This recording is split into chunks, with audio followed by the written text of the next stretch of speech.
men and women whose most pressing need is for money, who wish to get rich first and philosophize afterward.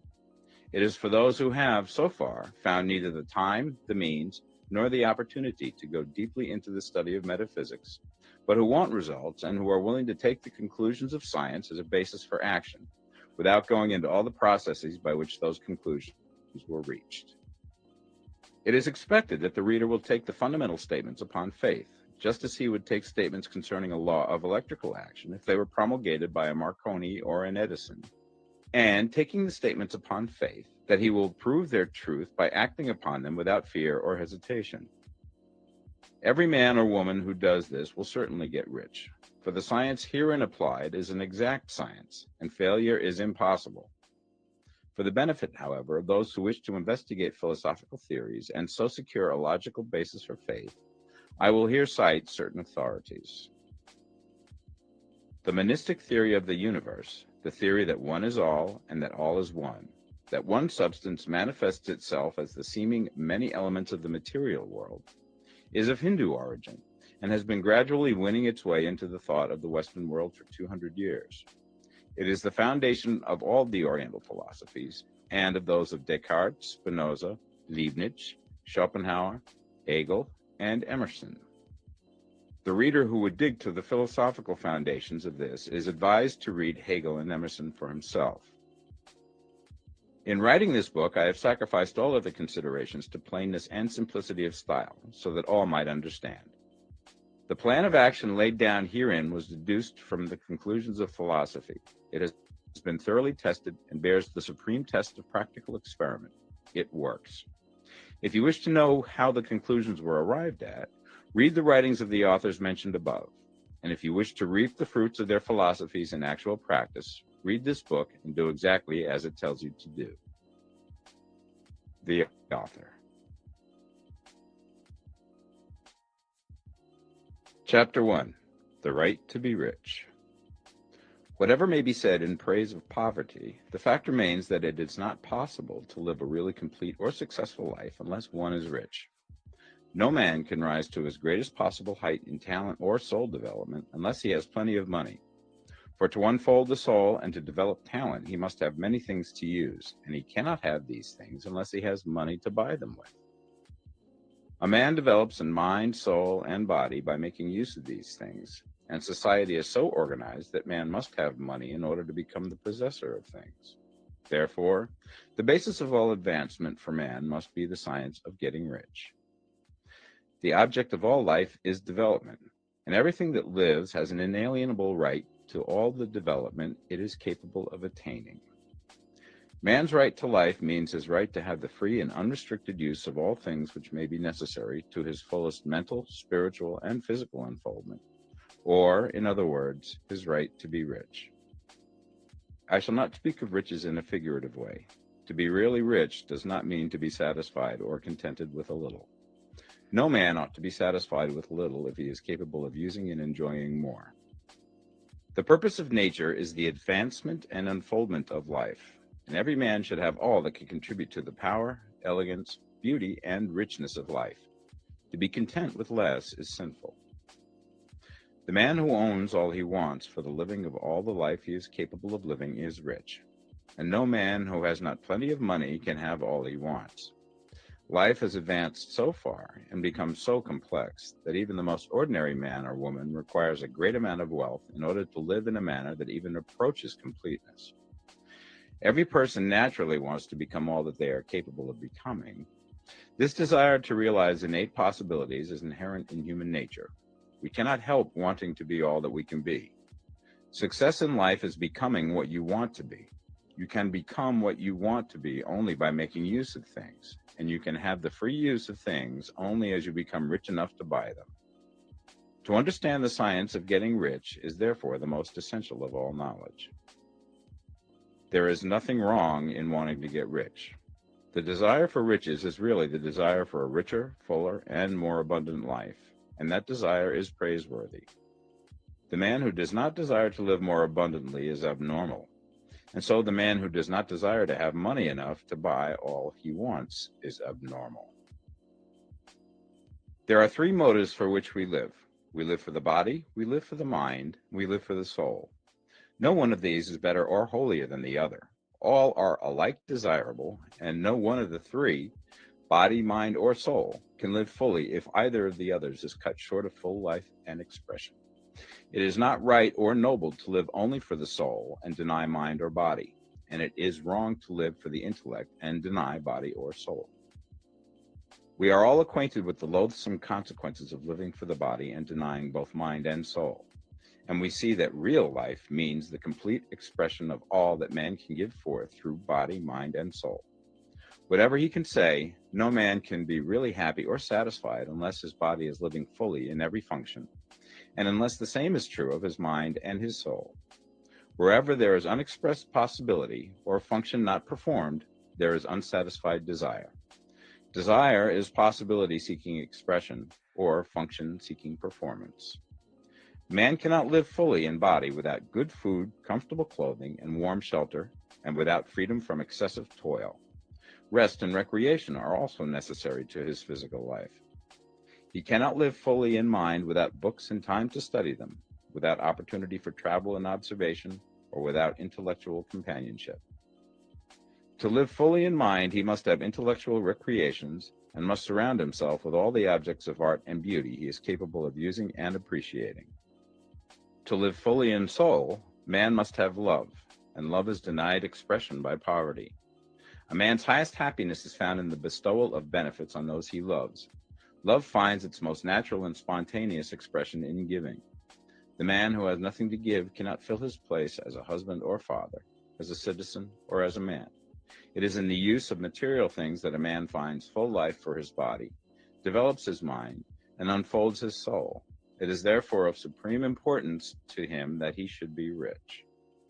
It is perfectly right that you should desire to be rich. If you are a normal man or woman, you cannot help doing so. It is perfectly right that you should give your best attention to the science of getting rich, for it is the noblest and most necessary of all studies. If you neglect this study, you are derelict in your duty to yourself, to God, and humanity, for you can render to God and humanity no greater service than to make the most of yourself. Chapter 2. There is a science of getting rich. There is a science of getting rich, and it is an exact science, like algebra or arithmetic. There are certain laws which govern the process of acquiring riches. Once these laws are learned and obeyed by any man, he will get rich with mathematical certainty. The ownership of money and property comes as a result of doing things in a certain way. Those who do things in this certain way, whether on purpose or accidentally, get rich, while those who do not do things in this certain way, no matter how hard they work or how able they are, remain poor. It is a natural law that like causes always produce like effects, and therefore any man or woman who learns to do things in this certain way will infallibly get rich. That the above statement is true is shown by the following facts. Getting rich is not a matter of environment, for if it were, all the people in certain neighborhoods would become wealthy. The people of one city would all be rich, while those of other towns would all be poor. Or the inhabitants of one state would roll in wealth, and those of an adjoining state would be in poverty. But everywhere we see rich and poor living side by side in the same environment and often engaged in the same vocations. When two men are in the same locality and in the same business, and one gets rich while the other remains poor, it shows that getting rich is not primarily a matter of environment. Some environments may be more favorable than others, but when two men in the same business are in the same neighborhood, and one gets rich while the other fails, it indicates that getting rich is the result of doing things in a certain way. And further, the ability to do things in this certain way is not due solely to the possession of talent, for many people who have great talent remain poor, while others who have very little talent get rich. Studying the people who have gotten rich, we find that they are an average lot in all respects, having no greater talents and abilities than other men. It is evident that they do not get rich because they possess talents and abilities that other men have not, but because they happen to do things in a certain way. Getting rich is not the result of saving or thrift. Many very penurious people are poor, while free spenders often get rich. Nor is getting rich due to doing things which others fail to do. For two men in the same business often do almost exactly the same things, and one gets rich while the other remains poor or becomes bankrupt. From all these things, we must come to the conclusion that getting rich is the result of doing things in a certain way. If getting rich is the result of doing things in a certain way, then any man or woman who can do things in that way can become rich, and the whole matter is brought within the domain of exact science. The question arises here whether this certain way may not be so difficult that only a few may follow it. This cannot be true, as we have seen, so far as natural ability is concerned. Talented people get rich, and blockheads get rich. Intellectually brilliant people get rich, and very stupid people get rich. Physically strong people get rich, and weak and sickly people get rich. Some degree of ability to think and understand is, of course, essential. But insofar natural ability is concerned, any man or woman who has sense enough to read and understand these words can certainly get rich. Also, we have seen that it is not a matter of environment. Location counts for something. One would not go to the heart of the Sahara and expect to do successful business. Getting rich involves the necessity of dealing with men and of being where there are people to deal with. And if these people are inclined to deal in the way that you want to deal, so much the better. But that is about as far as environment goes. If anybody else in your town can get rich, so can you. And if anybody else in your state can get rich, so can you. Again, it is not a matter of choosing some particular business or profession. People get rich in every business and in every profession, while their next-door neighbors in the same vocation remain in poverty. It is true that you will do best in a business which you like and which is congenial to you. And if you have certain talents which are well developed, you will do best in a business which calls for the exercise of those talents. Also, you will do best in a business which is suited to your locality. An ice cream parlor would do better in a warm climate than in Greenland, and a salmon fishery will succeed better in the Northwest than in Florida, where there are no salmon. But aside from these general limitations, getting rich is not dependent upon your engaging in some particular business, but upon your learning to do things in a certain way. If you are now in business and anybody else in your locality is getting rich in the same business, while you are not getting rich, it is because you are not doing things in the same way that the other person is doing them. No one is prevented from getting rich by lack of capital. True, as you get capital, the increase becomes more easy and rapid, but one who has capital is already rich and does not need to consider how to become so. No matter how poor you may be, if you begin to do things in a certain way, you will begin to get rich, and you will begin to have capital. The getting of capital is a part of the process of getting rich, and it is a part of the result which invariably follows the doing of things in a certain way. You may be the poorest man on the continent and be deeply in debt. You may have neither friends, influence, nor resources, but if you begin to do things in this way, you must infallibly begin to get rich, for the like causes must produce like effects. If you have no capital, you can get capital. If you're in the wrong business, you can get into the right business. If you're in the wrong location, you can go to the right location, and you can do so by beginning in your present business and in your present location to do things in the certain way which causes success. Chapter 3. Is opportunity monopolized? No man is kept poor because opportunity has been taken away from him, because other people have monopolized the wealth and have put a fence around it. You may be shut off from engaging in business in certain lines, but there are other channels open to you. Probably it would be hard for you to get control of any of the great railroad systems. That field is pretty well monopolized, but the electric railway business is still in its infancy and offers plenty of scope for enterprise. And it will be but a very few years until traffic and transportation through the air will become a great industry, and in all its branches will give employment to hundreds of thousands and perhaps to millions of people. Why not turn your attention to the development of aerial transportation instead of competing with J.J. Hill and others for a chance in the steam railway world? It is quite true that if you are a working man in the employ of the Steel Trust, you have very little chance of becoming the owner of the plant in which you work. But it is also true that if you will commence to act in a certain way, you can soon leave the employ of the Steel Trust. You can buy a farm from 10 to 40 acres and engage in business as a producer of foodstuffs. There is great opportunity at this time for men who will live upon small tracts of land and cultivate the same intensively. Such men will certainly get rich. You may say that it is impossible for you to get the land, but I'm going to prove to you that it is not impossible, and that you can certainly get a farm if you will go to work in a certain way. At different periods, the tide of opportunity sets in different directions, according to the needs of the whole and the particular stage of social evolution which has been reached. At present, in America, it is setting towards agricultural and the allied industries and professions. Today, opportunity is open before the factory worker in his line. It is open before the businessman who supplies the farmer more than before the one who supplies the factory worker, and before the professional man who waits upon the farmer more than before the one who serves the working class. There is an abundance of opportunity for the man who will go with the tide instead of trying to swim against it. So the factory workers, either as individuals or as a class, are not deprived of opportunity. The workers are not being kept down by their masters. They are not being ground by the trusts and combinations of capital. As a class, they are where they are because they do not do things in a certain way. If the workers of America chose to do so, they could follow the example of their brothers in Belgium and other countries and establish great department stores and cooperative industries. They could elect men of their own class to office and pass laws favoring the development of such cooperative industries. And in a few years, they could take peaceable possession of the industrial field. The working class may become the master class whenever they will begin to do things in a certain way. The law of wealth is the same for them as it is for all others. This they must learn, and they will remain where they are as long as they continue to do as they do.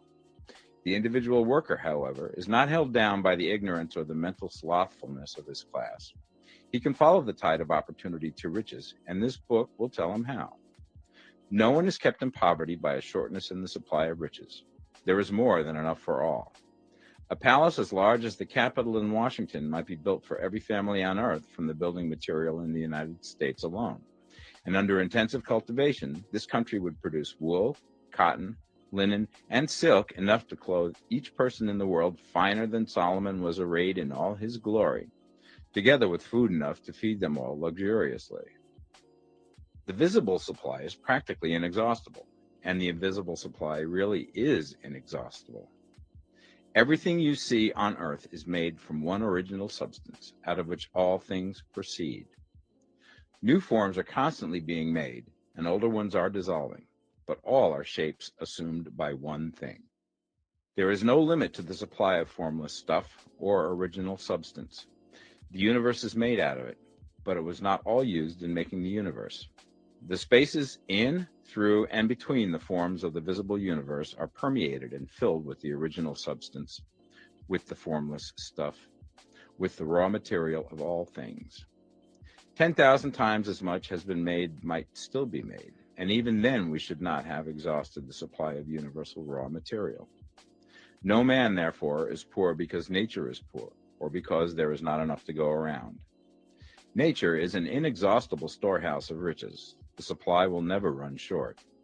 Original substance is alive with creative energy and is constantly producing more forms.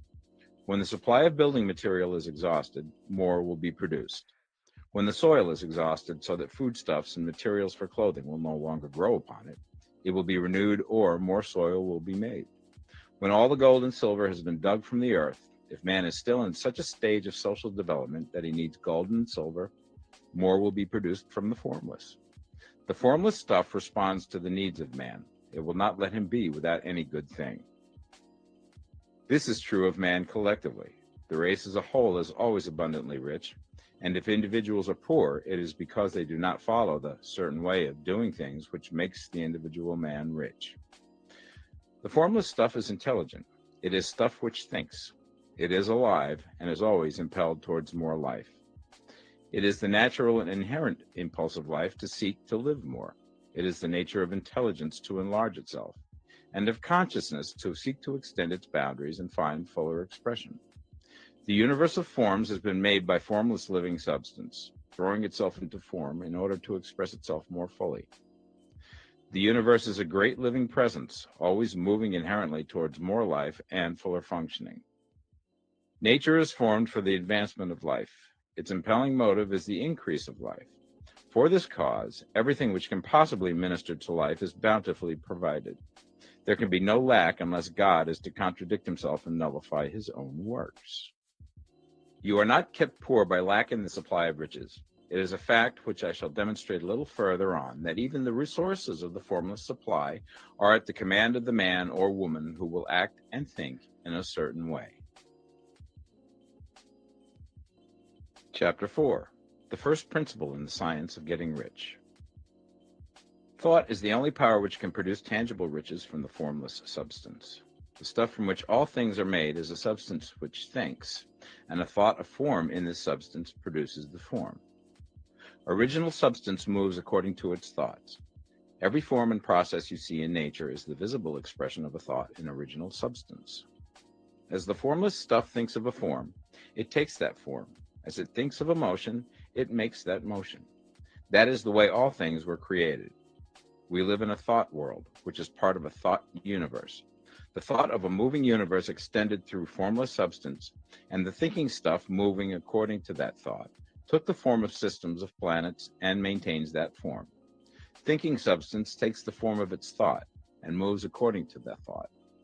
Holding the idea of a circling system of suns and worlds, it takes the form of these bodies and moves them as it thinks. Thinking the form of a slow-growing oak tree, it moves accordingly and produces the tree, though centuries may be required to do the work.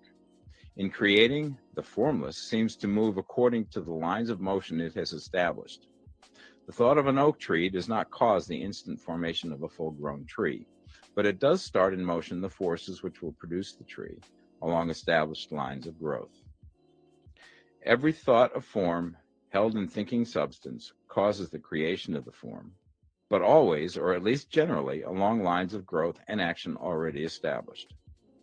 The thought of a house of a certain construction, if it were impressed upon formless substance, might not cause the instant formation of the house, but it would cause the turning of creative energies already working in trade and commerce into such channels as to result in the speedy building of the house. And if there were no existing channels through which the creative energy could work, then the house would be formed directly from primal substance, without waiting for the slow processes of the organic and inorganic world. No thought of form can be impressed upon original substance without causing the creation of the form. Man is a thinking center and can originate thought. All the forms that man fashions with his hands must first exist in his thought. He cannot shape a thing until he has thought that thing. And so far, man has confined his efforts wholly to the work of his hands. He has applied manual labor to the world of forms, seeking to change or modify those already existing. He has never thought of trying to cause the creation of new forms by impressing his thoughts upon formless substance. When man has a thought form, he takes material from the forms of nature and makes an image of the form which is in his mind. He has so far made little or no effort to cooperate with formless intelligence, to work with the Father. He has not dreamed that he can do what he seeth the Father doing. Man reshapes and modifies existing forms by manual labor. He has given no attention to the question whether he may not produce things from formless substance by communicating his thoughts to it. We propose to prove that he may do so, to prove that any man or woman may do so, and to show how. As our first step, we must lay down the three fundamental propositions. First, we assert that there is one original formless stuff or substance from which all things are made. All the seemingly many elements are but different presentations of one element. All the many forms found in organic and inorganic nature are but different shapes made from the same stuff. And this stuff is thinking stuff. A thought held in it produces the form of the thought. Thought, in thinking substance, produces shapes. Man is a thinking center capable of original thought. If a man can communicate his thought to original thinking substance, he can cause the creation or formation of the thing he thinks about. To summarize this, there is a thinking stuff from which all things are made, and which, in its original state, permeates, penetrates, and fills the interspaces of the universe. A thought in this substance produces the thing that is imaged by the thought. Man can form things in his thought, and by impressing his thought upon formless substance, can cause the thing he thinks about to be created. It may be asked if I can prove these statements, and without going into details, I answer that I can do so, both by logic and experience. Reasoning back from the phenomena of form and thought, I come to one original thinking substance. And reasoning forward from that thinking substance, I come to man's power to cause the formation of the thing he thinks about. And by experiment, I find the reasoning true. And this is my strongest proof. If one man who reads this book gets rich by doing what it tells him to do, that is evidence in support of my claim. But if every man who does what it tells him to do gets rich, that is proof positive until someone goes through the process and fails. The theory is true until the process fails, and this process will not fail. For every man who does exactly what this book tells him to do will get rich. I have said that men get rich by doing things in a certain way. And in order to do so, men must become able to think in a certain way. A man's way of doing things is the direct result of the way he thinks about things. To do things in a way that you want to do them, you will have to acquire the ability to think the way you want to think. This is the first step towards getting rich. To think what you want to think is to think truth, regardless of appearances. Every man has the natural and inherent power to think what he wants to think, but it requires far more effort to do so than it does to think the thoughts which are suggested by appearances. To think according to appearance is easy. To think truth regardless of appearances is laborious and requires the expenditure of more power than any other work man is called upon to perform. There is no labor from which most people shrink as they do from that of sustained and consecutive thought. It is the hardest work in the world. This is especially true when truth is contrary to appearances. Every appearance in the visible world tends to produce a corresponding form in the mind which observes it, and this can only be prevented by holding the thought of the truth. To look upon the appearance of disease will produce the form of disease in your own mind and ultimately in your body, unless you hold the thought of the truth, which is that there is no disease. It is only an appearance, and the reality is health. To look upon the appearances of poverty will produce corresponding forms in your own mind, unless you hold to the truth that there is no poverty, there is only abundance. To think health when surrounded by the appearance of disease, or to think riches when in the midst of appearances of poverty, requires power. But he who acquires this power becomes a mastermind. He can conquer fate. He can have what he wants. This power can only be acquired by getting hold of the basic fact which is behind all appearances. And that fact is that there is one thinking substance, from which and by which all things are made. Then we must grasp the truth that every thought held in this substance becomes a form, and that man can so impress his thoughts upon it as to cause them to take form and become visible things. When we realize this, we lose all doubt and fear, for we know that we can create what we want to create, and we can get what we want to have, and can become what we want to be. As a first step towards getting rich, you must believe the three fundamental statements given previously in this chapter, and in order to emphasize them, I repeat them here.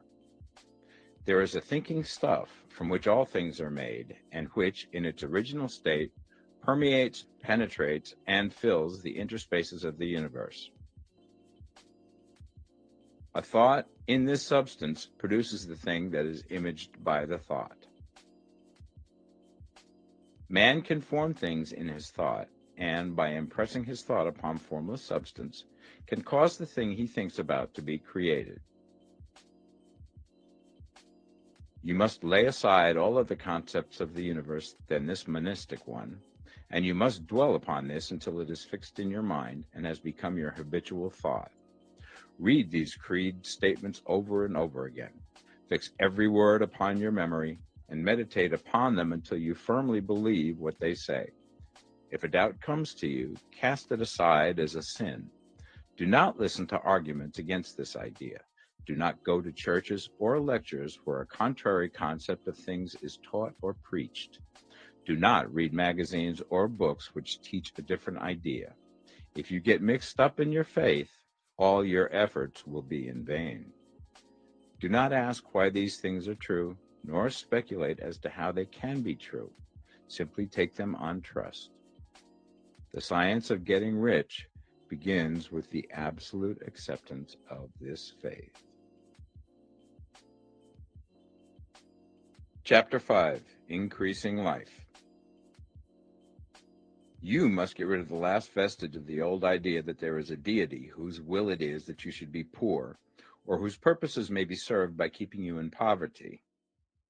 The intelligent substance which is all, and in all, which lives in all and lives in you, is a consciously living substance. Being a consciously living substance, it must have the nature and inherent desire of every living intelligence for increase of life. Every living thing must continually seek for the enlargement of its life, because life, in the mere act of living, must increase itself. A seed, dropped into the ground, springs into activity, and in the act of living produces 100 more seeds. Life, by living, multiplies itself. It is forever becoming more. It must do so if it continues to be at all. Intelligence is under the same necessity for continuous increase. Every thought we think makes it necessary for us to think another thought. Consciousness is continually expanding. Every fact we learn leads us to the learning of another fact. Knowledge is continually increasing. Every talent we cultivate brings to the mind the desire to cultivate another talent. We are subject to the urge of life, seeking expression, which ever drives us on to know more, to do more, and to be more. In order to know more, do more, and be more, we must have more. We must have things to use, for we learn and do and become only by using things. We must get rich so that we can live more. The desire for riches is simply the capacity for larger life seeking fulfillment. Every desire is the effort of an unexpressed possibility to come into action. It is power seeking to manifest which causes desire. That which makes you want more money is the same as that which makes the plant grow. It is life, seeking fuller expression. The one living substance must be subject to this inherent law of all life. It is permeated with the desire to live more. That is why it is under the necessity of creating things. The one substance desires to live more in you. Hence, it wants you to have all the things you can use. It is the desire of God that you should get rich. He wants you to get rich because he can express himself better through you if you have plenty of things to use in giving him expression. He can live more in you if you have unlimited command of the means of life. The universe desires you to have everything you want to have. Nature is friendly to your plans. Everything is naturally for you. Make up your mind that this is true. It is essential, however, that your purpose should harmonize with the purpose that is in all. You must want real life, not mere pleasure of sensual gratification. Life is the performance of function, and the individual really lives only when he performs every function, physical, mental, and spiritual, of which he is capable, without excess in any. You do not want to get rich in order to live swinishly, for the gratification of animal desires, that is not life. But the performance of every physical function is a part of life, and no one lives completely who denies the impulses of the body a normal and healthful expression. You do not want to get rich solely to enjoy mental pleasures, to get knowledge, to gratify ambition, to outshine others, to be famous. All these are a legitimate part of life, but the man who lives for the pleasures of the intellect alone will only have a partial life, and he will never be satisfied with his lot.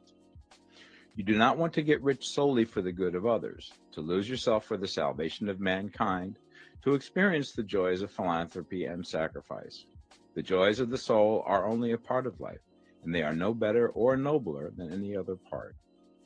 You want to get rich in order that you may eat, drink, and be merry when it is time to do these things, in order that you may surround yourself with beautiful things, see distant lands, feed your mind, and develop your intellect, in order that you may love men and do kind things, and be able to play a good part in helping the world to find truth. But remember that extreme altruism is no better and no nobler than extreme selfishness. Both are mistakes. Get rid of the idea that God wants you to sacrifice yourself for others, and that you can secure his favor by doing so. God requires nothing of the kind.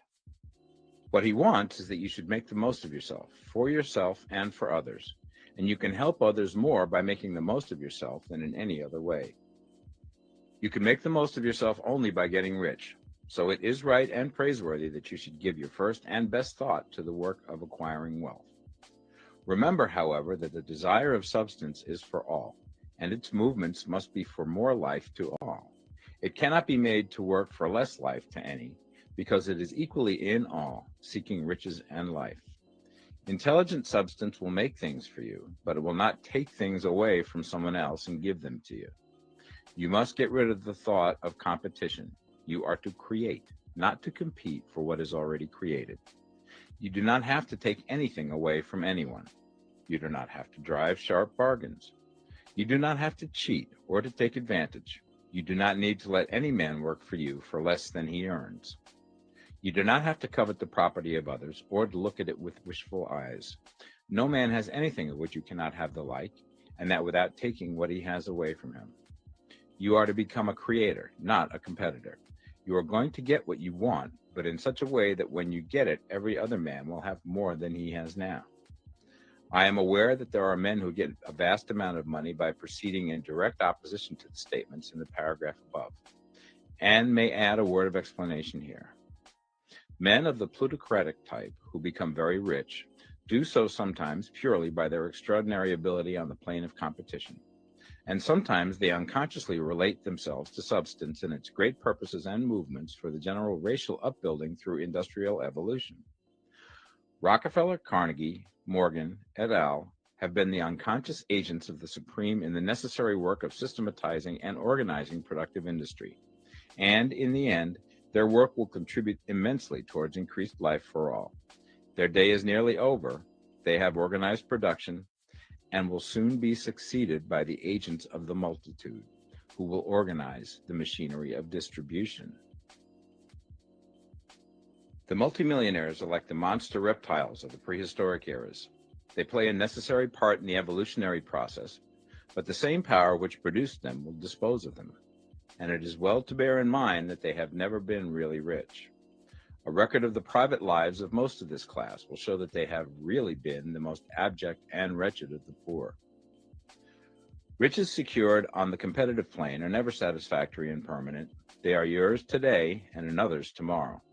Remember, if you are to become rich in a scientific and certain way, you must rise entirely out of the competitive thought. You must never think for a moment that the supply is limited. Just as soon as you begin to think that all the money is being cornered and controlled by bankers and others, and that you must exert yourself to get laws passed to stop this process, and so on, in that moment you drop into the competitive mind, and your power to cause creation is gone for the time being. And what is worse, you will probably arrest the creative movements you have already instituted.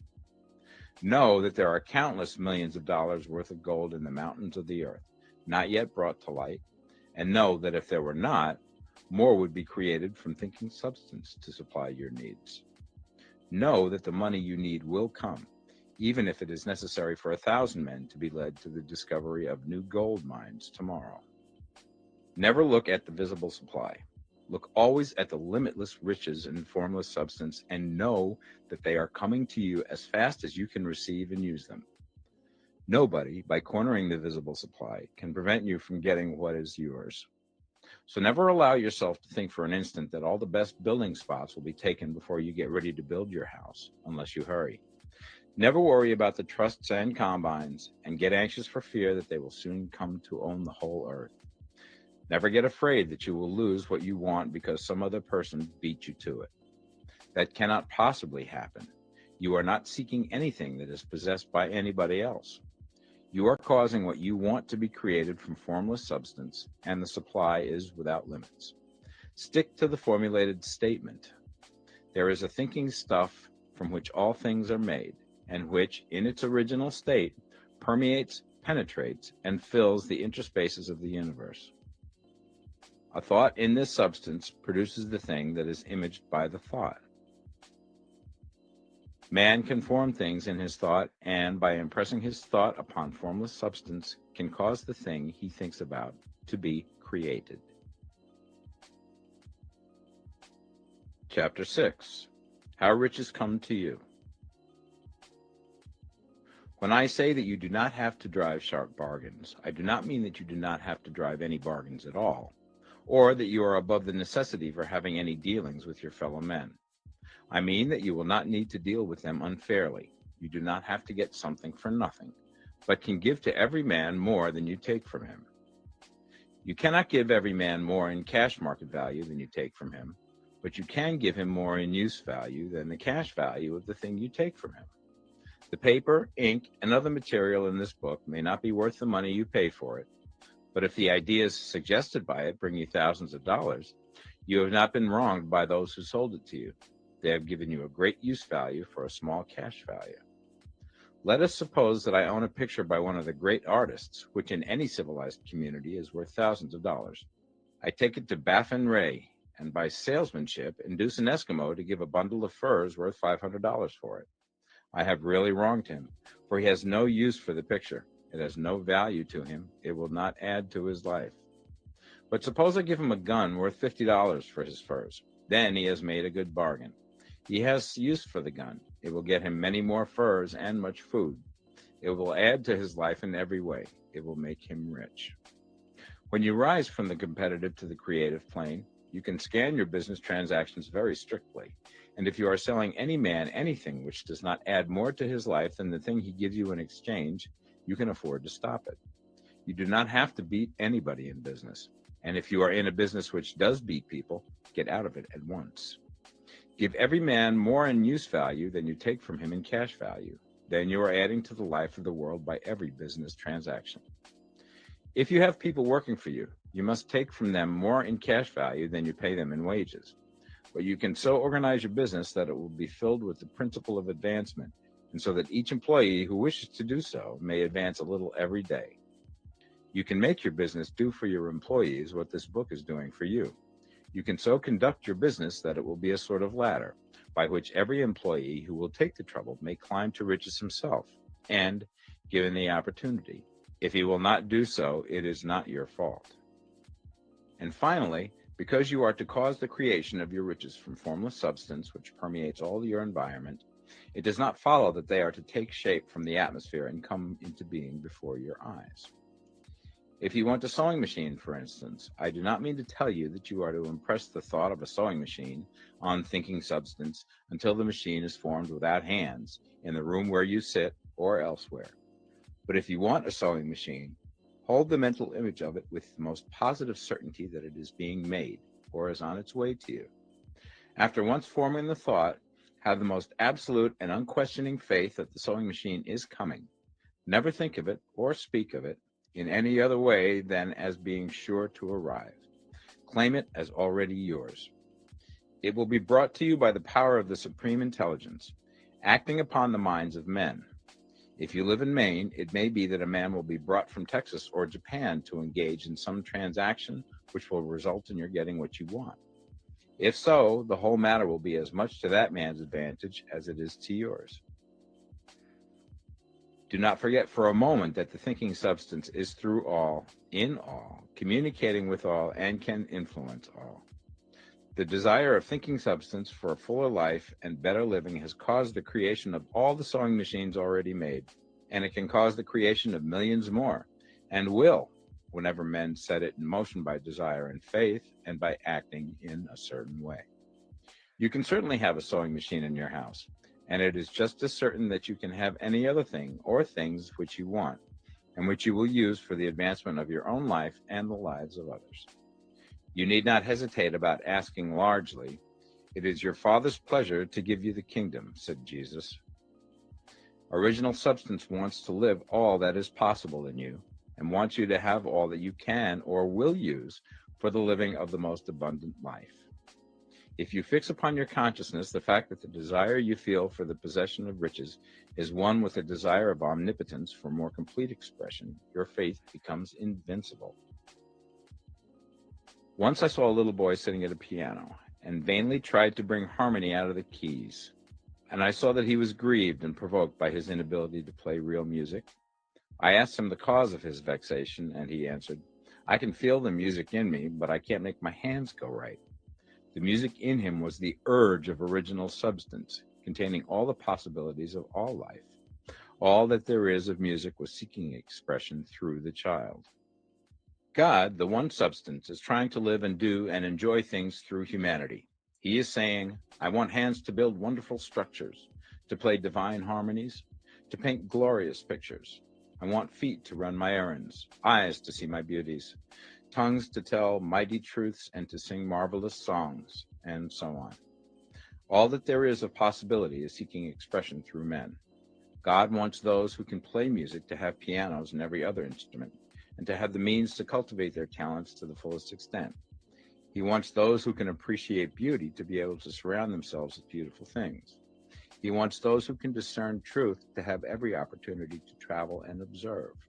He wants those who can appreciate dress to be beautifully clothed, and those who can appreciate good food to be luxuriously fed.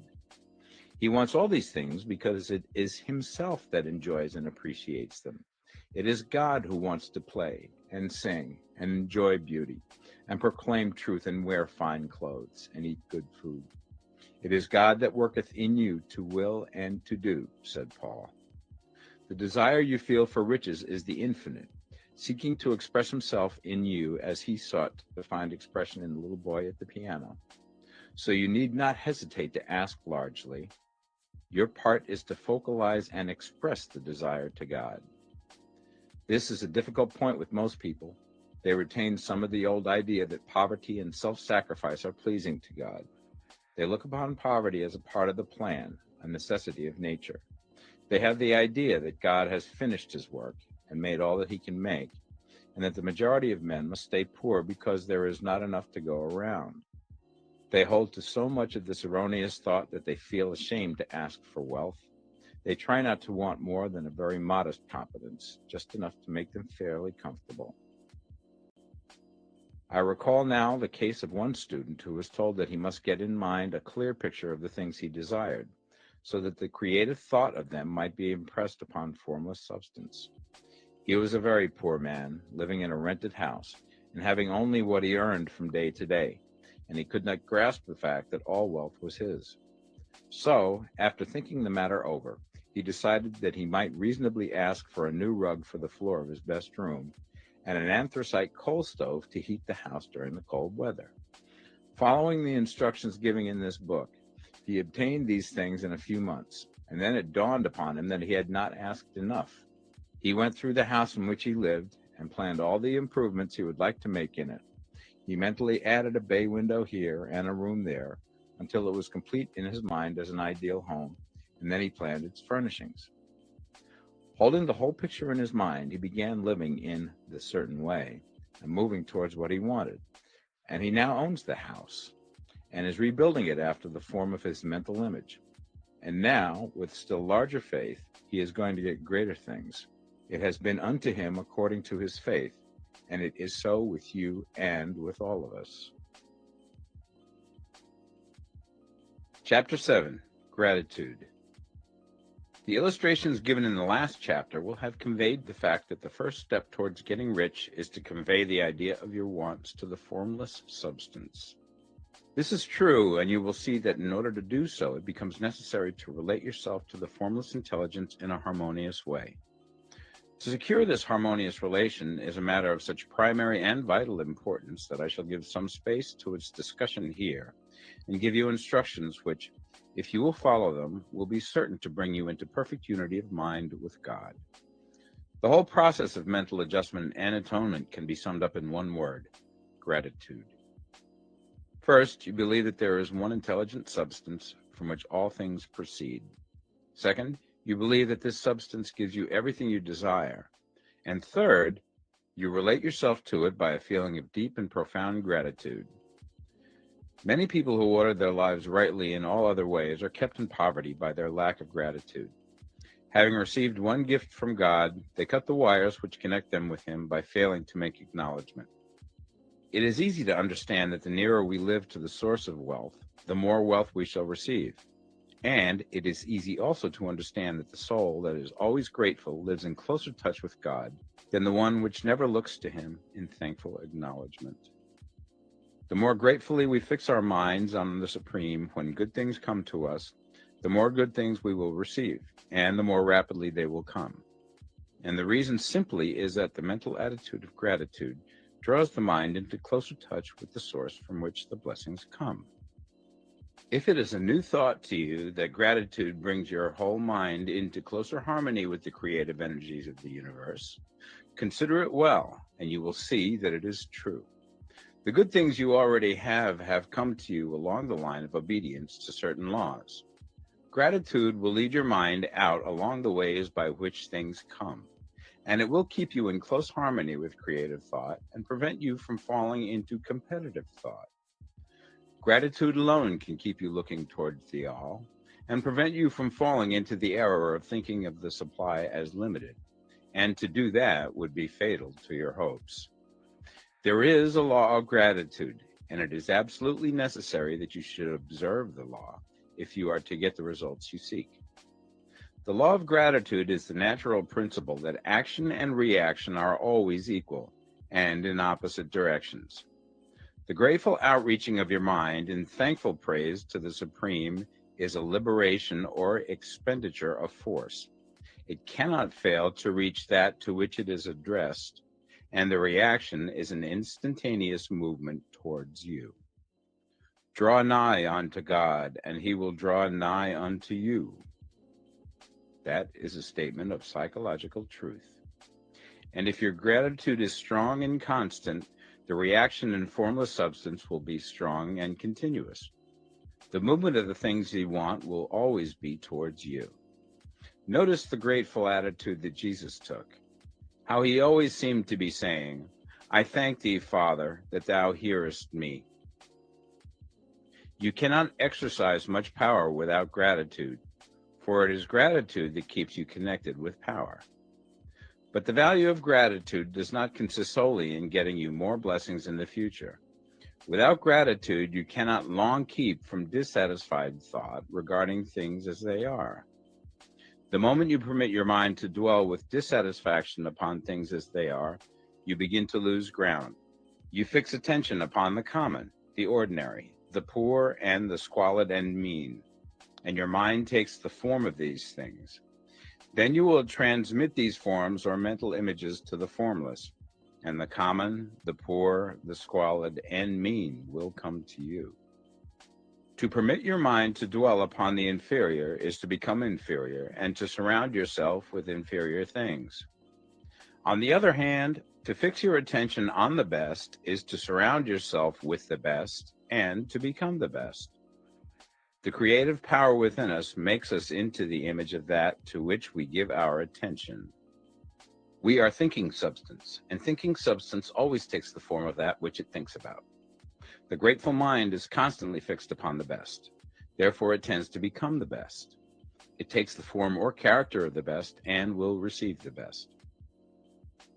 Also, faith is born of gratitude. The grateful mind continually expects good things, and expectation becomes faith. The reaction of gratitude upon one's own mind produces faith, and every outgoing wave of grateful thanksgiving increases faith. He who has no feeling of gratitude cannot long retain a living faith. And without a living faith, you cannot get rich by the creative method, as we shall see in the following chapters.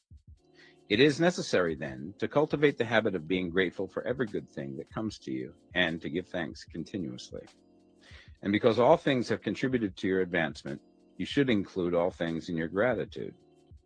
Do not waste time thinking or talking about the shortcomings or wrong actions of plutocrats or trust magnates. Their organization of the world has made your opportunity. All you get really comes to you because of them.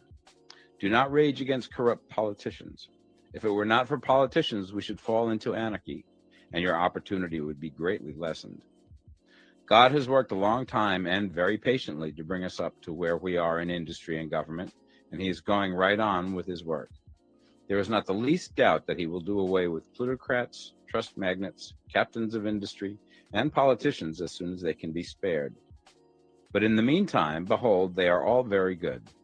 Remember that they are all helping to arrange the lines of transmission along which your riches will come to you, and be grateful to them all. This will bring you into harmonious relations with the good in everything, and the good in everything will move toward you.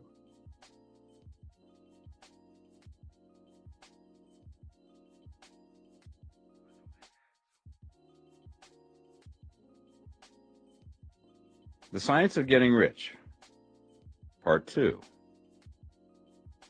Chapter 8, Thinking in a Certain Way. You must form a clear and definite mental picture of what you want. You cannot transmit an idea unless you have it yourself. You must have it before you can give it, and many people fail to impress thinking substance because they have themselves only a vague and misty concept of the things they want to do, to have, or to become. It is not enough that you should have a general desire for wealth to do good with. Everybody has that desire. It is not enough that you should have a wish to travel, see things, live more, etc. Everybody has those desires also.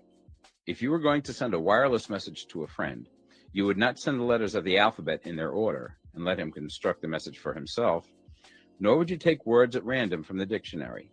You would send a coherent sentence, one which meant something. When you try to impress your wants upon substance, remember that it must be done by a coherent statement. You must know what you want and be definite. You can never get rich or start the creative power into action by sending out unformed longings and vague desires. Go over your desires just as the man I have described went over his house. See just what you want and get a clear mental picture of it as you wish it to look when you get it. That clear mental picture you must have continually in mind, as the sailor has in mind the port towards which he is sailing the ship. You must keep your face towards it all the time. You must no more lose sight of it than the steersman loses sight of the compass. It is not necessary to take exercises in concentration, nor to set apart special times for prayer and affirmation, nor to go into the silence, nor to do occult stunts of any kind. There things are well enough, but all you need is to know what you want and to want it badly enough so that it will stay in your thoughts. Spend as much of your leisure time as you can in contemplating your picture, but no one needs to take exercises to concentrate his mind on a thing which he really wants. It is the things you do not really care about which require effort to fix your attention upon them. And unless you really want to get rich, so that the desire is strong enough to hold your thoughts directly to the purpose, as the magnetic pole holds the needle of the compass, it will hardly be worthwhile for you to try to carry out the instructions given in this book. The methods herein set forth are for people whose desire for riches is strong enough to overcome mental laziness and the love of ease, and make them work. The more clear and definite you make your pictures then, and the more you dwell upon it, bringing out all of its delightful details, the stronger your desire will be. And the stronger your desire, the easier it will be to hold your mind fixed upon the picture of what you want. Something more is necessary, however, than merely to see the picture clearly. If that is all you do, you are only a dreamer and will have little or no power for accomplishment. Behind your clear vision must be the purpose to realize it, to bring it out in tangible expression. And behind this purpose must be an invincible and unwavering faith that the thing is already yours, that it is at hand, and you have only to take possession of it. Live in the new house mentally until it takes form around you physically. In the mental realm, enter at once into full enjoyment of the things you want. Whatsoever things ye ask for when ye pray, believe that ye receive them, and ye shall have them, said Jesus. See the things you want as if they were actually around you all the time. See yourself as owning and using them. Make use of them in imagination, just as you will use them when they are your tangible possessions. Dwell upon your mental picture until it is clear and distinct, and then take the mental attitude of ownership towards everything in that picture. Take possession of it in mind, in the full faith that it is actually yours. Hold to this mental ownership. Do not waver for an instant in the faith that it is real. And remember what was said in the preceding chapter about gratitude. Be as thankful for it all the time as you expect to be when it has taken form. The man who can sincerely thank God for the things which as yet he owns only in imagination has real faith. He will get rich. He will cause the creation of whatsoever he wants. You do not need to pray repeatedly for things you want. It is not necessary to tell God about it every day. Use not vain repetitions as the heathens do, said Jesus to his pupils. For your Father knoweth that ye have need of these things before ye ask him. Your part is to intelligently formulate your desires for the things which make for a larger life, and to get these desires arranged into a coherent whole, and then to impress this whole desire upon the formless substance, which has the power and the will to bring you what you want. You do not make this impression by repeating strings of words. You make it by holding the vision with unshakable purpose to attain it, and with steadfast faith that you do attain it. The answer to your prayer is not according to your faith while you are talking, but according to your faith while you are working.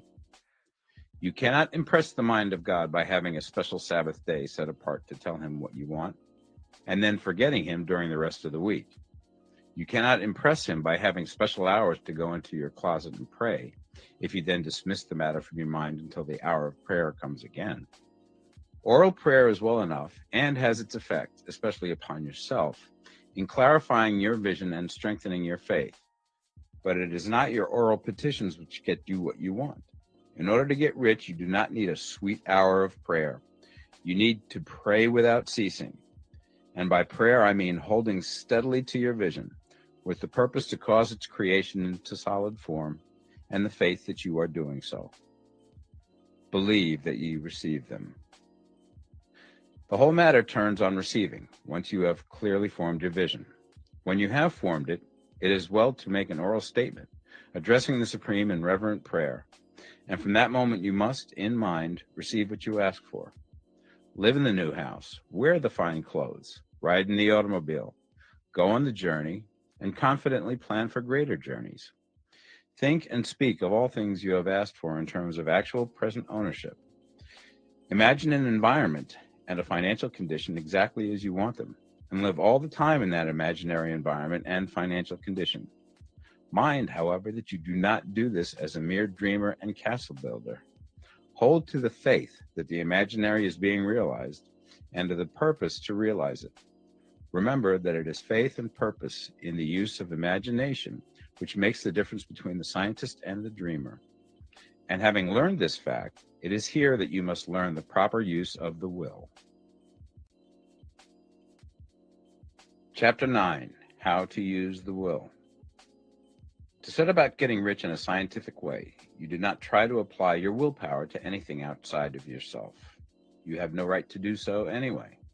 It is wrong to apply your will to other men and women in order to get them to do what you wish done. It is as flagrantly wrong to coerce people by mental power as it is to coerce them by physical power. If compelling people by physical force to do things for you reduces them to slavery, compelling them by mental means accomplishes exactly the same thing. The only difference is in methods. If taking things from people by physical force is robbery, then taking things by mental force is robbery also. There is no difference in principle.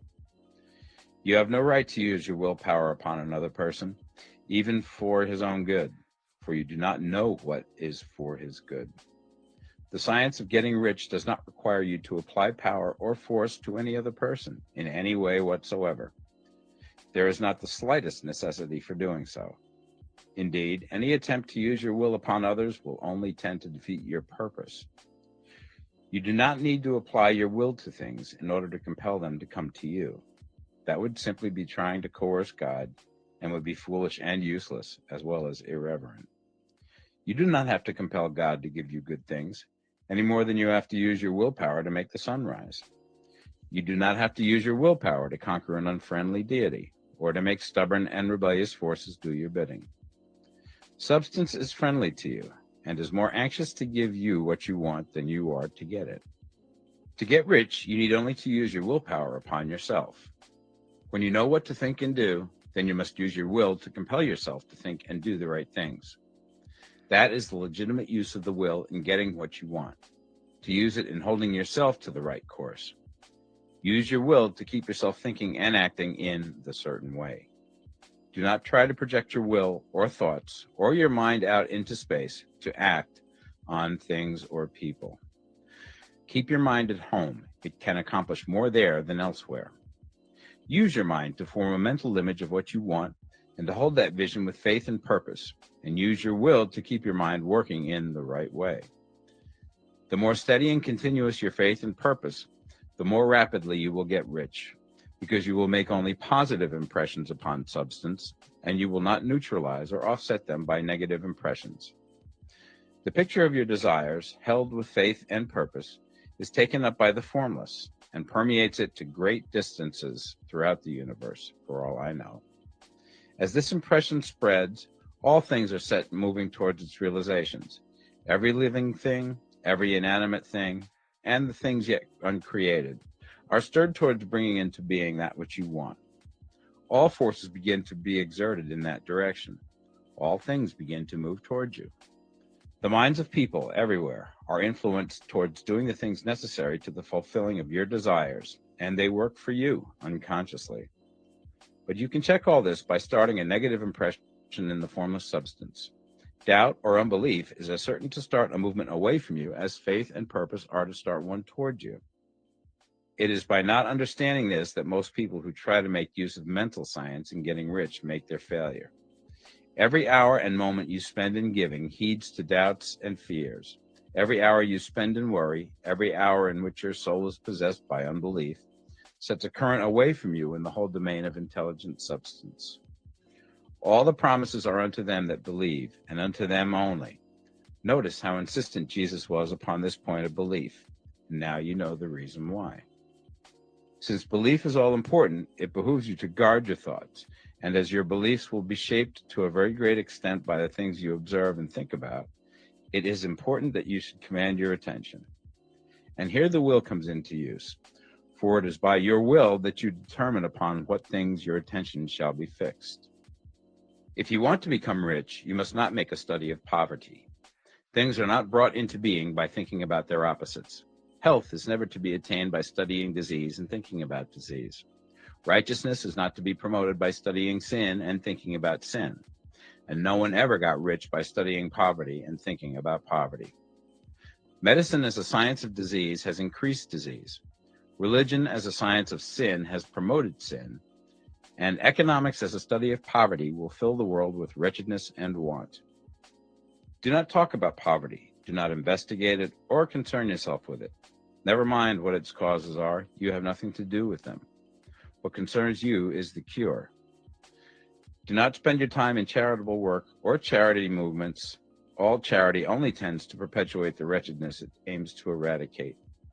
I do not say that you should be hard-hearted or unkind and refuse to hear the cry of need, but you must not try to eradicate poverty in any of the conventional ways. Put poverty behind you and put all that pertains to it behind you, and make good. Get rich. That is the best way you can help the poor. And you cannot hold the mental image which is to make you rich if you fill your mind with pictures of poverty. Do not read books or papers which give circumstantial accounts of the wretchedness of the tenement dwellers, of the horrors of child labor, and so on. Do not read anything which fills your mind with gloomy images of want and suffering. You cannot help the poor in the least by knowing about these things, and the widespread knowledge of them does not tend at all to do away with poverty. What tends to do away with poverty is not getting the pictures of poverty into your mind, but getting pictures of wealth into the minds of the poor. You are not deserting the poor in their misery when you refuse to allow your mind to be filled with pictures of that misery. Poverty can be done away with, not by increasing the number of well-to-do people who think about poverty, but by increasing the number of poor people who purpose with faith to get rich. The poor do not need charity, they need inspiration. Charity only sends them a loaf of bread to keep them alive in their wretchedness, or give them an entertainment to make them forget for an hour or two. But inspiration will cause them to rise out of their misery. If you want to help the poor, demonstrate to them that they can become rich. Prove it by getting rich yourself.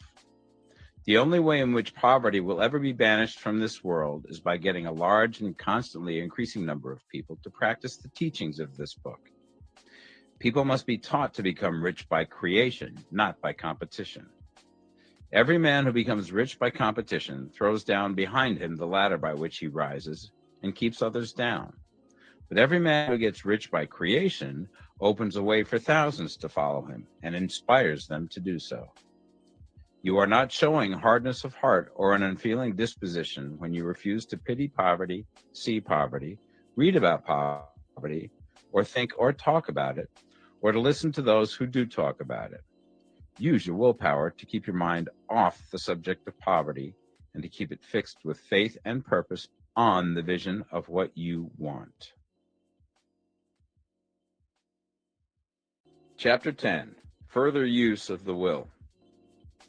You cannot retain a true and clear vision of wealth if you are constantly turning your attention to opposing pictures, whether they be external or imaginary. Do not tell of your past troubles of a financial nature, if you've had them. Do not think of them at all. Do not tell of the poverty of your parents or the hardships of your early life. To do any of these things is to mentally class yourself with the poor for the time being, and it will certainly check the movement of things in your direction. Let the dead bury their dead, as Jesus said.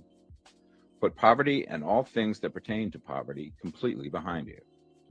You have accepted a certain theory of the universe as being correct, and are resting all your hopes of happiness on its being correct. And what can you gain by giving heed to conflicting theories? Do not read religious books which tell you that the world is soon coming to an end, and do not read the writing of muckrakers and pessimistic philosophers who tell you that it is going to the devil. The world is not going to the devil, it is going to God. It is wonderful becoming. True, there may be a good many things in existing conditions which are disagreeable, but what is the use of studying them when they are certainly passing away, and when the study of them only tends to check their passing and keep them with us? Why give time and attention to things which are being removed by evolutionary growth, when you can hasten their removal only by promoting the evolutionary growth as far as your part of it goes? No matter how horrible and seeming may be the conditions in certain countries, sections, or places, you waste your time and destroy your own chances by considering them. You should interest yourself in the world's becoming rich. Think of the riches in the world is coming to, instead of the poverty it is growing out of. And bear in mind that the only way in which you can assist the world in growing rich is by growing rich yourself through creative method, not the competitive one. Give your attention wholly to riches. Ignore poverty. Whenever you think or speak of those who are poor, think and speak of them as those who are becoming rich, as those who are to be congratulated rather than pitied. Then they and others will catch the inspiration and begin to search for the way out.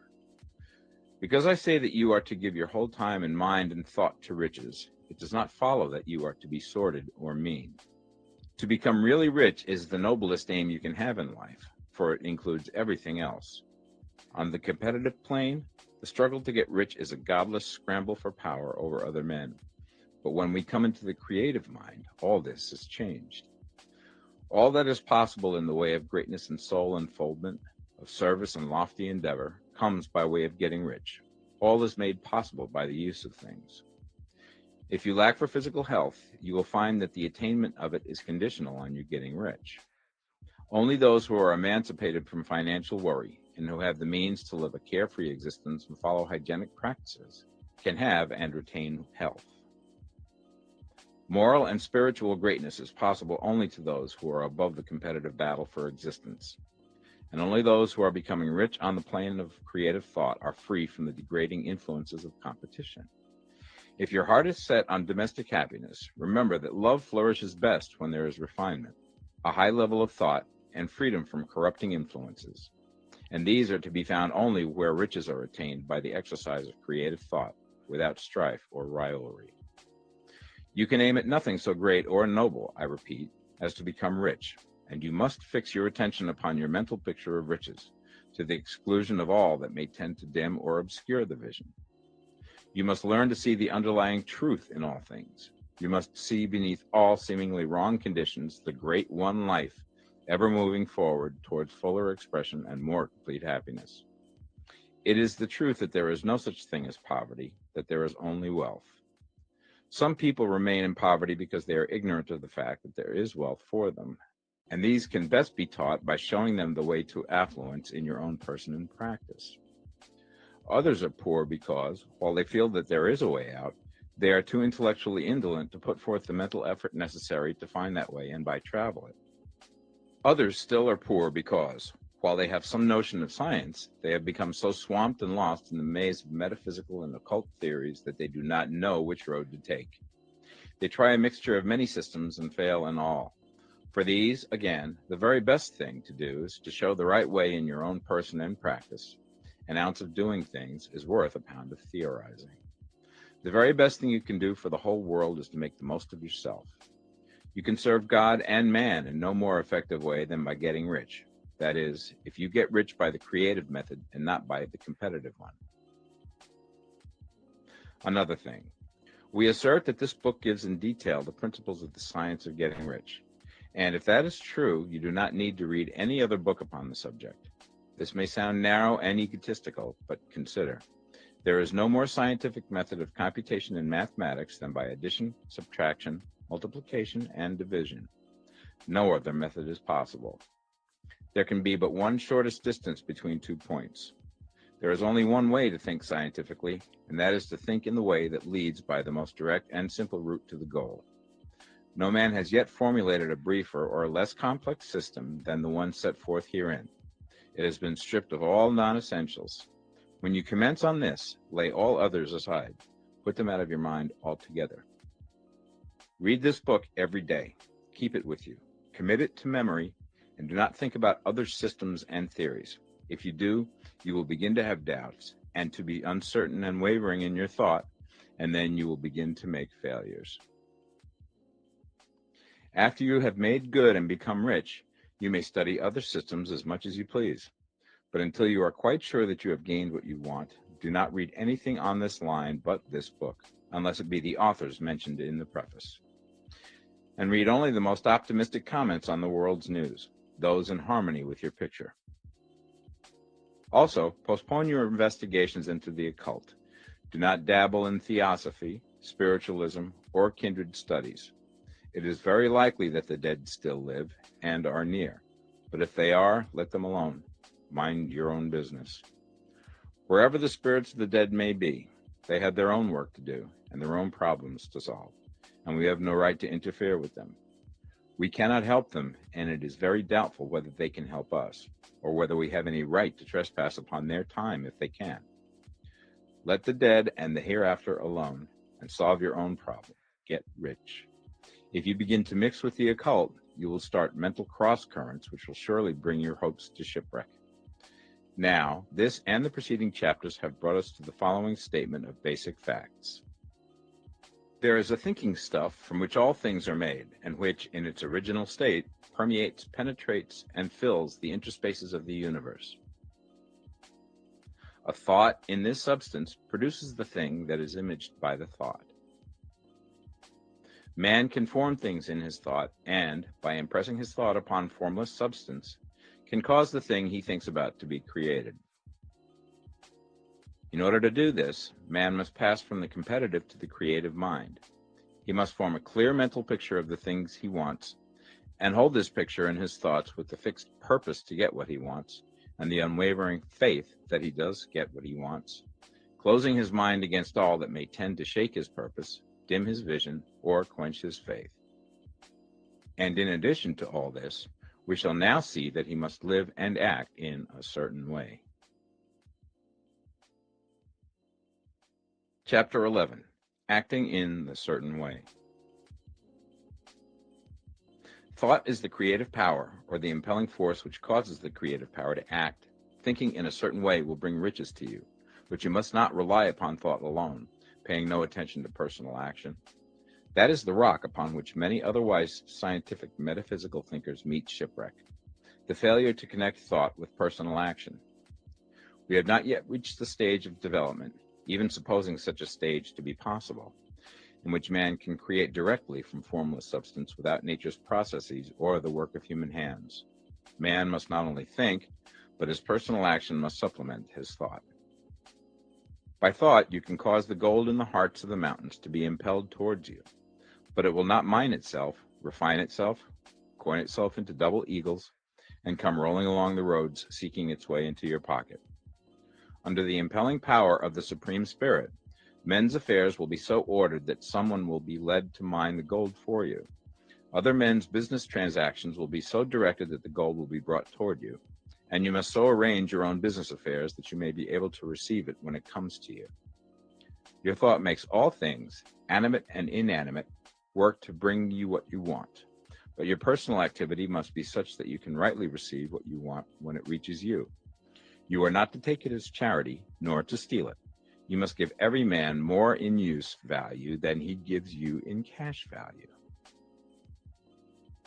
The scientific use of thought consists in forming a clear and distinct mental image of what you want, in holding fast to the purpose to get what you want, and in realizing with grateful faith that you do get what you want.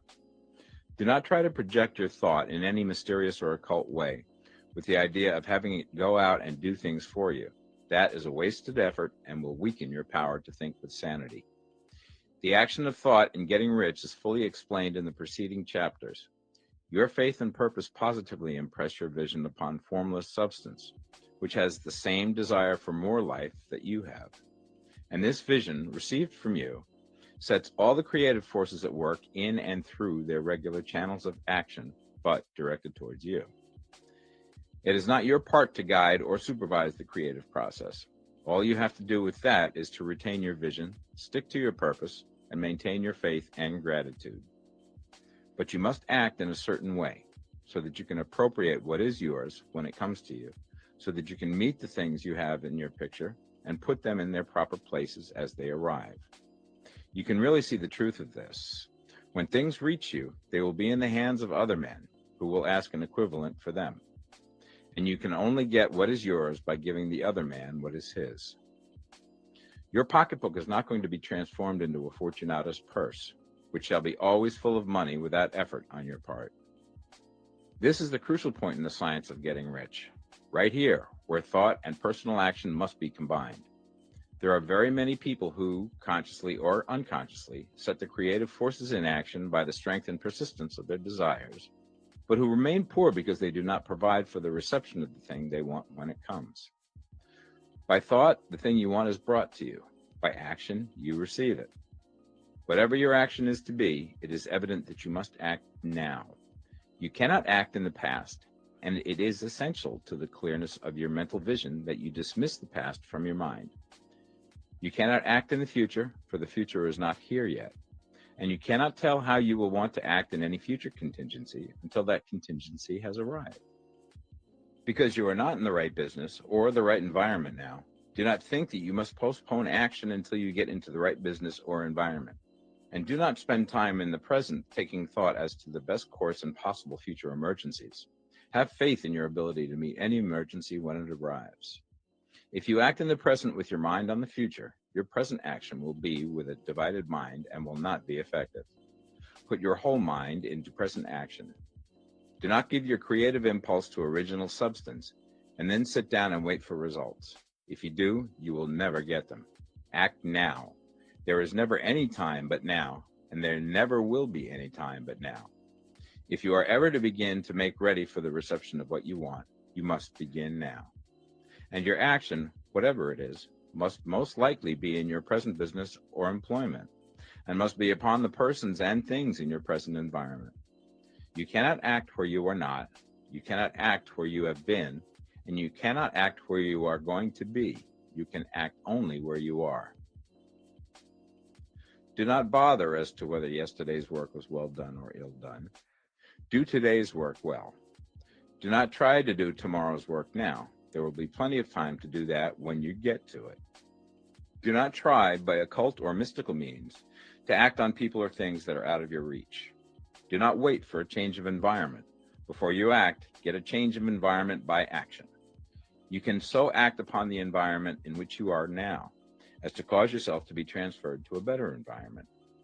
Hold with faith and purpose the vision of yourself in the better environment, but act upon your present environment with all your heart and with all your strength and with all your mind. Do not spend any time in daydreaming or castle building. Hold to the one vision of what you want and act now. Do not cast about seeking some new thing to do, or some strange, unusual, or remarkable action to perform as a first step towards getting rich. It is probable that your actions, at least for some time to come, will be those you have been performing for some time past, but you are to begin now to perform these actions in a certain way, which will surely make you rich. If you are engaged in some business and feel that it is not the right one for you, do not wait until you get into the right business before you begin to act. Do not feel discouraged or sit down and lament because you are misplaced. No man was ever so misplaced that he could not find the right place, and no man ever became so involved in the wrong business but that he could get into the right business. Hold the vision of yourself in the right business, with the purpose to get into it, and the faith that you will get into it, and are getting into it, but act in your present business. Use your present business as the means of getting a better one, and use your present environment as the means of getting into a better one. Your vision of the right business, if held with faith and purpose, will cause the Supreme to move the right business towards you, and your action, if performed in a certain way, will cause you to move towards the business. If you are an employee or wage earner and feel that you must change places in order to get what you want, do not project your thought into space and rely upon it to get you another job. It will probably fail to do so. Hold the vision of yourself in the job you want while you act with faith and purpose on the job you have, and you will certainly get the job you want. Your vision and faith will set the creative force in motion to bring it toward you, and your action will cause the forces in your own environment to move you toward the place you want. In closing this chapter, we will add another statement to our syllabus. There is a thinking stuff from which all things are made, and which, in its original state, permeates, penetrates, and fills the interspaces of the universe. A thought in this substance produces the thing that is imaged by the thought. Man can form things in his thought, and by impressing his thought upon formless substance, can cause the thing he thinks about to be created. In order to do this, man must pass from the competitive to the creative mind. He must form a clear mental picture of the thing he wants, and hold this picture in his thoughts with the fixed purpose to get what he wants, and the unwavering faith that he does get what he wants, closing his mind to all that may tend to shake his purpose, dim his vision, or quench his faith. That he may receive what he wants when it comes, man must act now upon the people and things in his present environment. Chapter 12, Efficient Action. You must use your thought as directed in previous chapters and begin to do what you can do where you are, and you must do all that you can do where you are. You can advance only by being larger than your present place, and no man is larger than his present place who leaves undone any of the work pertaining to that place. The world is advanced only by those who more than fill their present places. If no man quite filled his present place, you can see that there must be a going backward in everything. Those who do not quite fill their present places are dead weight upon society, government, commerce, and industry. They must be carried along by others at a great expense. The progress of the world is retarded only by those who do not fill the places they are holding.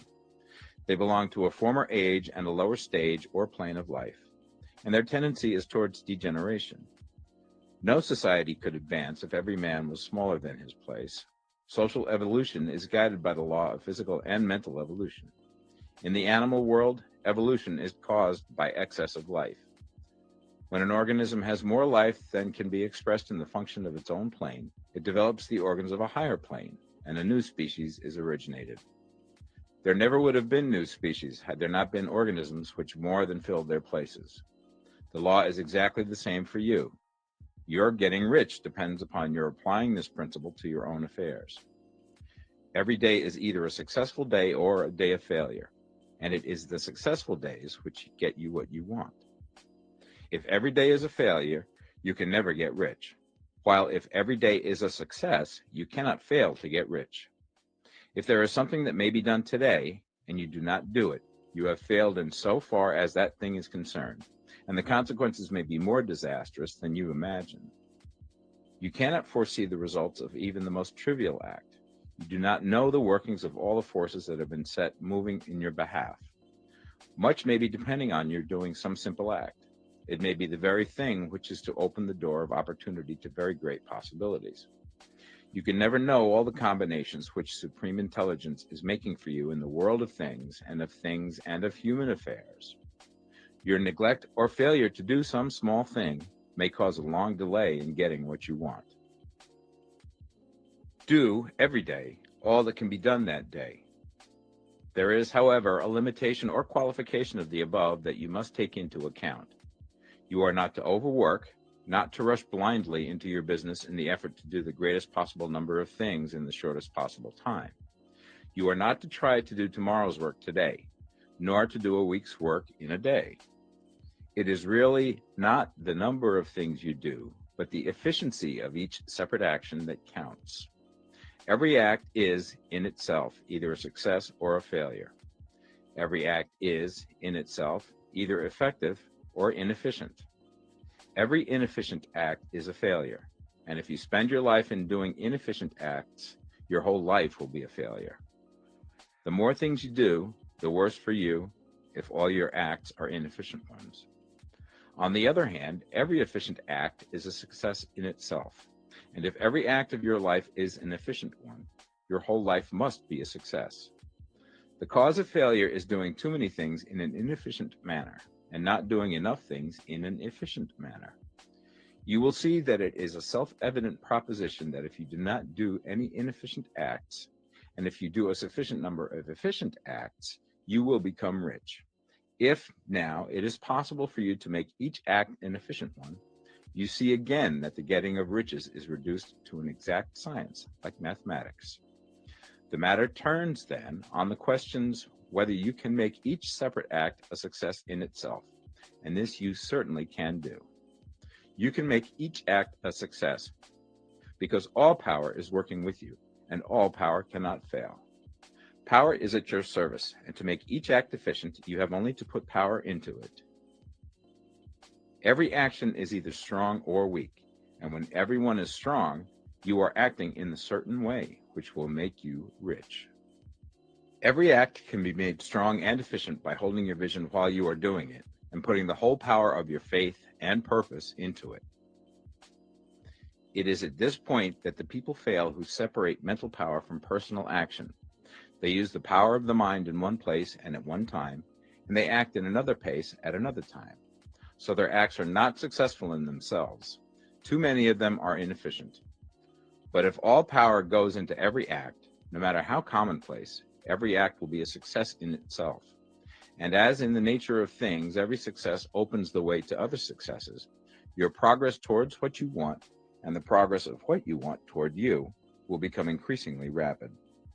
Remember that successful action is cumulative in its results. Since the desire for more life is inherent in all things, when a man begins to move towards larger life, more things attach themselves to him, and the influence of his desire is multiplied. Do, every day, all that you can do that day, and do each act in an efficient manner. In saying that you must hold your vision while you are doing each act, however trivial or commonplace, I do not mean to say that it is necessary at all times to see the vision distinctly to its smallest details. It should be the work of your leisure hours to use your imagination on the details of your vision, and to contemplate them until they are firmly fixed upon memory. If you wish speedy results, spend practically all your spare time in this practice. By continuous contemplation, you will get the picture of what you want, even to the smallest details, so firmly fixed upon your mind and so completely transferred to the mind of formless substance, that in your working hours you need only to mentally refer to the picture to stimulate your faith and purpose, and cause your best effort to be put forth. Contemplate your picture in your leisure hours until your consciousness is so full of it that you can grasp it instantly. You will become so enthused with its bright promises that the mere thought of it will call forth the strongest energies of your whole being. Let us again repeat our syllabus, and by slightly changing the closing statements, bring it to the point we have now reached. There is a thinking stuff from which all things are made, and which, in its original state, permeates, penetrates, and fills the interspaces of the universe. A thought in this substance produces the thing that is imaged by the thought. Man can form things in his thought, and, by impressing his thought upon formless substance, can cause the thing he thinks about to be created. In order to do this, man must pass from competitive to the creative mind. He must form a clear mental picture of the thing he wants, and do, with faith and purpose, all that can be done each day, doing each separate thing in an efficient manner. Chapter 13, Getting into the Right Business. Success in any particular business depends for one thing upon your possessing in a well-developed state the faculties required in that business. Without good musical faculty, no one can succeed as a teacher of music. Without well-developed mechanical faculties, no one can achieve great success in any of the mechanical trades. Without tact and the commercial faculties, no one can succeed in the mercantile pursuits. But to possess in a well-developed state the faculties required in your particular vocation does not ensure getting rich. There are musicians who have remarkable talent and who yet remain poor. There are blacksmiths, carpenters, and so on who have excellent mechanical ability, but who do not get rich. And there are merchants with good faculties for dealing with men who nevertheless fail. The different faculties are tools. It is essential to have good tools, but it is also essential that the tools should be used in the right way. One man can take a sharp saw, a square, a good plane, and so on, and build a handsome article of furniture. Another man can take the same tools and set to work to duplicate the article, but his production will be a botch. He does not know how to use good tools in a successful way. The various faculties of your mind are the tools with which you must do the work which is to make you rich. It will be easier for you to succeed if you get into a business for which you are well equipped with mental tools. Generally speaking, you will do best in that business which will use your strongest faculties, the one for which you are naturally best fitted. But there are limitations to this statement also. No man should regard his vocation as being irrevocably fixed by the tendencies with which he was born. You can get rich in any business, for if you have not the right talent you can develop that talent. It merely means that you will have to make your tools as you go along, instead of confining yourself to the use of those with which you were born. It will be easier for you to succeed in a vocation for which you already have the talents in a well-developed state, but you can succeed in any vocation, for you can develop any rudimentary talent, and there is no talent of which you have not at least the rudiment. You will get rich most easily in point of effort if you do that for which you are best fitted, but you will get rich most satisfactorily if you do that which you want to do. Doing what you want to do is life, and there is no real satisfaction in living if we are compelled to be forever doing something which we do not like to do, and can never do what we want to do. And it is certain that you can do what you want to do. The desire to do it is proof that you have within you the power which can do it. Desire is a manifestation of power. The desire to play music is the power which can play music seeking expression and development. The desire to invent mechanical devices is the mechanical talent seeking expression and development. When there is no power, either developed or undeveloped, to do a thing, there is never any desire to do that thing. And where there is strong desire to do a thing, it is certain proof that the power to do it is strong and only requires to be developed and applied in the right way. All things else being equal, it is best to select a business for which you have the best developed talent. But if you have a strong desire to engage in any particular line of work, you should select that work as the ultimate end at which you aim. You can do what you want to do, and it is your right and privilege to follow the business or avocation which will be most congenial and pleasant. You are not obliged to do what you do not like to do, and should not do it except as a means to bring you to the doing of the thing you want to do. If there are past mistakes whose consequences have placed you in an undesirable business or environment, you may be obliged for some time to do what you do not like to do. If you feel that you are not in the right vocation, do not act too hastily in trying to get into another one. The best way, generally, to change business or environment is by growth. Do not be afraid to make a sudden and radical change if the opportunity is presented, and you feel after careful consideration that it is the right opportunity. But never take sudden or radical action when you are in doubt as to the wisdom of doing so.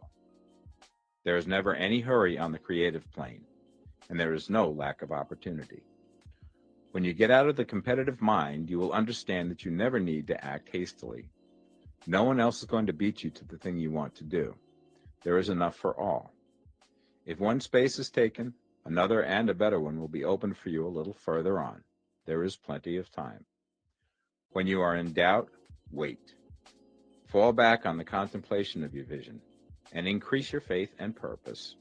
And by all means, in times of doubt and indecision, cultivate gratitude. A day or two spent in contemplating the vision of what you want and in earnest thanksgiving that you are getting it will bring your mind into such close relationship with the Supreme that you will make no mistake when you do act. There is a mind which knows all there is to know, and you can come into close unity with this mind by faith and the purpose to advance in life if you have deep gratitude. Mistakes come from acting hastily or from acting in fear or doubt, or in forgetfulness of the right motive, which is more life to all and less to none. As you go on in the certain way, opportunities will come to you in increasing number, and you will need to be very steady in your faith and purpose, and to keep in close touch with the all mind by reverent gratitude. Do all that you can do in a perfect manner every day, but do it without haste, worry, or fear. Go as fast as you can, but never hurry. Remember that in the moment you begin to hurry, you cease to be a creator and become a competitor. You drop back upon the old plane again. Whenever you find yourself hurrying, call a halt. Fix your attention on the mental image of the thing you want and begin to give thanks that you are getting it. The exercise of gratitude will never fail to strengthen your faith and renew your purpose. Chapter 14. The Impression of Increase. Whether you change your vocation or not, your actions for the present must be those pertaining to the business in which you are now engaged. You can get into the business you want by making constructive use of the business you are already established in, by doing your daily work in a certain way. And insofar as your business consists in dealing with other men, whether personally or by letter, the key thought of all your efforts must be to convey to their minds the impression of increase. Increase is what all men and women are seeking. It is the urge of the formless intelligence within them, seeking fuller expression. The desire for increase is inherent in all nature. It is the fundamental impulse of the universe. All human activities are based on the desire for increase. People are seeking more food, more clothes, better shelter, more luxury, more beauty, more knowledge, more pleasure. Increase in something, more life. Every living thing is under this necessity for continuous advancement. Where increase of life ceases, dissolution and death set in at once. Man instinctively knows this, and hence he is forever seeking more. This law of perpetual increase is set forth by Jesus in the parable of the talents. Only those who gain more retain any. From him who hath not shall be taken away even that which he hath. The normal desire for increased wealth is not an evil or a reprehensible thing. It is simply the desire for more abundant life. It is aspiration. And because it is the deepest instinct of their natures, all men and women are attracted to him who can give them more of the means of life. In following the certain way, you are getting continuous increase for yourself, and you are giving it to all with whom you deal. You are a creative center from which increase is given off to all. Be sure of this and convey assurance of the fact to every man, woman, and child with whom you come in contact. No matter how small the transaction, even if it be only the selling of a stick of candy to a little child, put into it the thought of increase and make sure that the customer is impressed with the thought. Convey the impression of advancement with everything you do, so that all people shall receive the impression that you are an advancing man, and that you advance all who deal with you. Even to the people whom you meet in a social way, without any thought of business, and to whom you do not try to sell anything, give the thought of increase. You can convey this impression by holding the unshakable faith that you, yourself, are in the way of increase, and by letting this faith inspire, fill, and permeate every action. Do everything that you do in the firm conviction that you are an advancing personality, and that you are giving advancement to everybody. Feel that you are getting rich, and that in doing so you are making others rich, and conferring benefits to all. Do not boast or brag of your success, or talk about it unnecessarily. True faith is never boastful. Wherever you find a boastful person, you find one who is secretly doubtful and afraid. Simply feel the faith, and let it work out in every transaction. Let every act and tone and look express the quiet assurance that you are getting rich, that you are already rich.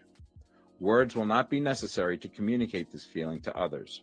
They will feel the sense of increase when in your presence and will be attracted to you again.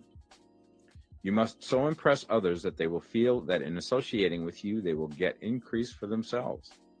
See that you give them a use value greater than the cash value you are taking from them. Take an honest pride in doing this and let everybody know it, and you will have no lack of customers. People will go where they are given increase. and the Supreme, which desires increase in all, and which knows all, will move towards you men and women who have never heard of you. Your business will increase rapidly, and you will be surprised at the unexpected benefits which will come to you. You will be able from day to day to make larger combinations, secure greater advantages, and to go on into a more congenial vocation if you desire to do so. You must never lose sight of your vision of what you want, or your faith and purpose to get what you want. Let me here give you another word of caution in regards to motives. Beware of the insidious temptation to seek for power over other men. Nothing is so pleasant to the unformed or partially developed mind as the exercise of power or dominion over others. The desire to rule for selfish gratification has been the curse of the world. For countless ages, kings and lords have drenched the earth with blood in their battles to extend their dominions. This is not to seek more life for all, but to get more power for themselves. Today, the main motive in the business and industrial world is the same. Men marshal their armies of dollars and lay waste the lives and hearts of millions in the same mad scramble for power over others. Commercial kings, like political kings, are inspired by the lust for power. Jesus saw in this desire for mastery the moving impulse of that evil world he sought to overthrow. Read the 23rd chapter of Matthew and see how he pictures the lust of the Pharisees to be called master, to sit in the high places, to domineer over others, and to lay burdens on the backs of the less fortunate. And note how he compares this lust for dominion with the brotherly seeking for the common good to which he calls his disciples. Look out for the temptation to seek for authority, to become a master, to be considered as one who is above the common herd, to impress others by lavish display, and so on. The mind that seeks for mastery over others is the competitive mind, and the competitive mind is not the creative one. In order to master your environment and your destiny, it is not at all necessary that you should rule over your fellow men, and indeed, when you fall into the world's struggle for the high places, you begin to be conquered by fate and environment, and your getting rich becomes a matter of chance and speculation. Beware the competitive mind. No better statement of the principle of creative action can be formulated than the favorite declaration of the late Golden Rule Jones of Toledo. What I want for myself, I want for everybody. Chapter 15, The Advancing Man. What I have said in the last chapter applies as well to the professional man and the wage earner as to the man who is engaged in mercantile business. No matter whether you are a physician, a teacher, or a clergyman, if you can give increase of life to others and make them sensible of the fact, they will be attracted to you and you will get rich. The physician who holds the vision of himself as a great and successful healer, and who works towards the complete realization of that vision with faith and purpose, as described in former chapters, will come into such close touch with the source of life that he will be phenomenally successful. Patients will come to him in throngs. No one has a greater opportunity to carry into effect the teaching of this book than the practitioner of medicine. It does not matter to which of the various schools he may belong, for the principle of healing is common to all of them, and may be reached by all alike. The advancing man in medicine, who holds to a clear mental image of himself as successful, and who obeys the laws of faith, purpose, and gratitude, will cure every curable disease he undertakes, no matter what remedies he may use. In the field of religion, the world cries out for the clergyman who can teach his hearers the true science of abundant life. He who masters the details of the science of getting rich, together with the allied sciences of being well, of being great, and of winning love, and who teaches these details from the pulpit, will never lack for a congregation. This is the gospel that the world needs. It will give increase of life, and men will hear it gladly, and will give liberal support to the man who brings it to them. What is now needed is a demonstration of the science of life from the pulpit. We want preachers who can not only tell us how, but who in their own persons will show us how. We need the preacher who will himself be rich, healthy, great, and beloved, to teach us how to attain to these things, and when he comes, he will find a numerous and loyal following. The same is true of the teacher who can inspire the children with the faith and purpose of the advancing life. he will never be out of a job. And any teacher who has this faith and purpose can give it to his pupils. He cannot help giving it to them if it is part of his own life and practice. What is true of the teacher, preacher, and physician is true of the lawyer, dentist, real estate man, insurance agent, of everybody. The combined mental and personal action I have described is infallible. It cannot fail. Every man and woman who follows these instructions steadily, perseveringly, and to the letter will get rich. The law of the increase of life is as mathematically certain in its operation as the law of gravitation. Getting rich is an exact science. The wage earner will find this as true of his case as of any others mentioned. Do not feel that you have no chance to get rich because you are working where there is no visible opportunity for advancement, where wages are small and the cost of living high. Form your clear mental vision of what you want and begin to act with faith and purpose. Do the work that you can do every day and do each piece of work in a perfectly successful manner. Put the power of success and the purpose to get rich into everything that you do. But do not do this merely with the idea of currying favor with your employer in the hopes that he or those above you will see your good work and advance you. It is not likely that they will do so. The man who is merely a good workman, filling his place to the very best of his ability and satisfied with that, is valuable to his employer, and it is not to the employer's interest to promote him. He is worth more where he is. To secure advancement, something more is necessary than to be too large for your place.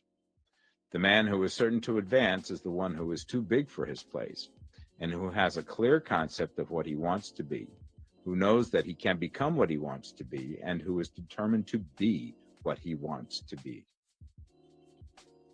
Do not try to more than fill your present place with a view to pleasing your employer. Do it with the idea of advancing yourself. Hold the faith and purpose of increase during work hours, after work hours, and before work hours. Hold it in such a way that every person who comes in contact with you, whether foreman, fellow workman, or social acquaintance, will feel the power of purpose radiating from you, so that everyone will get the sense of advancement and increase from you. Men will be attracted to you, and if there is no possibility for advancement in your present job, you will very soon see an opportunity to take another job. There is a power which never fails to present opportunity to the advancing man who is moving in obedience to law. God cannot help helping you if you act in a certain way. He must do so in order to help himself. There is nothing in your circumstances or in the industrial situation that can keep you down. If you cannot get rich working for the Steel Trust, you can get rich on a 10-acre farm. And if you begin to move in the certain way, you will certainly escape from the clutches of the Steel Trust and get on to the farm or wherever else you wish to be. If a few thousands of its employees would enter upon the certain way, the Steel Trust would soon be in a bad plight. It would have to give its working men more opportunity or go out of business. Nobody has to work for a trust. The trusts can keep men in so-called hopeless conditions only so long as there are men who are too ignorant to know of the science of getting rich, or too intellectually slothful to practice it. Begin this way of thinking and acting, and your faith and purpose will make you quick to see any opportunity to better your condition. Such opportunities will speedily come, for the Supreme, working in all and working for you, will bring them before you. Do not wait for an opportunity to be all that you want to be. When an opportunity to be more than you are now is presented, and you feel impelled toward it, take it. It will be the first step towards a greater opportunity. There is no such thing possible in this universe as a lack of opportunities for the man who is living the advancing life. It is inherent in the constitution of the cosmos to be for him and work together for his good. He must certainly be rich if he acts and thinks in a certain way. So let wage-earning men and women study this book with great care and enter with confidence upon the course of action it prescribes. It will not fail. Chapter 16. Some cautions and concluding observations.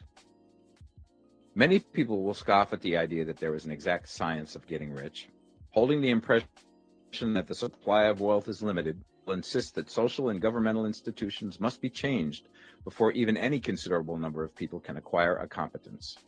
But this is not true.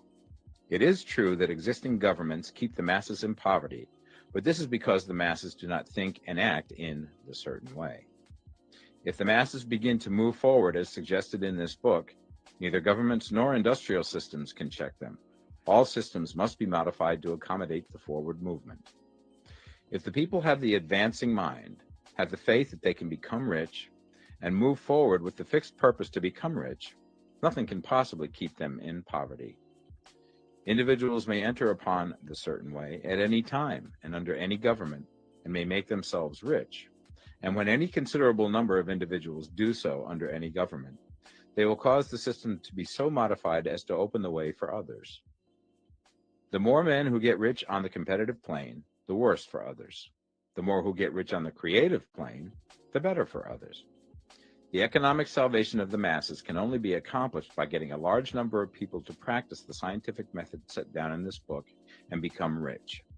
These will show others the way and inspire them with a desire for real life, with the faith it can be attained, and with the purpose to attain it.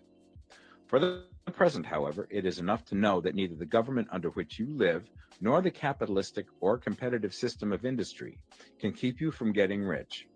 When you enter upon the creative plane of thought, you will rise above all these things and become a citizen of another kingdom. But remember that your thought must be held upon the creative plane. You are never for an instant to be betrayed into regarding the supply as limited or into acting on the moral level of competition. Whenever you do fall into old ways of thought, correct yourself instantly. For when you are in the competitive mind, you have lost the cooperation of the mind of the whole. Do not spend any time in planning as to how you meet possible emergencies in the future, except as the necessary policies may affect your actions today. You are concerned with doing today's work in a perfectly successful manner, and not with emergencies which may arise tomorrow. You can attend to them as they come. Do not concern yourself with questions as to how you shall surmount obstacles which may loom upon your business horizon, unless you can see plainly that your course must be altered today in order to avoid them. No matter how tremendous an obstruction may appear at a distance, you will find that if you go on in the certain way, it will disappear as you approach it, or that a way over, through, or around it will appear. No possible combination of circumstances can defeat a man or woman who is proceeding to get rich along strictly scientific lines. No man or woman who obeys the law can fail to get rich, any more than one can multiply 2 by 2 and fail to get 4. Give no anxious thought to possible disasters, obstacles, panics, or unfavorable combinations of circumstances. It is time enough to meet such things when they present themselves before you in the immediate present, and you will find that every difficulty carries with it the wherewithal for its overcoming. Guard your speech. Never speak of yourself, your affairs, or of anything else in a discouraged or discouraging way. Never admit the possibility of failure, or speak in a way that infers failure as a possibility. Never speak of times as being hard, or of business conditions as being doubtful. Times may be hard and business doubtful for those who are on the competitive plane, but they can never be so for you. You can create what you want, and you are above fear. When others are having hard times and poor business, you will find your greatest opportunities. Train yourself to think of and to look upon the world as a something which is becoming, which is growing, and to regard seeming evil as being only that which is undeveloped. Always speak in terms of advancement. To do otherwise is to deny your faith, and to deny your faith is to lose it. Never allow yourself to feel disappointed. You may expect to have a certain thing at a certain time and not get it at that time, and this will appear to you like failure. But if you hold to your faith, you will find that the failure is only apparent. Go on in the certain way, and if you do not receive that thing, you will receive something so much better that you will see that the seeming failure was really a great success. A student of this science had set his mind on making a certain business combination which seemed to him at the time to be very desirable, and he worked for some weeks to bring it about. When the crucial time came, the thing failed in a perfectly inexplicable way. It was as if some unseen influence had been working secretly against him. He was not disappointed. On the contrary, he thanked God that his desire had been overruled and went steadily on with a grateful mind. In a few weeks, an opportunity so much better came his way that he would not have made the first deal on any account, and he saw that a mind which knew more than he knew had prevented him from losing the greater good by entangling himself with the lesser. That is the way every seeming failure will work out for you if you keep your faith, hold to your purpose, have gratitude, and do every day all that can be done that day, doing each separate act in a successful manner. When you make a failure, it is because you have not asked for enough. Keep on, and a larger thing than you were seeking will certainly come to you. Remember this. You will not fail because you lack the necessary talent to do what you wish to do. If you go on as I have directed, you will develop all the talent that is necessary to the doing of your work. It is not within the scope of this book to deal with the science of cultivating talent, but it is as certain and simple as the process of getting rich. However, do not hesitate or waver for fear that when you come to any certain place, you will fail for lack of ability. Keep right on, and when you come to that place, the ability will be furnished to you. The same source of ability which enabled the untaught Lincoln to do the greatest work in government ever accomplished by a single man is open to you. You may draw upon all the mind there is for wisdom to use in meeting the responsibilities which are laid upon you. Go on in full faith. Study this book. Make it your constant companion until you have mastered all the ideas contained in it. While you are getting firmly established in this faith, you will do well to give up most recreations and pleasure, and to stay away from places where ideas conflicting with these are advanced in lectures or sermons. Do not read pessimistic or conflicting literature or get into arguments upon the matter. Do very little reading, outside of the writers mentioned in the preface. Spend most of your leisure time in contemplating your vision, and in cultivating gratitude, and in reading this book. It contains all you need to know of the science of getting rich, and you will find all the essentials summed up in the following chapter. Chapter 17, Summary of the Science of Getting Rich. There is a thinking stuff from which all things are made, and which, in its original state, permeates, penetrates, and fills the interspaces of the universe. A thought in this substance produces the thing that is imaged by the thought. Man can form things in his thought, and by impressing his thought upon formless substance can cause the thing he thinks about to be created. In order to do this, man must pass from the competitive to the creative mind, otherwise he cannot be in harmony with the formless intelligence, which is always creative and never competitive in spirit. Man may come into full harmony with the formless substance by entertaining a lively and sincere gratitude for the blessings it bestows upon him.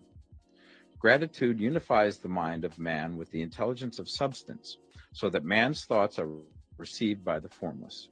Man can remain upon the creative plane only by uniting himself with the formless intelligence through a deep and continuing feeling of gratitude. Man must form a clear and definite mental image of the things he wishes to have, to do, or to become, and he must hold this mental image in his thoughts, while being deeply grateful to the Supreme that all his desires are granted to him.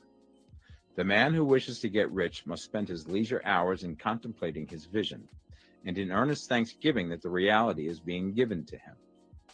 Too much stress cannot be laid on the importance of frequent contemplation of the mental image, coupled with unwavering faith and devout gratitude. This is the process by which the impression is given to the formless and the creative forces set in motion. The creative energy works through the established channels of natural growth and of the industry and social order. All that is included in his mental image will surely be brought to the man who follows the instructions given above, and whose faith does not waver. What he wants will come to him through the ways of established trade and commerce. In order to receive his own when it shall come to him, man must be active, and this activity can only consist in more than filling his present place. He must keep in mind the purpose to get rich through the realization of his mental image. And he must do, every day, all that can be done that day, taking care to do each act in a successful manner. He must give to every man a use value in excess of the cash value he receives, so that each transaction makes for more life, and he must so hold the advancing thought that the impression of increase will be communicated to all with whom he comes in contact.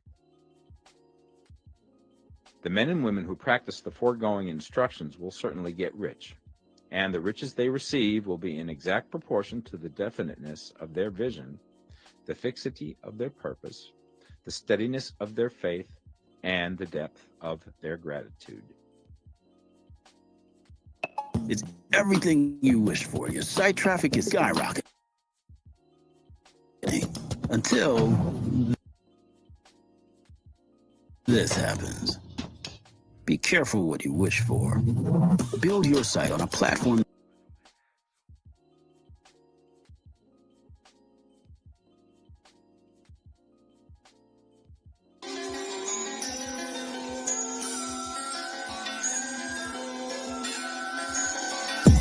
The way I do this beat gon' have them bodies jump in, and afterwards the beat with me because I got her blushing. I mean it happen every time that I be in discussion, and actually dog is starting to get disgusting. The way I filter through their mind gon' make it meditate. The way I'm thugging on the spine gon' make a nigga hate. Usually wouldn't happen, but I don't care today. It usually wouldn't happen, but I don't care today, dog. Usually when I'm rapping, I got so much to say. Usually calling and texting, but baby, not today. Usually balling and flexing, but nigga, not today. Not today. No nigga, not today, dog. Still got the section, but we ain't hopping on yacht today. I get it popping, this energy start a damn parade. Dropping my phone and making time for the love and hate. Not today. No nigga, not today, dog. I look at it from a prospect of what can I do and when am I going to do it to change my situation, you know? This that iced out new sprinter, no pretending. I promise from all this winning, this energy have been gifted from G.O.D. independent. She look me in my eyes and tell me she wanna ride, but not today, missy. But my dog's finna chase, so not today, kitty. Yeah, I'm usually off the chain, but not today, pretty. Not today. No nigga, not today, dog.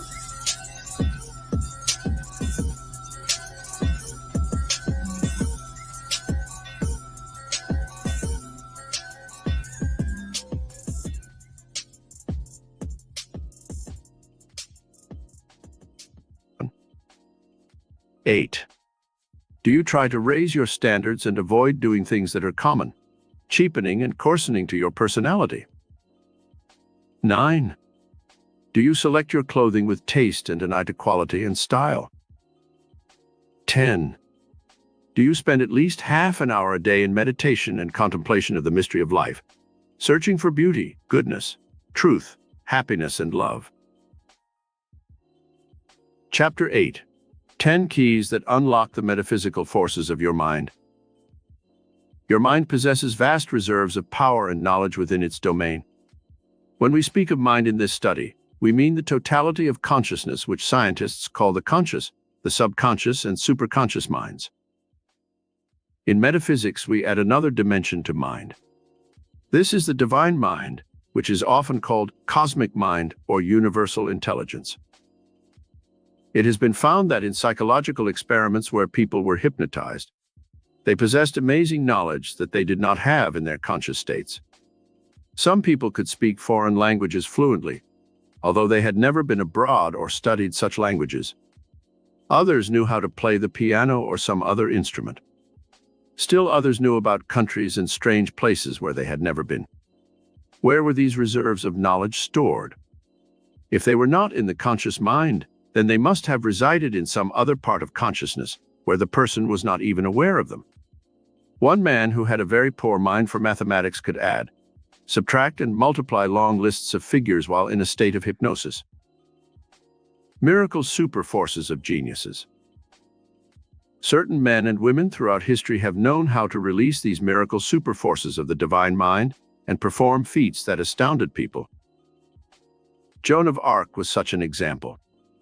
She was a poor peasant maid who had never been away from her village. When she began to hear voices and have visions, people thought she was obsessed with evil spirits. She saw in her visions that she would ride at the head of France's victorious armies, and the voices told her she would one day save France. When she finally convinced the French generals of the veracity of her visions, they put her at the head of their soldiers, and she led them to victory after victory. Were her visions delusions? Or rather, were they induced by some superforce within her consciousness that knew of her divine destiny? We are inclined to believe the latter, for too many times in history men and women have had this kind of divine vision and have achieved miracles that were impossible for ordinary men and women to perform. In his experiments in extrasensory perception, a noted authority tells of an instance where a young woman's father died, leaving her impoverished. After the funeral expenses were paid, there was no money left for food in the house. One night this woman had a realistic dream in which her father came to her as she had known him in life and told her of a secret compartment in an antique piece of furniture in the living room where she would find a large sum of money hidden in big bills. Upon awakening, the woman could still hear the sound of her father's voice in her ears. She arose and went to the antique dresser her father had told her about. She reached into a recessed area behind one of the drawers, and there found the money in the secret compartment she had been told about. How Napoleon unlocked this superforce. Napoleon called upon the miracle superforce of his higher mind, and won for himself a position as Emperor of France, and nearly conquered the entire continent in his 20-year rule. He believed in astrology, and was told early in his life that he was destined to become a king. He believed that he was destined to liberate the people of France from tyranny and poverty, and to unite all of Europe in a great confederacy over which he would rule as emperor. When he consulted mystics and seers, they confirmed his own inner conviction that he was born to rule. This idea became an overpowering, magnificent obsession in Napoleon's mind. He began to study the art of warfare, of political and diplomatic strategy, and finally, when he felt the stars were auspicious, he set out on his rendezvous with destiny.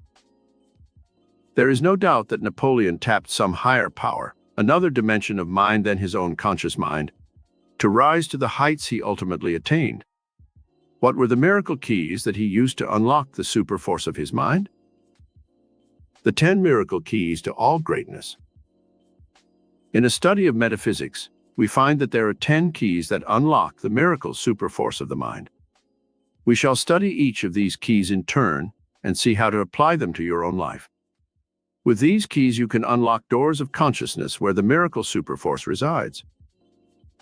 The key of imagination. Your destiny is forged in the workshop of your imagination. It is in his imagination that man can truly grow wings of the soul and soar above the limitations of mortal mind and become godlike in his dreams and aspirations. That which you can conceive, you can achieve. The very act of picturing a condition you desire sets into motion certain superforces within your higher mind that begin to create the conditions imaged. Einstein gave the world a mathematical formula which perfectly states the metaphysical law for using creative imagination to materialize the destiny we desire. Einstein's formula is expressed mathematically as E equals mc2. What this formula says is that energy and matter are convertible. Mental energy possesses its equivalent in matter and is as real as so-called material energy. All physical and material things are actually manifestations of energy. The energy in a thought produces its own materialization.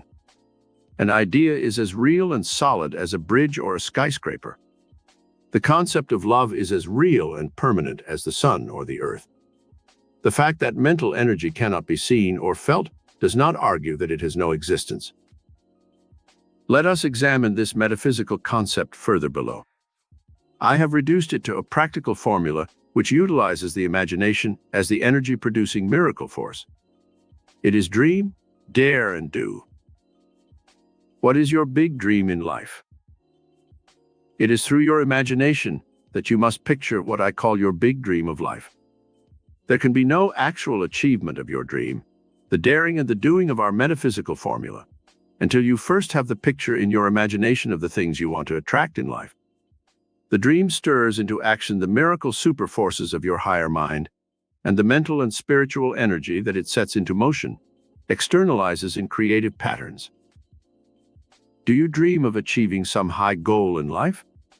If you do, it must be specific and clear-cut. Otherwise, the super forces of your higher mind are not activated sufficiently to bring it into being. I remember in my first year in high school in biology class when we were studying the sprouting of plants, we were given home study work where we were told to plant bin seed and then watch them mature. I was so anxious to see the miracle of growth and evolvement that I kept digging up the poor bin seed until it gave up in discouragement and died. The picture of the mature bin, the sprouts, the roots, the final edible vegetable inherent in the seed, were all there in the invisible dimensions of time and space, waiting for the final creative pulsation in the soil. But the law of growth could never work when it was constantly disturbed. This same law applies to your life. In your imagination, you plant the seed of the crop you wish to reap. The super forces of your higher mind are ready and waiting to mature the destiny you want. But you must hold the picture firmly in mind. Then let the higher power mature your dream and externalize it into its physical and material equivalent. One man's imagination changed the world. One of the most imaginative men in history was Jules Verne, who lived between 1828 and 1905. He wrote more than 100 books, and in his imagination created the first submarine, helicopter, radio, television, and dirigible. Simon Lake invented his submarine from inspiration he received when he read Verne's story 20,000 Leagues Under the Sea. Verne's imaginative pictures were fanciful, but they were converted into rational and productive products by men who read his literary works and were, in turn, inspired by them. Eli Whitney invented the cotton gin when he saw his pet cat trying to reach through the bars of a cage to get at his canary. In his imagination, Whitney visualized steel bars holding back the cotton seed, while iron claws drew out the fluffy white cotton between the bars. This one invention revolutionized the industry of the South. The miracle super forces of man's higher mind were stimulated by the power of the imagination to produce such modern great things as the printing press, wireless, radio, television, automobile, typewriter, harnessing of electricity, the splitting of the atom, and the creation of such miracles as the electronic microscope, the 200-inch telescope at Palomar, and now, man's ultimate triumph of mind over matter, the creation of spaceships that are on their way to the moon and distant stars.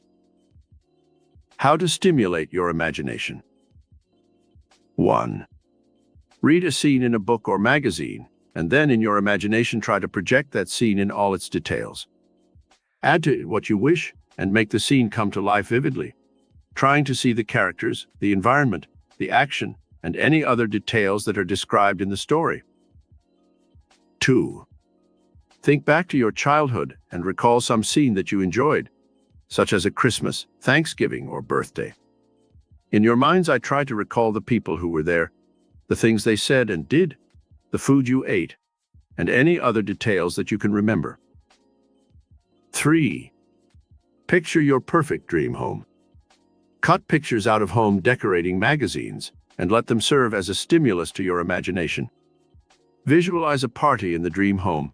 See the friends you have invited, work in the garden, and do any other activities in your mind which you might perform in such a home in reality. 4. Stand before a mirror and imagine that you are speaking before a vast audience in an auditorium. You can speak aloud or to yourself. Make up a talk on some subject with which you are conversant. This speech can be a short one of 2 minutes, or it can be longer. The brain centers are stimulated by such an exercise and make it possible for you to speak more fluently when you need to express yourself. 5. Imagine yourself having $1 million. This mental exercise will help you stimulate the miracle response centers of your brain for building a fortune. If you cannot imagine yourself being rich, it will be difficult to ever attract a fortune. 6. Imagine yourself standing on the prow of a boat headed for some exotic land like Hawaii. You can use pictures from travel magazines to help stimulate your imagination in relation to this exercise. Some people have used travel pictures and literature to stimulate the miracle response centers of their brains, and soon they found themselves actually visiting the places they had imaged in their minds. The second key, curiosity.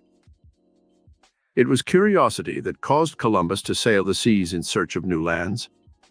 If he had been satisfied with the popular belief that the earth was flat, he never would have embarked on his voyages of discovery. It was curiosity that caused the scientist Fleming to wonder why green mold on bread in a test tube killed germs. His curiosity led him to the discovery of the life-saving penicillin, which is called a miracle drug, and which has saved the lives of millions of people. It was curiosity that led Galvani to experiment with his galvanic battery, from which so many inventions have come. Curiosity has been implanted in the consciousness of man for a specific purpose. This divine emotion makes him discontented with the world as it is and causes him to search for new ways to change things, to improve them, and to give man greater comfort and luxury. How to develop curiosity. 1. Look about you in your work and see how you might improve conditions. Many an invention has been born because man's natural curiosity caused him to wonder if he couldn't improve on the methods being used in his business. A man sitting at a lecture was disturbed by a woman's big hat. He became curious as to how to convert this obstruction to something positive, and before he left the auditorium, he had an idea for a new hat pin, which made him a fortune. 2. Look at some invention such as radio or television, and try to figure out the principle involved in its mechanism. 3. Look around you in your garden and see the fruit, vegetables, and flowers, and try to reason out the method by which they draw the nourishment from the soil to create their products. It was this type of curiosity that led Burbank to develop so many new types of fruits, vegetables, and flowers. It was curiosity that led George Washington Carver to convert the lowly peanut into plastics, insulating materials, fodder for cattle, varnishes, oils, paints, and many other products, which helped revolutionize the industry of the South. 4. When it thunders or lightnings, try to understand the reason why. Look up the facts in an encyclopedia. 5. Stimulate the curiosity response centers of your brain by wondering how other people live in other parts of the world. Study books in your library showing the customs and habitats of people in Asia, Africa, South America, and Australia. 6. When you listen to beautiful music or read interesting stories, try to analyze the emotions that prompted the composers and authors to create their works. The third key, knowledge. It is through the intellect that man rules the universe. The pen is mightier than the sword. Your miracle super forces of the mind are more easily motivated and released when you fortify yourself with knowledge. This does not mean that you must be a college graduate to succeed in life. Many great men have risen to high positions who did not have a formal education. Wisdom is very often an innate trait, and some of the great philosophers like Socrates and Plato founded their own schools. Henry Ford was not a college graduate, but he had innate wisdom. He absorbed knowledge sufficient for his purposes and succeeded in his chosen field.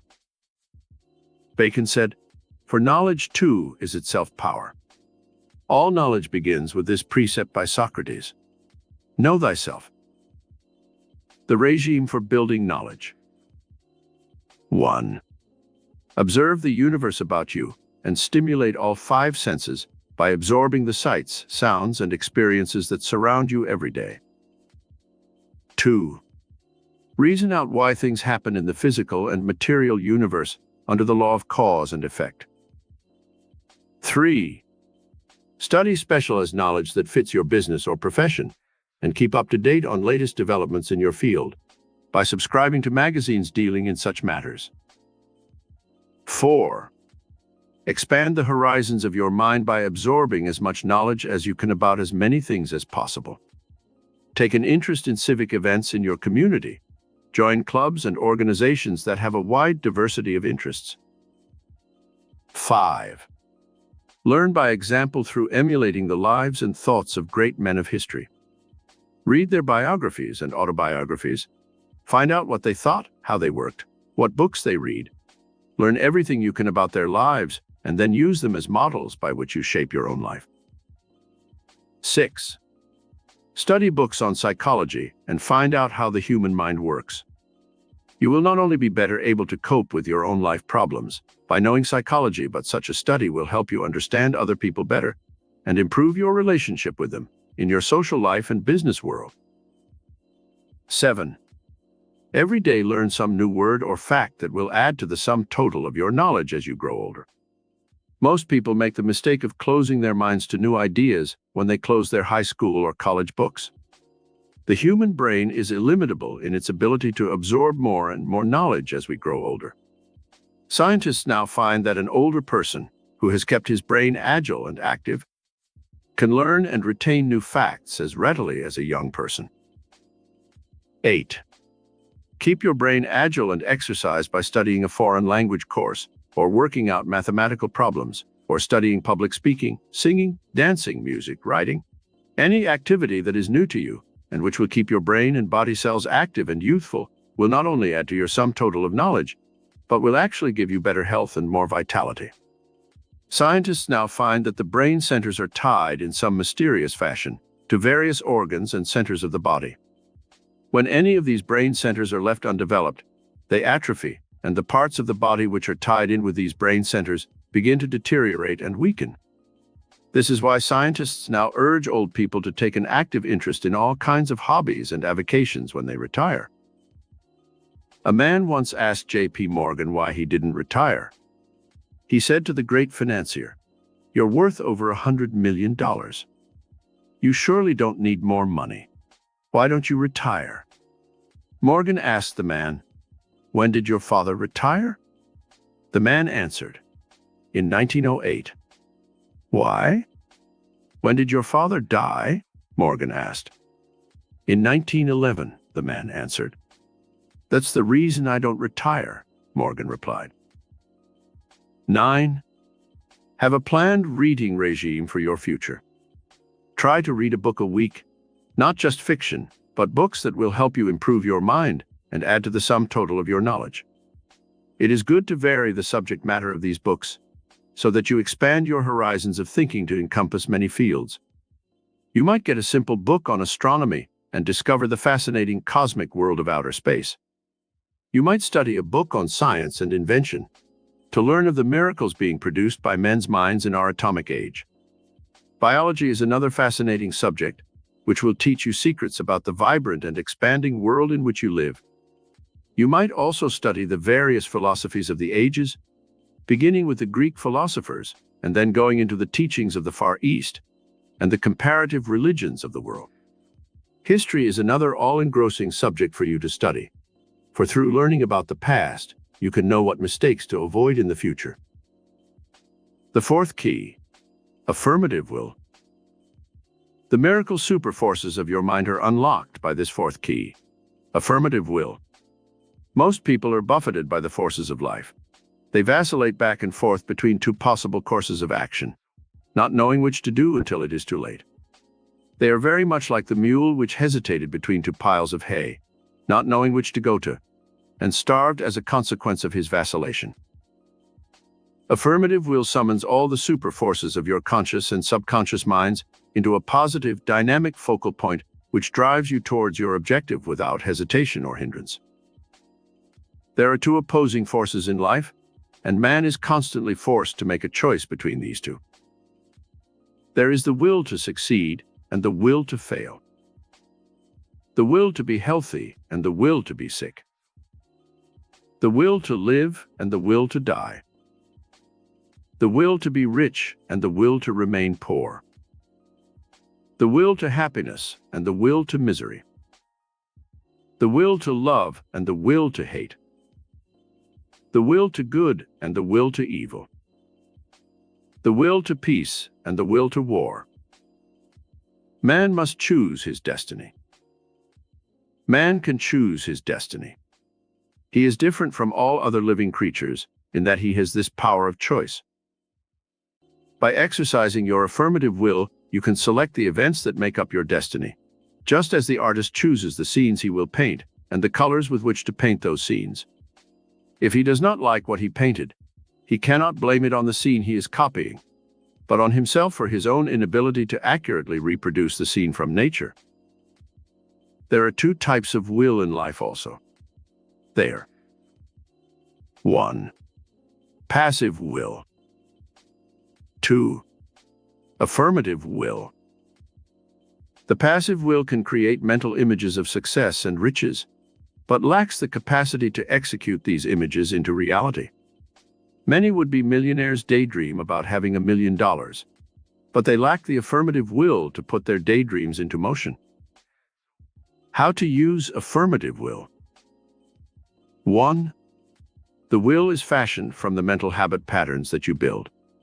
From the time you were born, you began to build habit patterns for almost every act of your life. You rise in the morning and bathe, brush your teeth, shave or make up, put on your clothes, lace your shoes, and prepare to go to your day's work. You do not give much conscious attention to these daily actions, for you have built habit patterns that take care of most of them. If your daily habit patterns have been negative ones, and your mind is filled with thoughts of fear, failure, and disaster, then your auto-conditioning will all be in favor of these negative emotions, and your actions will be correspondingly negative. Change the habit patterns of your mind from negative ones to positive ones. This is easier said than done, but it can be accomplished if you use the power of your affirmative will. Smokers who wish to stop know how difficult it is to change their habit patterns. They must make a superhuman effort to give up the habit of smoking. How do you change your habit patterns? In the same way they're created.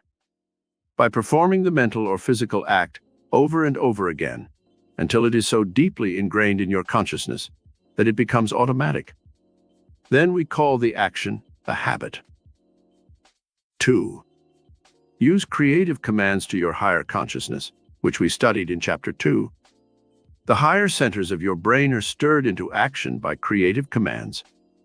Let these be given each morning as you start your day's activity. Then all during the day use little energy boosters to keep your spirits high and your energies at their maximum peak. You can say a dozen times a day, I feel wonderful. I am able to overcome this problem. I am now dissolving these obstacles through the power of my will. I like people and they like me. 3. Try not to let negative experiences in life prove too discouraging. Everyone has these negative conditions to cope with. Even the millionaire has his problems. When some condition arises that tends to get you down, say to yourself, this too shall pass away. Another good statement to dissolve these unwanted negative experiences is this: the solution to the problem is already on the way. 4. The affirmative will must be exercised every day of your life. Otherwise, you are apt to slip into negative and passive habit patterns that affect your entire future destiny. Every day, exercise the will to live. How? Have an intense desire to live for some specific cause or person. You may want to educate your children. You may want to own your home. You may desire a fortune to help other people. The more altruistic and unselfish your purpose for living, the greater will be the life energy that flows from your higher mind. Many people who have lost the will to live die early in life because they have no one to live for and nothing they want to accomplish. When people are motivated by a desire to live for some purpose, they often have a release of the life force that keeps them going until they're 100 or more.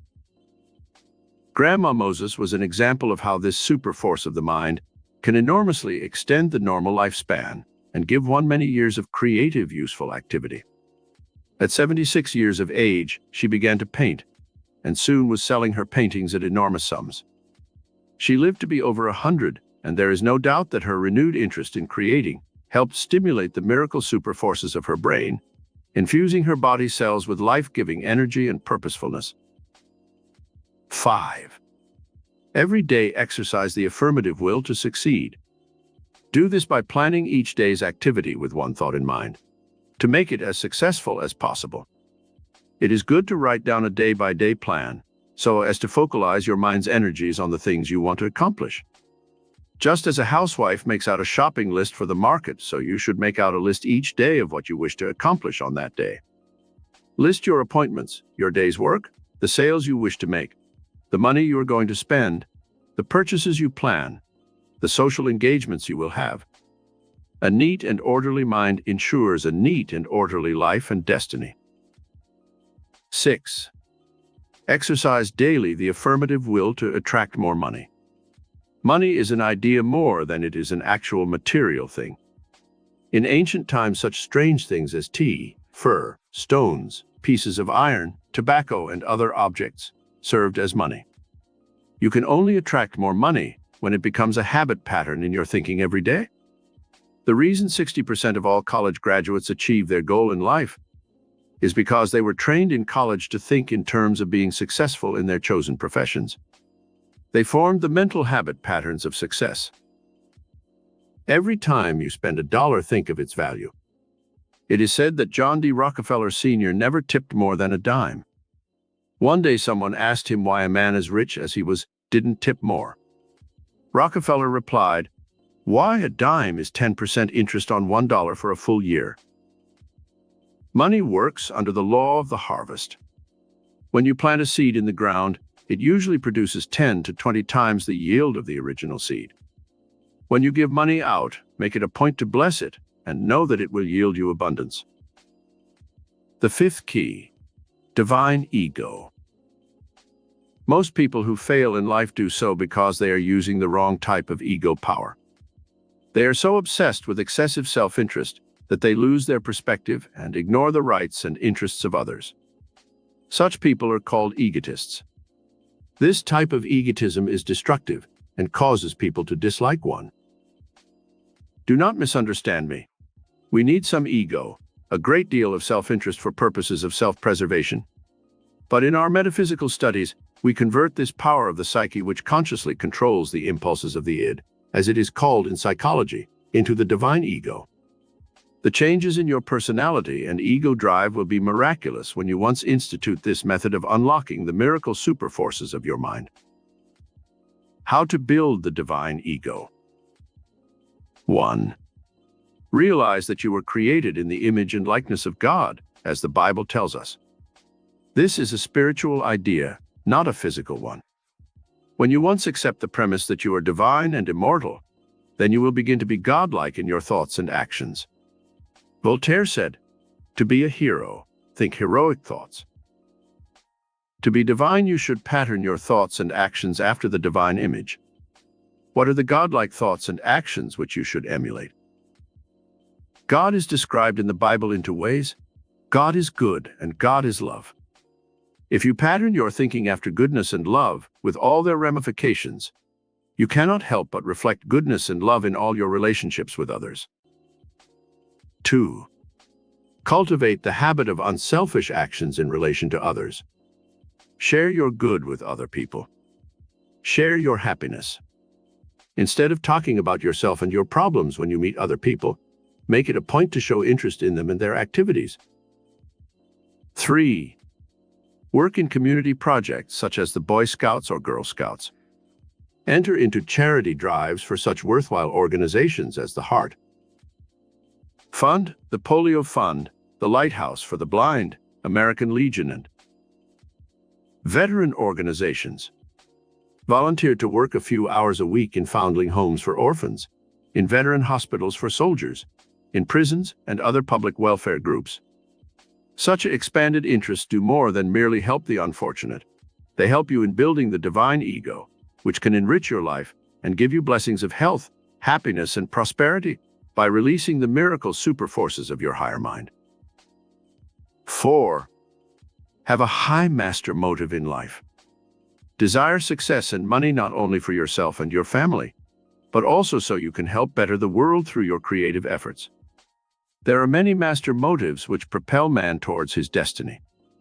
Desire for power, desire for money, fame, glory, a desire for wisdom, a desire for material things, a desire to bring peace to the world, to work for brotherhood and tolerance, a desire to spiritualize your mind and find new dimensions of the soul.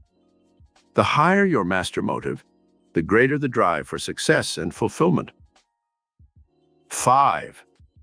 Overcome the animalistic emotions of greed, hatred, selfishness, and envy. The divine image within your consciousness cannot flourish in such an atmosphere of negativity. 6. Implant in your consciousness the positive forces of charity, beauty, truth, justice, faith, and love. And soon you will see the divine inspiration that flows through your consciousness from the divine mind within you. 7. Spend a few moments each day in spiritual contemplation and meditation. In such mystical periods, search within for life's true meaning. Try to find the divine prototype within your own immortal soul. Pray to God for guidance and inspiration every morning when you arise and every night when you go to bed. 8. When you feel the gravity pull of Earth's problems, fears, and worries, stop whatever you are doing and retire for a few moments into the stillness of the cathedral of the soul, and say to yourself, "Peace, be still, and know that I am God." This powerful affirmative spiritual statement from the Bible reaffirms your sense of divinity and will help you once more restore peace and tranquility within your consciousness. Write down on a small card these words. Carry them with you in your pocket or purse and look at them several times. Let each man think himself an act of God, his mind a thought, his life a breath of God. The 6th key, perseverance. Perseverance means the ability to continue doing something in spite of difficulties or opposition. Many times a person who wishes to succeed will stop making the effort because of the many obstacles that he has to face. If he persisted just a short time longer, in many cases, he would undoubtedly have won his goal. A miner in the Nevada desert had struck a vein of gold in his claim, which brought him a few $1,000s, and then petered out. The miner became discouraged and sold his equipment to a junk man for a few $100s. The new owner kept digging, and after a few hours, he broke through a wall of stone where he hit a vein of gold that produced $40,000 worth of pure ore. That gold mine brought the new owner $5 million in the next few years. You may be on the verge of achieving your greatest success if you but persevere a little longer and do not give up. About 20 years ago, I visited Lucille Ball on a set at RKO Studios in Hollywood. After lunch, we had a photograph taken together, and the young and radiantly beautiful star told me rather sadly, "This is my last day at RKO. My contract ends today, and they are not renewing it." I expressed my surprise and regrets, but the irrepressible Lucille said, "Oh, don't worry about me. Someday I'll come back and buy the joint."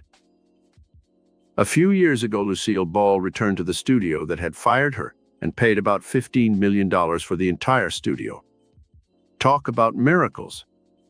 This red-haired, talented young lady who went on to fame and fortune on television was able to stir the miracle superforces of her mind by her amazing perseverance in never giving up and by fulfilling the promise she made to herself in jest, to eventually buy the studio that had fired her. There is a powerful and stimulating force within your psyche, which works miracles when you respond to the challenges of life with perseverance and courage. How to utilize perseverance. 1. Work with the law of cycles in nature. There is a time in every life when fate presents a set of circumstances which can bring one success and fortune. Learn how to study and be aware of these cycles, and then take advantage of the opportunities that arise with confidence. Shakespeare spoke of these cycles in men's lives in these words: "There is a tide in the affairs of men, which, taken at the flood, leads on to fortune. Amid it, all the voyage of their life is bound in shallows and in miseries." 2. When you come to those periods of stagnation in your life when nothing seems to happen, learn how to utilize that time study and prepare your mind for the time when your good fortune will come. Persevere in what you are doing and do not give up, for like the miner in the desert, your greatest good fortune may lie just within your grasp. 3. In nature, all things mature slowly and in their right season. Spring is for planting the seed, summer is for growth and evolvement, fall is for the harvest, and winter is for rest and relaxation. This same cycle exists in human destiny. If your fortune does not come in your youth, the springtime of life, remember this is not always the time of the harvest. It is the time of planting. Evolve, develop your mind, prepare for the future when you are young, but do not always expect the fortune of which you dream, for it must also follow this law of nature. If you are in the summertime of your life, that is, your mature years, and you still have not achieved your success, then you must re-examine your life and see what you have done that is wrong. And after correcting your mistakes, persevere and wait for your success. 4. No matter how discouraged you may become, try not to give up. Remember that throughout history, most great men and women who ever achieved anything worthwhile were told by others that they would fail. The mob consciousness is always one of discouragement, defeat, and disaster. When Fulton invented his steamboat, thousands of people gathered along the Hudson to watch its attempt to go upstream against the current. As the steam began to rise from its funnel, the mob shouted, as with one voice, "It won't start! It won't start!" Then, as the boat began to move against the current, the mob continued their chanting. Only this time they changed it to, "It won't stop! It won't stop!" 5. When you persevere in your efforts, you build electrical and magnetic current in your brain and body cells, which charges your muscles and nerves with a superabundance of dynamic energy. It is much easier to succeed when you have conditioned the miracle superforces of your mind with the idea that failure is impossible. Your continued efforts to achieve your goal is also proof to the indwelling miracle worker that you have faith in your ability to achieve your objective. The 7th key: magnetic attraction. Magnetic attraction exists between all of the particles that make up the visible and invisible universe. It is this etheric flow of invisible substance which keeps our planets rotating in their orbits, the Earth and Moon around the Sun, and all the billions of other planets in outer space rotating around each other, without ever colliding or deviating from their orbital paths. In fact, this law of magnetic attraction, which Newton named gravity, is so accurate in its workings that we set our Earth clocks by the stars. We can predict to the minute where any given star in our solar system will be even 10 centuries from now. It was this tremendous power of magnetism which Jesus used to perform most of his miracles. By summoning up the reserves of life magnetism within the person's body and brain, the master metaphysician could heal the sick and even infuse new life into the dead. How to release magnetism. 1. Magnetism is in every cell of your brain and body, but it is scattered throughout the body. When you wish to summon it for any specific purpose, you must concentrate your mind on the act which you wish to perform. If you are trying to magnetize another person, you should concentrate on that person. Project your thoughts to him. Say his name over and over and direct your thoughts to him, just as if you were talking to him in person. The person need not be near you, but can be at a great distance. It has been proved that when people are apart, even as far as 3,000 miles, they can transmit their thoughts to each other.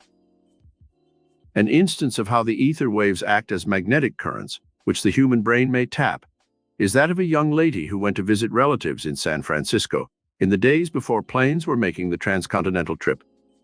While she was on the lengthy train trip, her father had been taken seriously ill and was near death.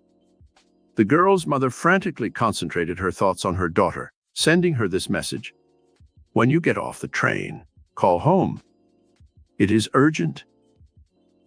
As the train approached San Francisco, the girl became more and more restless, with a vague sense of unrest and worry. As soon as she got off the train, she telephoned her home and learned of her father's serious illness. She boarded the next train for home. 2. You can use magnetism for many different purposes. To magnetize others, as we have learned above, to attract people to yourself that you like, or to attract money and material things. To show how this magnetic attraction works in one's life, let me tell you of an instance where magnetism attracted a famous movie star to me when I was an unknown, struggling for recognition in Hollywood. It was the year of the Great Depression, and I had gone to Hollywood, but could not find work. Finally, I took a job in a photographic studio with Edwin Bauer-Hesser, a famous photographer of movie stars. I had concentrated my mind on meeting Mary Pickford for at least a year before going to Hollywood. At that time, Miss Pickford was known as America's sweetheart, and every boy and man in the country considered her the ideal woman. Before going to Hollywood, I had studied palmistry, astrology, and other mystical arts to better understand myself and other people. One day, Miss Pickford came into the studio to have some photos taken to publicize her new picture, Coquette, which she was making with Buddy Rogers. While the photographer was preparing his equipment, I helped her pass the time by reading her palm and telling her about herself with astrology. The amazing thing, which I did not know at that time, was that I had psychically tuned in on her marital split-up with Douglas Fairbanks Sr., which was being kept a secret from the world. I told her details about her life which astounded her, and she invited me to a big party she was giving for Lord and Lady Mountbatten of England the following week. At that party, I met William Randolph Hearst, who later was to change the entire course of my life through worldwide publicity he gave my work in the mystical sciences. The magnetic attraction which I had created by concentrating on Miss Pickford undoubtedly brought about the series of incidents which led to our meeting and eventually helped fashion my entire future career. 3. Magnetize your mind by daily passing a series of pictures and thoughts through it of the people you want to meet, the things you want to do, the trips you wish to take, the money you want to attract, the new job you wish to have, the home you want to live in, the gifts and talents you would like to develop. Of course, there is more to this miracle power than merely passing the pictures and thoughts of your goal objectives through your mind. But the process of magnetic attraction must begin by having these image concepts firmly in your mind. Later, in our deeper study of magnetism on the cosmic and spiritual planes of consciousness, we shall explore this subject further. The best way to fix these magnetic thought images in your mind is to write them down where you can see them and read them over every day. This helps in the process of magnetizing them. 4. The magnetism of your brain and body can be built through a conscious regime. As magnetism is in the air all about you, it is vitally important that you breathe deeply and consciously when you wish to increase the fund of magnetism within your body. I'm able to overcome headaches and other minor physical discomforts by taking 10 or 15 deep breaths, holding them to the count of 4, and then exhaling. One can also go to sleep more easily by doing this, for it helps build the body's magnetism and relaxes the tense nerves and muscles. The first time I stepped out onto the vast stage of Carnegie Hall to deliver my first lecture in New York City, I would normally have been a little uneasy. However, having studied yoga breathing and occult sciences for some years, I quickly inhaled 10 or 15 times, charging my brain and body with vast funds of magnetism, and I stepped out onto that stage with a feeling of calmness and tranquility. Always before a lecture, I use this method for quickly recharging the batteries of my brain and body with new electrical and magnetic power. The miracle super forces of your brain are stirred into magnetic action by deep breathing, so do not neglect this vital function. Most people only breathe with the upper parts of their lungs, and the lower parts atrophy from disuse. Breathe deeply and hold the breath for 4 or 5 counts, then exhale. Do this at least 4 or 5 times a day. When you are fatigued from your work, instead of taking another cigarette or a glass of alcoholic stimulant, try the magnetic act of deep breathing. It will give you instant energy and lengthen your life by many years. The 8th key, divine inspiration. Someone has said, inspiration helps man grow wings of the soul and rise above Earth's prison house. Divine inspiration raises man even higher into the realms of transcendental peace, beauty, and joy. Anything that stimulates your mind emotionally to creative thoughts and actions can be said to be inspiring. Divine inspiration releases the miracle super forces of your higher mind to such an extent that you are given supernormal powers and energies that are unknown to the average person. All geniuses had this ability of charging their higher minds with divine inspiration and releasing a veritable flood of creative and inspiring ideas. In music, these great composers had this divine inspiration: Beethoven, Mozart, Handel, and Bach. In art, divine inspiration motivated such geniuses as Michelangelo, Leonardo da Vinci, Rembrandt, and Raphael. In literature and poetry, divine inspiration was shown by Shakespeare, Dante, Milton, Homer, Byron, Keats, Wordsworth. In exploration and discovery, men like Marco Polo Columbus, De Soto, and Ponce de Leon undoubtedly had divine inspiration. In science, Newton, Pasteur, Galileo, Edison, Einstein, Fleming, and Salk had divine inspiration. This is only a small list of the great ones of history who were motivated by divine inspiration.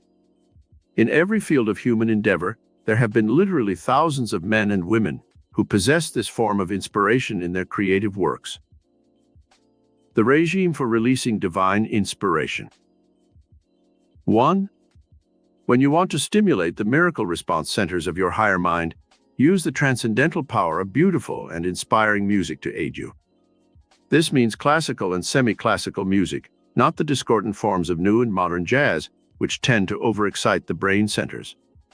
Waltzes, Hawaiian music, and even modern ballads may be used to relax the mind and body. But for high inspiration, it has been found that the great, enduring classical compositions are best for inducing the highest forms of inspiration.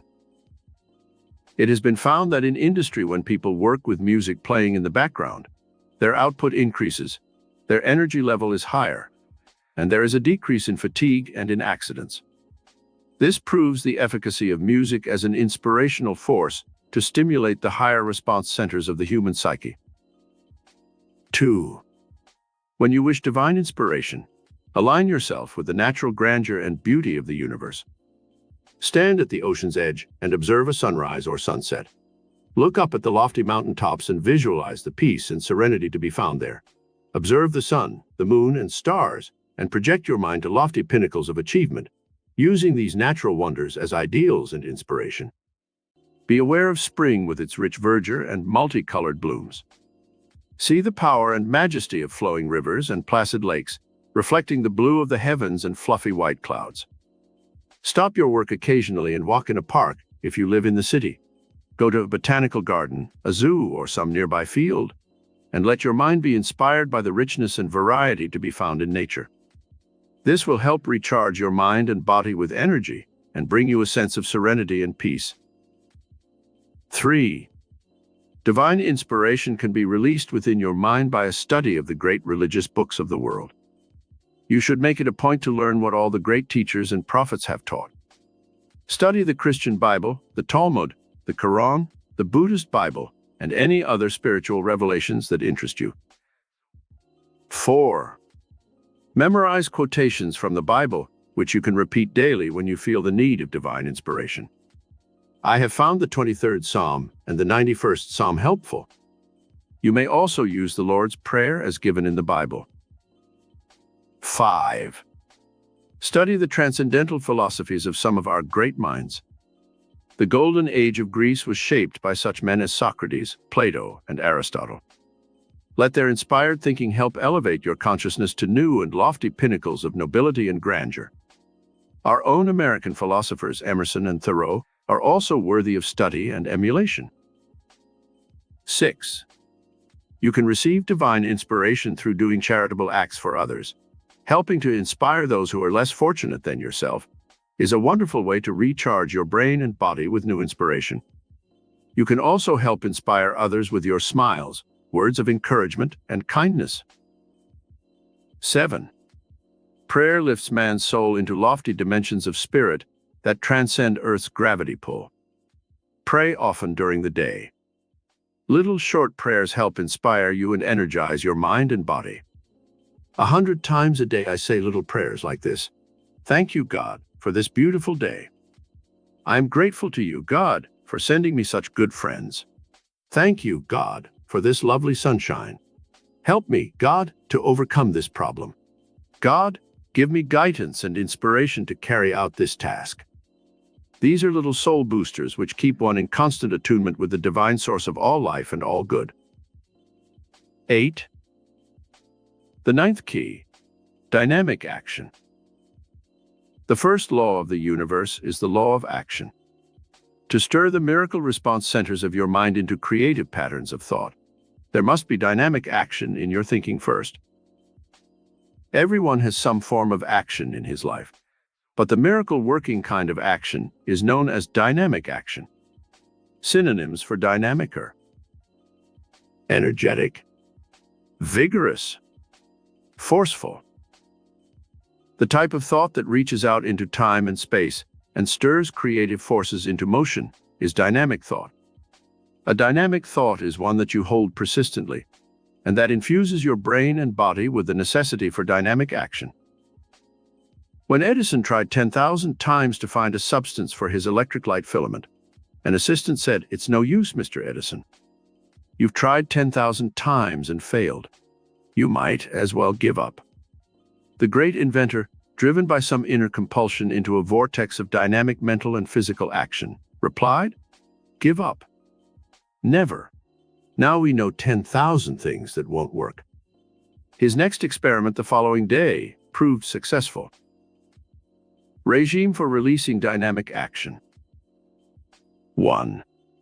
Emotionalize your thoughts for greater dynamic action. The nerves and muscles of your body respond to emotions that are fervent and dynamic. The lukewarm mind, that is without enthusiasm or emotion, seldom has the drive to get things done.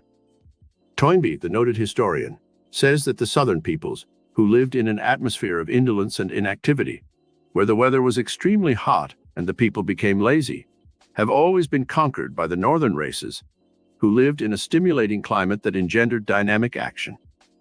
No matter where you live, north or south, you can achieve more dynamic action by emotionalizing your thoughts. When you want something, want it urgently. When you love someone, do so with emotion. When you face a new job, show enthusiasm and happiness. When you want more money for some specific thing, flood your mind with thoughts of the things you will buy and how much you will enjoy them. In this way, you will stir your brain and body into dynamic action patterns with your emotions and make it much easier for you to achieve the things you desire. 2. Overcome the tendency to procrastinate and put things off until tomorrow. This tendency kills dynamic action, and many wonderful ideas you have will never be carried out into forms of creative action.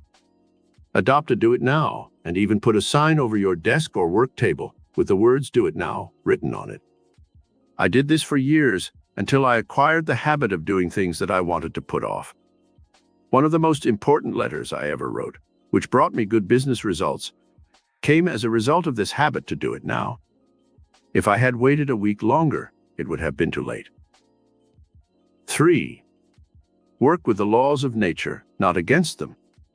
You cannot burn the candle at both ends and have light very long. If you dissipate your energies, stay up late at night, gamble, drink excessively or smoke too much, or overwork or overplay, you are upsetting the law of balance in nature, and you cannot have dynamic action. Your mind and body must be kept at a peak of perfection and high energy at all times. Otherwise, you will become inefficient and ineffective in everything you do. The law of balance in nature decrees that there must be balance in everything we do mentally or physically. Balance your work by having some fun and relaxing as often as possible. Balance physical love with the spiritual needs of man's soul, the need to worship and the love of God. This cross of balance will tend to give you more dynamic action in everything you do. 4. Use the law of adaptation in your life so that you are not constantly bucking the tide. Some people spend all their time and energy opposing other people. They carry a chip on their shoulders and make enemies instead of friends. Others fight the elements, or society's taboos and restrictions. These are the rugged individualists who want unlicensed freedom to act in any way they wish in a society that is rigidly regulated by codes of morals and behavior. This includes the beatnik generation who wish to wear long hair and beards and appear in public in dirty and shabby clothing. There is nothing wrong with this conduct if it does not infringe on the rights of others, but the individual who casts off all restraints and does exactly as he wishes must pay the price in being ostracized by society and losing many opportunities for improving his lot in life. Dynamic action does not mean throwing off all restraints, but adapting to the mores of society and adjusting to the existing situation as gracefully as possible. 5. Dynamic action, mentally and physically, can be implemented by applying the law of evolution to your life. You must continue to evolve, and when you stop evolving and growing, you begin to stagnate. Nature has this law in action throughout all creation. When something ceases to be useful, it is destroyed. Make it a point to keep evolving your mind and body, to maintain them in useful forms of action as long as there is life within you. Have some mental exercise each day. Also have some form of physical exercise, which will help maintain you in a dynamic and useful condition until advanced old age. 6. Love of humanity has been one of the great master motives which has stirred countless thousands of men and women into many forms of dynamic and successful action. Father Damien worked with the lepers of Molokai for years, bringing new methods of treatment to that dread disease, and finally gave his life in that work. He was stirred to such dynamic action by his love of humanity. Mia. Curie and her husband worked for 20 years in a miserable lean-to, where snow drifted through the cracks in winter, extracting minute particles from hundreds of tons of pitch blends to isolate a gram of radium. Their work was for the good of humanity, and now many people's lives are saved because of their loving sacrifice. Dr. Albert Schweitzer dedicated his life to serving the Africans in the jungles, where he brought healing to thousands. This dedicated man was inspired to dynamic action by his love of people. 7. To increase your flow of dynamic energy for all purposes in your life, have some definite goal which you are trying to achieve. This goal should be readjusted every 5 years or so, for our needs change as we grow older. With this fixed goal in mind, focalize all your thoughts and emotions on its achievement, and soon your brain and body will be flooded with dynamic energy that will inspire you to dynamic action. Elsewhere in our study, we have given some worthwhile goals which everyone is trying to achieve. The 10th key: metaphysical divine love. Master metaphysician Jesus said, "A new commandment I give unto you. Love ye one another." The old law had been an eye for an eye and a tooth for a tooth, a law of revenge and hatred. Undoubtedly, the profound changes civilization experienced after this law was released could be traced to this new philosophical concept of divine love. There are many different types of love. Elsewhere in our study, we learn of the healing power of love and also the need for physical and emotional love in our lives. The most potent type of love for stirring the miracle superforces of your mind is divine love. The human soul searches throughout eternity for its divine counterpart, God. Our earthly experience is a constant quest for our physical mate, for purposes of procreation and carrying on the race. However, the soul has its hunger and its need also.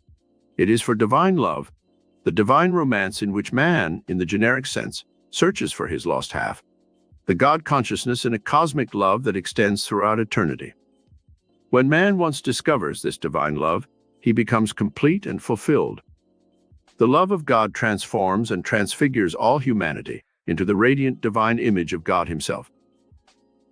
How to release divine love. 1. Do little loving things every day of your life for your friends, relatives, and neighbors. These little kindnesses gradually build the habit pattern of divine love within your consciousness, and in turn, attract loving actions from others. 2. To build the divine love concept, you must first rid your mind of the consciousness of hate, envy, resentment, jealousy, and malice. Whenever such a negative thought enters your mind, say to yourself, "I now supplant this negative thought with the thought of divine love." Soon you will have rid your mind of these deadly negative thoughts which counteract divine love. 3. It is not enough to love only our friends and relatives. We should extend divine love to everyone in the entire world.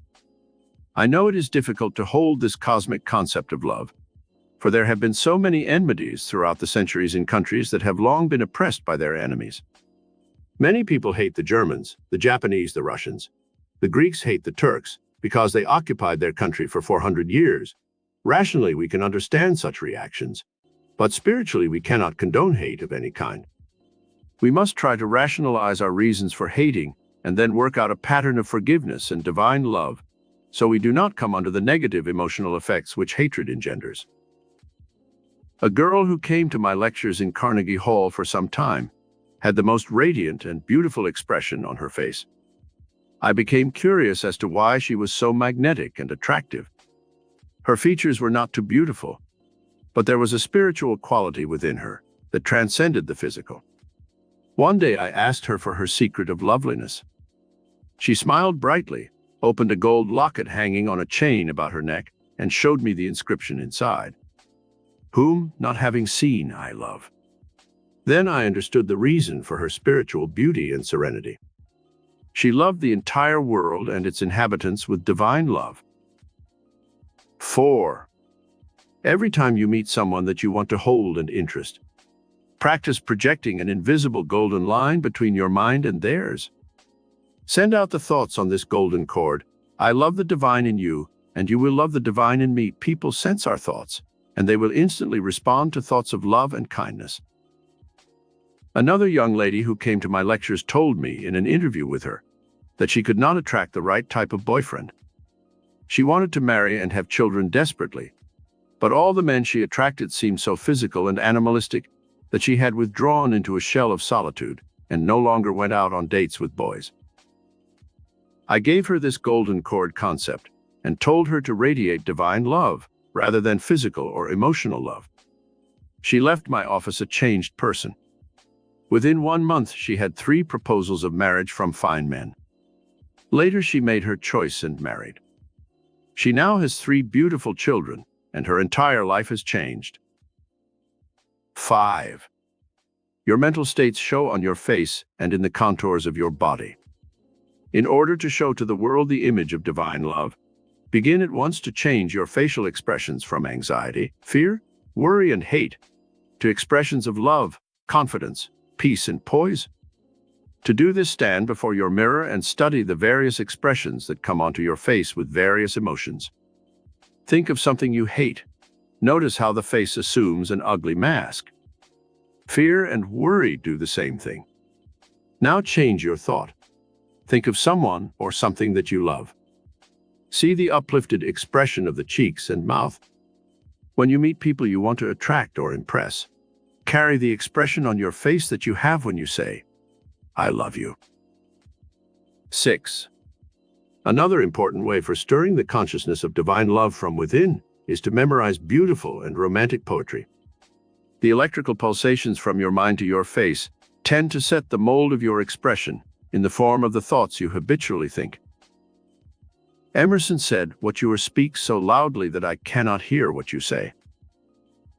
To shape the inner consciousness so its radiations are romantic and beautiful in your face and form, absorb the beauty and meaning of romantic poetry. Learn Elizabeth Barrett Browning's beautiful poem, How Do I Love Thee, in its entirety, and say it often when you wish to become inspired with divine love. Study the poems of Keats, Shelley, and Byron, also the love sonnets of Shakespeare. 7. Learn to be a lover of beauty in life, and soon you will reflect beauty in your soul. This soul beauty transcends physical beauty and will make you radiant and beautiful. Chapter 9. The metaphysical miracle power used by the world's richest men. What miracle power is used by men and women who accumulate a fortune? Do they possess some special secret miracle power which makes them different from others? Have they learned how to tap a hidden vein of gold, a vast reservoir of mental and spiritual power with which they can convert their ideas into a radiant golden stream of riches? In our study of this miracle power for building a fortune, we shall explore the ancient secret of the alchemists who tried to convert base metals into gold. They failed, but the principle of transmutation they used is a solid one, and this law of transmutation is behind all great riches. This secret power of transmutation is in all of nature, and we see it at work in the soil. When we put a seed of wheat or corn into the ground, nature transmutes it into a pint of grain. Plant a pint and nature gives you back a bushel. The law of the harvest is to reap more than you sow. Nature knows the alchemist's secret of transmutation well. She takes black soil and fashions golden apricots and pink watermelon. From green grass, the alchemist of nature produces white milk and yellow butter. From the same patch of soil, this miracle force in nature will yield corn, apples, wheat, potatoes, and cotton. What strange secret power is in the soil that can give such a diversity of riches from the same elements? Metaphysical alchemy. Secret of the ages. Throughout the ages, there have been men and women who knew how to use metaphysical alchemy to achieve miraculous results. With this superpower of divine mind, They were able to wrest a fortune from nature. They were able to convert their ideas into material substance. They knew how to use the hidden forces of nature to create new substances like nylon and plastics. They discovered the hidden reservoirs of wealth and brought forth oil, coal, steel, and gold from the hidden places of earth. They tapped giant trees and from their resources created mansions and skyscrapers, and from their sap brought forth sugar and rubber. However, nature does not yield her priceless treasures to man easily. There must be a regime of work and study of the laws of nature. There must be a willingness to give something to the universe in return for what we are to receive. Nature does not give man anything. Man must pay a price for all these priceless treasures. Metaphysical alchemy, the secret power of the ages, may be used in your own life to convert your ideas into golden treasures, if you wish to become rich. Or you may use this secret miracle power, as so many geniuses of history have, to achieve some worthwhile goal through releasing your creative talents in other ways. Everyone does not want to become a millionaire. Many people are satisfied to have a comfortable income and security for old age. Such people may still benefit from a study of this metaphysical alchemy, for with this power of transmutation, they may convert their time, thoughts, energies, and efforts into substantial rewards that will sustain them comfortably throughout life. 16 Gold Keys to Metaphysical Alchemy. We shall study the lives of some of the world's richest men, past and present, and see how they have used our 16 gold keys to metaphysical alchemy. In each instance, you will discover these successful men have used one or more of these gold keys to unlock the secret doors to the treasures of the universe.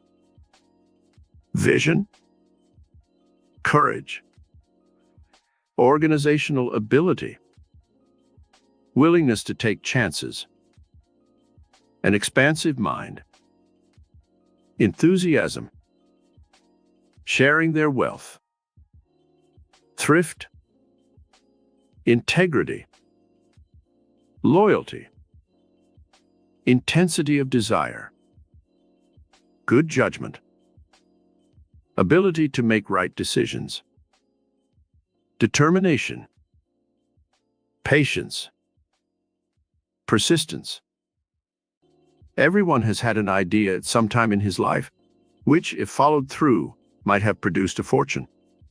The only difference between the richest men in the world and ordinary people is that these men followed through with their creative ideas and used one or all of the above 16 golden keys to riches. Let us study some of these successful men's lives and see how they applied the principle of metaphysical alchemy to their ideas and lives. The key to the Rockefeller fortune. Perhaps one of the most outstanding fortunes in the entire world is that of the Rockefeller oil empire. The late John D. Rockefeller Sr. transmuted his ideas into a vast worldwide financial empire that is still blessing millions with its productivity and products. What keys did Rockefeller use to transmute the products of Earth into billions of dollars? Vision was the first golden key that Rockefeller used in this process of transmutation. Back in the early days when the automobile was still in its infancy, he had the metaphysical vision to realize that one day the wheels of industry would turn with oil. He obtained oil leases on land that was useless on the surface and harnessed the natural resources of the earth by drilling oil wells. Anyone else who had vision could have done the same thing. Vision was the key to the Rockefeller fortune. However, Rockefeller used other keys that are given in our list. He had great organizational ability and formed a company which he headed. He also showed a willingness to take chances, number 4 on our list, and risked his capital, which he had to first borrow on this extremely hazardous undertaking.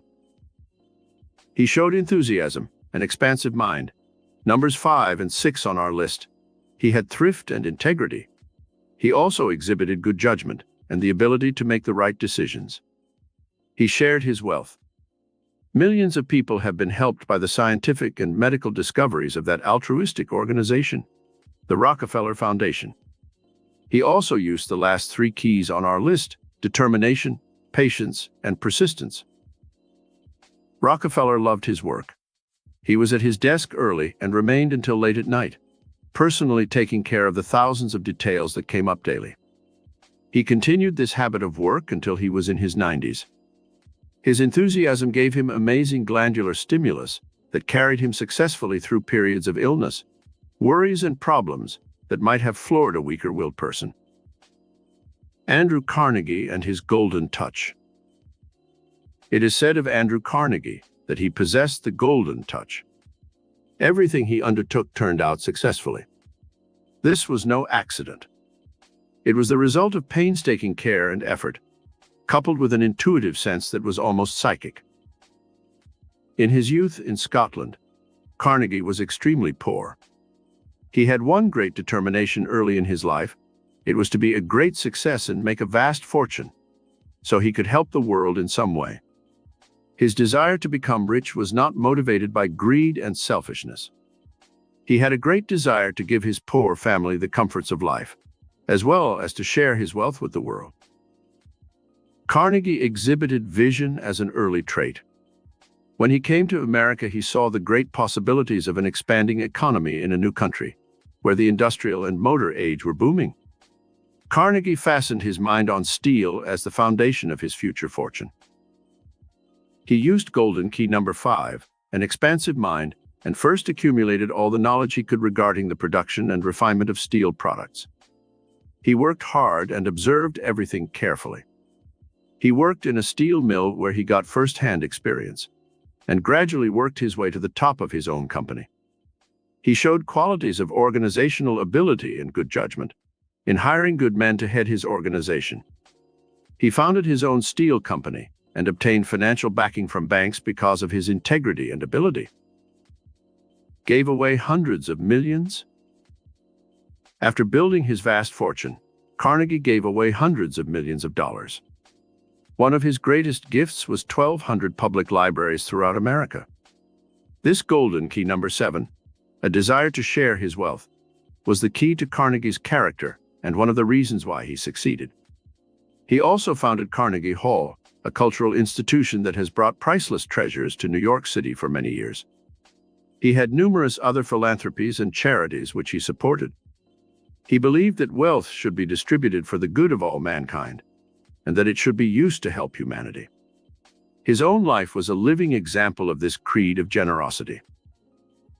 Andrew Carnegie used every one of our 16 golden keys to perform the metaphysical miracle of building a vast fortune. The Hearst Publishing Empire. The great publishing empire that was built by William Randolph Hearst was based on the 16 golden keys we are studying. Hearst was left a considerable fortune by his father. He took this money and bought up newspapers and magazines until he had established himself as the most powerful publisher in the world. Hearst transmuted ideas into a steady stream of gold that made him one of the world's richest men. What metaphysical miracle power did he use? Hearst started with the golden key of vision, first on our list, for he realized that a growing America would need newspapers and magazines to keep itself informed on worldwide happenings. He used keys number 3 and 12, for he had great organizational ability, and when he chose Arthur Brisbane to become his editorial assistant, he showed good judgment. It was Brisbane who helped Hearst give America the type of journalism it seemed to want. He appealed to the masses with sensational headlines and exciting stories of sex, scandal, and crime, which sold millions of copies of papers. Other golden keys on our list that Hearst used to build his vast fortune were courage, an expansive mind, enthusiasm, loyalty, intensity of desire, ability to make the right decisions, determination, patience, and persistence. Onassis, the Golden Greek. Aristotle Onassis is known as the Golden Greek. He started life as an ordinary seaman, rose to a position as an officer in the Greek Navy, and learned all about ships and the sea. He had vision, the first key on our golden list. He realized that modern shipping of goods was too expensive. If he could find a way to use cheaper labor, fewer men, and faster ships, he could make a fortune. He obtained financing and soon had a vast fleet of ships sailing around the world. He is now one of the world's largest ship owners, and his fortune is estimated to be nearly $1 billion. What keys did Onassis use in his climb to fame and fortune? In addition to vision, he showed tremendous determination, 14 on our list. He had courage, willingness to take a chance, enthusiasm, an expansive mind, good judgment, the ability to make the right decisions, and patience and persistence. All these factors combined aided him in his rapid rise to a vast shipping empire. Courage, the key to Henry J. Kaiser's wealth. The main key to the vast fortune built by Henry J. Kaiser is courage. When the government needed ships rapidly in order to win the war in the South Pacific, every builder said it would take months to ready the vessels. Kaiser had the courage and vision to promise the ships within 30 days. This was an impossible feat, and everyone expected him to fail. Kaiser brought the assembly line methods used in manufacturing cars to the shipbuilding field. Within 30 days, the Liberty ships that helped win the war were rolling off his assembly lines. What miracle powers did Henry J. Kaiser use? In addition to courage and vision, this creative genius used the metaphysical keys of organizational ability, willingness to take chances, enthusiasm, integrity, intensity of desire, good judgment, ability to make right decisions, determination, patience, and persistence. The new millionaires of Hollywood. Spectacular successes are the exception, not the rule. However, in the make-believe land of Hollywood, this same metaphysical miracle power of mental alchemy has worked to create new millionaires. In the old days, when movies first began, such people as Harold Lloyd, Charlie Chaplin, Mary Pickford, Griffith, DeMille, Goldwyn, Zanuck, Selznick, and many others rose to positions of fame, power, and riches overnight. In almost every one of these great careers, the golden metaphysical keys we have listed were used. The miracle power of mental alchemy is not dead today. It is as alive and powerful as it was in the days when the above made their fortunes. They say that Frank Sinatra is worth approximately $35 million. What golden keys did he use? He had vision, courage, a willingness to take chances, enthusiasm, intensity of desire, good judgment, determination, and patience. When his career as a singer had run its course, everyone thought he was a has-been. However, he persisted and had a great desire to become a dramatic actor. When the picture, From Here to Eternity, was being cast, he convinced the producer and director of that picture that he should play the leading dramatic role. His success in that part won for him an Academy Award, and he went on to become one of Hollywood's brightest stars and a very rich man. Today, he owns his own record company, a motion picture producing unit, and far-flung interests and properties, including his own private airplane. He is the friend and confidant of presidents and industrial giants. Truly, the metaphysical alchemy he used worked miracles for this unknown Italian boy who started life with 9 strikes against him. Bing Crosby's story is somewhat similar. The famous singer used most of the 16 metaphysical miracle keys we have listed, especially vision, courage, and persistence, to achieve a permanent spot in Hollywood's bright firmament of stars. Walt Disney's $1 million consciousness. One of Hollywood's most outstanding examples of how to build a $1 million consciousness through the principles of mental and metaphysical alchemy, which we are studying, was Walt Disney. Through the chemistry of his mind, he wove the warp and woof of a tapestry of dreams which poured a steady golden stream into his coffers. The metaphysical mixture he used was one of vision, courage, organizational ability, enthusiasm, an expansive mind, loyalty, intensity of desire, good judgment, ability to make the right decisions, determination, patience, and persistence. Not only did Walt Disney grow rich and famous, but he enriched the world with the magic he discovered, a magic which he infused in all his productions. He never knew a failure because he first built the consciousness of creative mind, and this in turn enriched his life, as well as the lives of millions throughout the world. The magic of a creative idea. Mental alchemy begins in the magic of a creative idea. When we say the name Sears Roebuck, we envision a multi-million-dollar organization, begun with the idea that was new in mail-order merchandising in the minds of 2 men, Sears and Roebuck. They used all of the 16 golden keys given in our study to build a most successful merchandising empire. When you think of rubber, you think of Goodrich or Firestone. When you think of drugs, you automatically think of Liggett. Revlon calls to mind Charles Revlon. Chrysler Corporation brings to mind the creative genius of Walter Chrysler. Lipton brings to mind tea, Ford automobiles, Hilton hotels, Wrigley chewing gum, Helena Rubinstein cosmetics, Arbuckle coffee. Always the vision of some man or woman has been responsible for a new product, or new methods of merchandising an old product. Each of these vast fortunes, represented by the products associated with their names, was created from the mental alchemy of an idea that was projected by the person for whom the product or company was named. In each instance of the above companies or individuals, our 16 metaphysical golden keys were used to create the product and the company. Can one become a millionaire today? Many people complain that in the old days, when most of the world's great fortunes were made, there were no high taxes and anyone could become a millionaire. Today, they argue, it is difficult, if not impossible, to become rich. Let us examine this theory more fully in our study of how to put to our own use the secret miracle power employed by the world's richest men. Let us briefly study 6 examples of new millionaires who were recently interviewed on David Susskind's television program, Open End. The program was called Money Talks. Edward Lamb began as a corporation lawyer early in his career. He ran for the Senate on the Republican ticket and was defeated during the Depression years. He became vitally interested in sociological problems during the lean years of the 30s and became associated with the labor movement.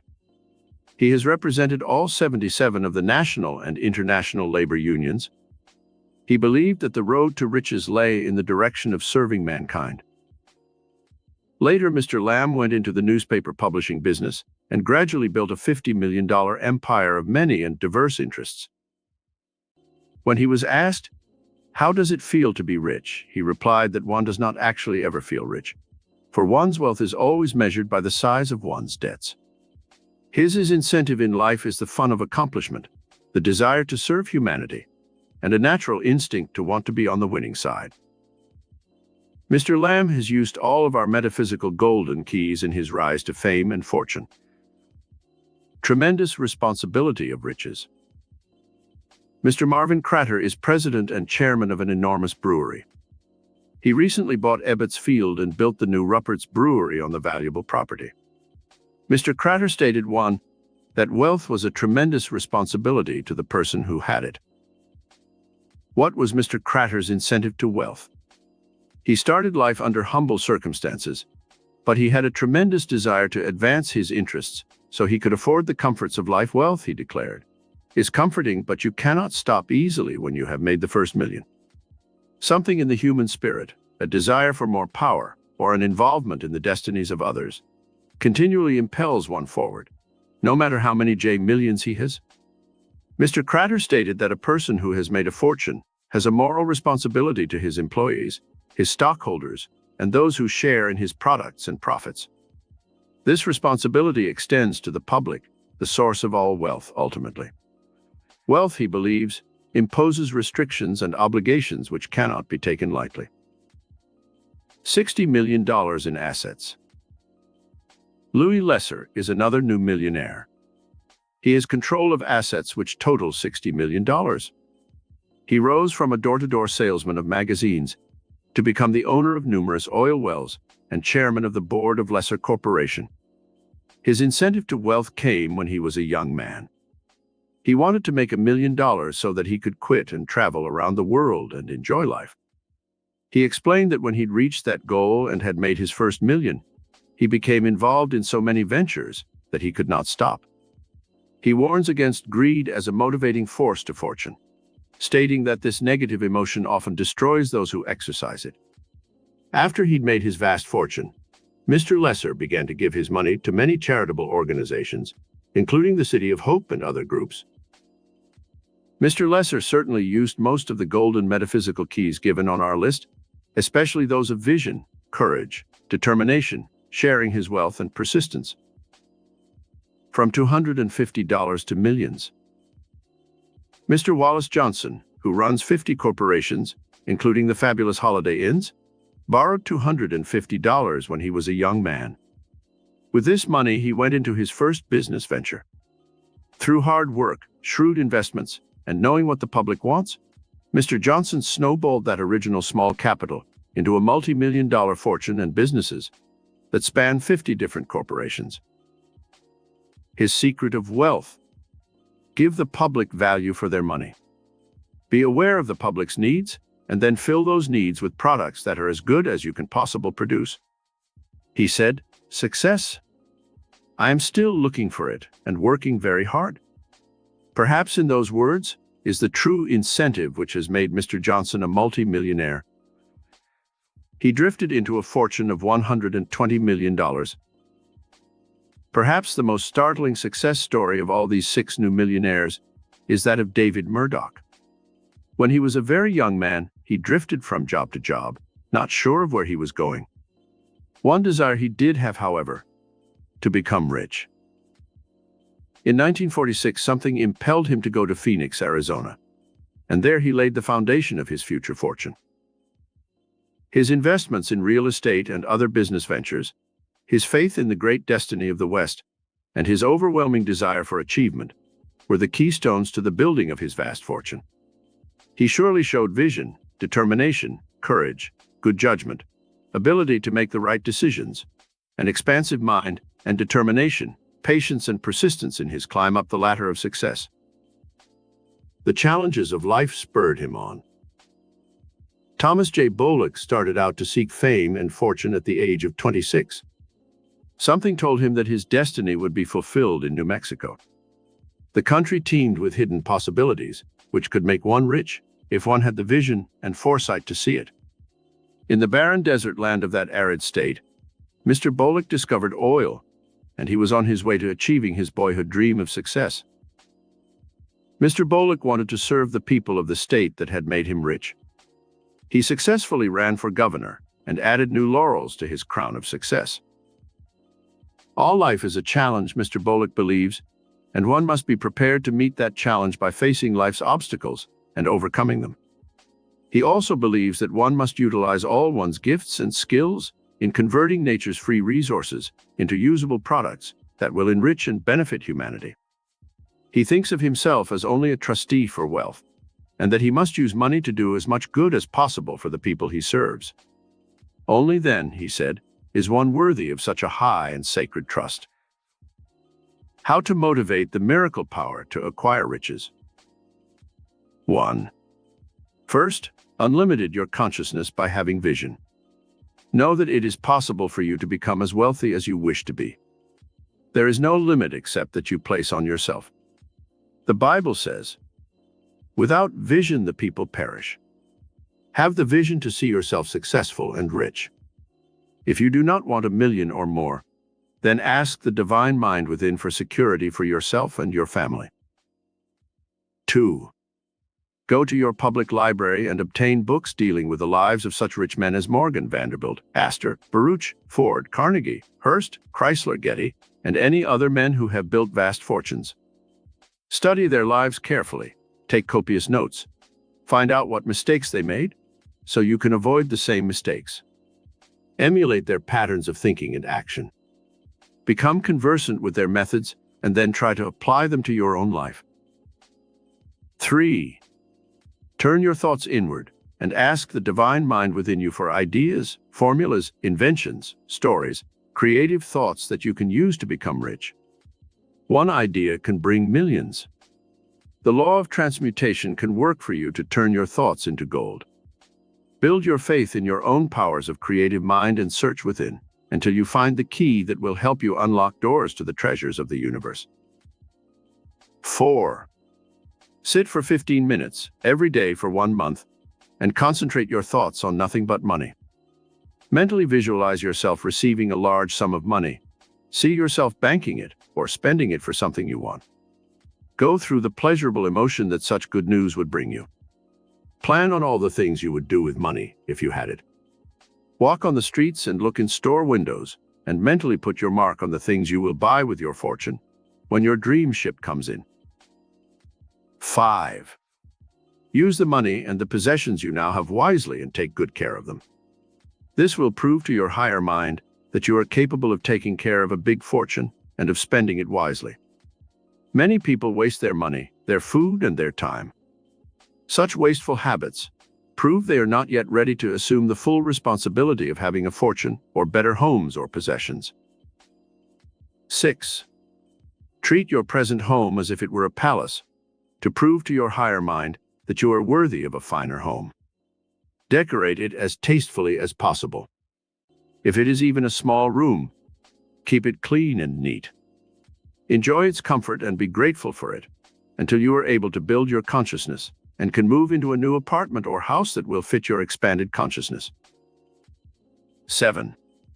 Every time you spend $1 or some bigger bill, write in the white margin these words: I bless this. Under the law of the harvest, realize that every dollar you give out will return to you tenfold and enrich you. This is especially true of money spent to help others. The tithing principle used in church is an excellent one to bless your money and to multiply it. This spiritual principle can help you enrich your mind and your pocketbook. 8. Build your consciousness of wealth. Read the stock market news every night and learn the figures and facts about some of the biggest stocks in the big corporations. Do not hate Wall Street and rich people, for this will raise a mental barrier and keep you from ever getting rich. We cannot attract that which we despise, so turn your mind to trying to understand higher finance and the way the market works. The capitalistic system has made America one of the richest and most respected nations in the world. Millions of Americans have a part in American industry, and such big businesses as American Telephone, General Motors, Ford Corporation, Radio Corporation of America, Standard Oil, and Chrysler are really owned by the people who own the stock. Have a desire to become a part of this vast network of creative thought and learn all you can about industry and financing. Soon you will find the means to make investments that will pay you rich dividends in the future. 9. Sit down every night for the next week and ask Divine Mind to give you 3 ideas for improving your position in the world. Have a piece of paper and pencil with you in these periods of meditation, and give yourself at least a half-hour session each time. Write down on the paper ways in which I can improve my life. Then, after asking Divine Mind for guidance, sit still and wait for the inner prompting which will come. Write down your thoughts and read them over the next day. Keep this up for a week and see what results you obtain. 10. Visit your local public park and sit on a bench or walk about and survey it. Mentally tell yourself that you own this valuable piece of property. It is your own private estate, and you are enjoying it as if it were really your own. This exercise will give you a sense of possession and pride of ownership. Actually, you do own that park as much as any of the other people who walk there and enjoy its beauty. The fact that it does not have a fence around it, or that you don't have a deed to it, should not keep you from enjoying it. This exercise will expand your consciousness and vision. 11. Do the same thing with your public library and art gallery or museum. These public institutions endowed by wealthy men belong to you. Use them, enjoy them, be grateful for the treasures they possess, and enrich yourself at the fountains of knowledge, inspiration, and beauty which they possess. 12. Ask yourself, am I using my time wisely? Time is golden. It is the very essence of life and success. The precious hours that you may be wasting could, under our alchemist's law of transmutation, be turned into priceless treasures through the creative genius of your mind. Ask a millionaire on his deathbed which he'd rather have, another $1 million or a few more moments of time. He would choose time rather than money. With your spare time, go to evening school, study books, or take a home correspondence course in some subject, which can pay you rich dividends in the future. 13. By using this metaphysical formula for achieving riches, you will undoubtedly attain financial security in your future life. If you do not attract millions, do not feel you have failed in life. Count your blessings. If you have your eyesight and hearing, you already have $1 million in value. If you are happy in love and have a beautiful family, you know true riches. If you have peace of mind and contentment, you are probably better off than most millionaires. If you are in work you enjoy and have a bright dream for the future, you are already rich in the things that count in life. If you have your health and enjoy life, you would not trade places with a millionaire who is sick. If you are aware of the beauty of a sunset, of the ocean's dim horizons that beckon with hidden adventure, if you thrill to the song of a meadowlark, or laugh with the cadence of a flowing brook as it wends its way to the sea, you are in tune with cosmic beauty, and your soul knows true contentment and peace. If you love God and humanity, you already possess infinite treasures. Count your blessings and have faith that you can attract to yourself everything you will ever need to bring you peace, contentment, and fulfillment of your destiny. Summary. 1. The miracle power used by the richest men in the world and the ancient secret of the alchemists. 2. Metaphysical alchemy, secret of the ages. The superpower of the divine or cosmic mind in man. 3. The 16 golden keys to metaphysical alchemy set out in detail. 4. The magic of creative ideas and how one can become a millionaire today. 5. 6 new millionaires and how they used these secrets. 6. How one man drifted into a $120 million fortune. 7. How you can motivate your metaphysical miracle power to acquire riches. Chapter 10. Mastery of life achieved through metaphysical power. The illumined souls of the past who have conquered the forces of life are called masters.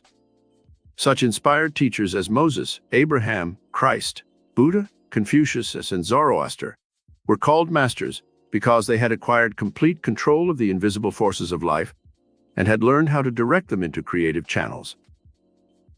These great teachers could use the invisible metaphysical power they tapped to perform miracles of healing or to supply the needs of life. They not only controlled themselves, but they also controlled the forces of life as well as the people around them.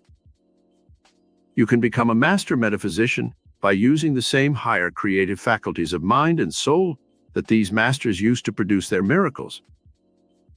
Step by step you can rise in power consciousness until you have achieved complete mastery of life through this metaphysical power we shall now study together. The mystical life forces that surge within your mind, body, and soul are the same as those which motivated the great teachers of ancient times. This metaphysical power is as alive and as compelling today as it was centuries ago. In fact, with our modern scientific knowledge and our advances in all fields of learning, we can utilize this higher metaphysical power to better advantage today than ever before. Divine science, the lost art. There is a divine science which is above the physical and material sciences that man uses in his laboratories, and which has produced such miracles as the splitting of the atom and our exploration of space. Divine science is the lost art of the ages. There is a consciousness in man's soul, which is known as soul perception, which is even greater than the consciousness possessed by the conscious and subconscious minds. When you once learn how to tap this strata of the divine mind of the cosmos, you can discover secrets that are reserved only for those who are initiated into the divine mysteries of the universe. Locked in the cells of man is the divine pattern that God has placed in his universe for all creation. When man reproduces his own kind, he does not have to search for a blueprint to create another human being. This mystic design is in every cell and atom of the living, vibrant, created universe. A blade of grass knows how to reproduce itself perfectly. An orange has this mystic pattern for creating another orange within its innermost depths. Think of the miracle of that golden fruit, encased by a protective shell to keep insects and animals from destroying it, holding in its hidden depository the precious seed for its perpetuity, and encasing in its innermost dimensions the sweet distillation of sun and soil and heaven-sent rains. This is a profound metaphysical miracle which all the science and skill of man-made knowledge cannot describe or duplicate. God's secret power in the invisible. God has placed his secret power, the metaphysical creative principle of life, in the realm of the invisible. Here it is that all the forces of nature are at work. Here, in the realm of the invisible, Man may work to control his life forces and the universe in which he lives. Great magnetic and electrical currents exist in the invisible realm where they work their magic in the sea, in the soil, and in the atmosphere in which man exists. Powerful forces of capillary attraction exist in the earth. Gravity pull with its vast magnetic fields controls the tides of the oceans. Electrical currents touch off thunder and lightning storms and control our weather. Vast stellar forces exert a powerful influence on our Earth.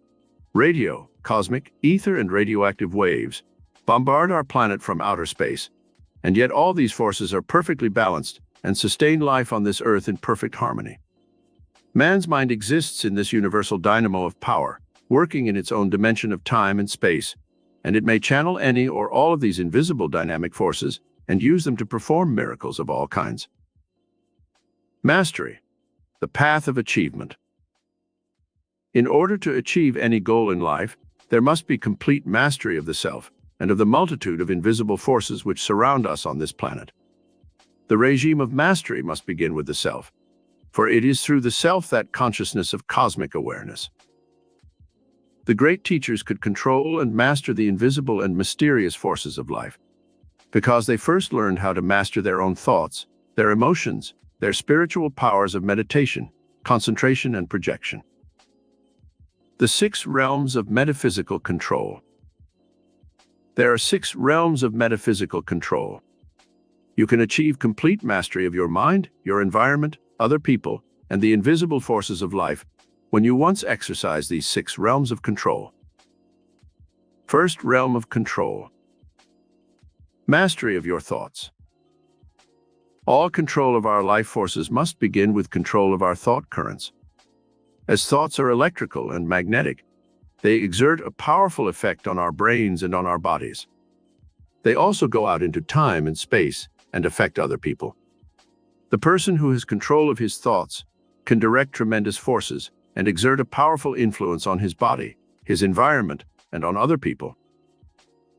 The body's health is determined to a great extent by the thoughts one thinks.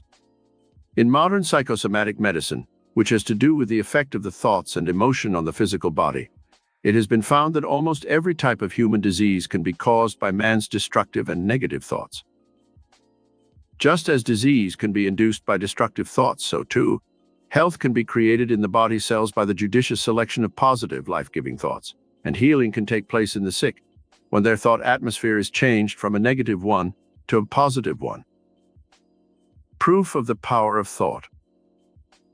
A woman who had a benign tumor in her abdomen, which made her look as if she was pregnant, was given thought control through autosuggestion that her tumor would shrink and gradually disappear.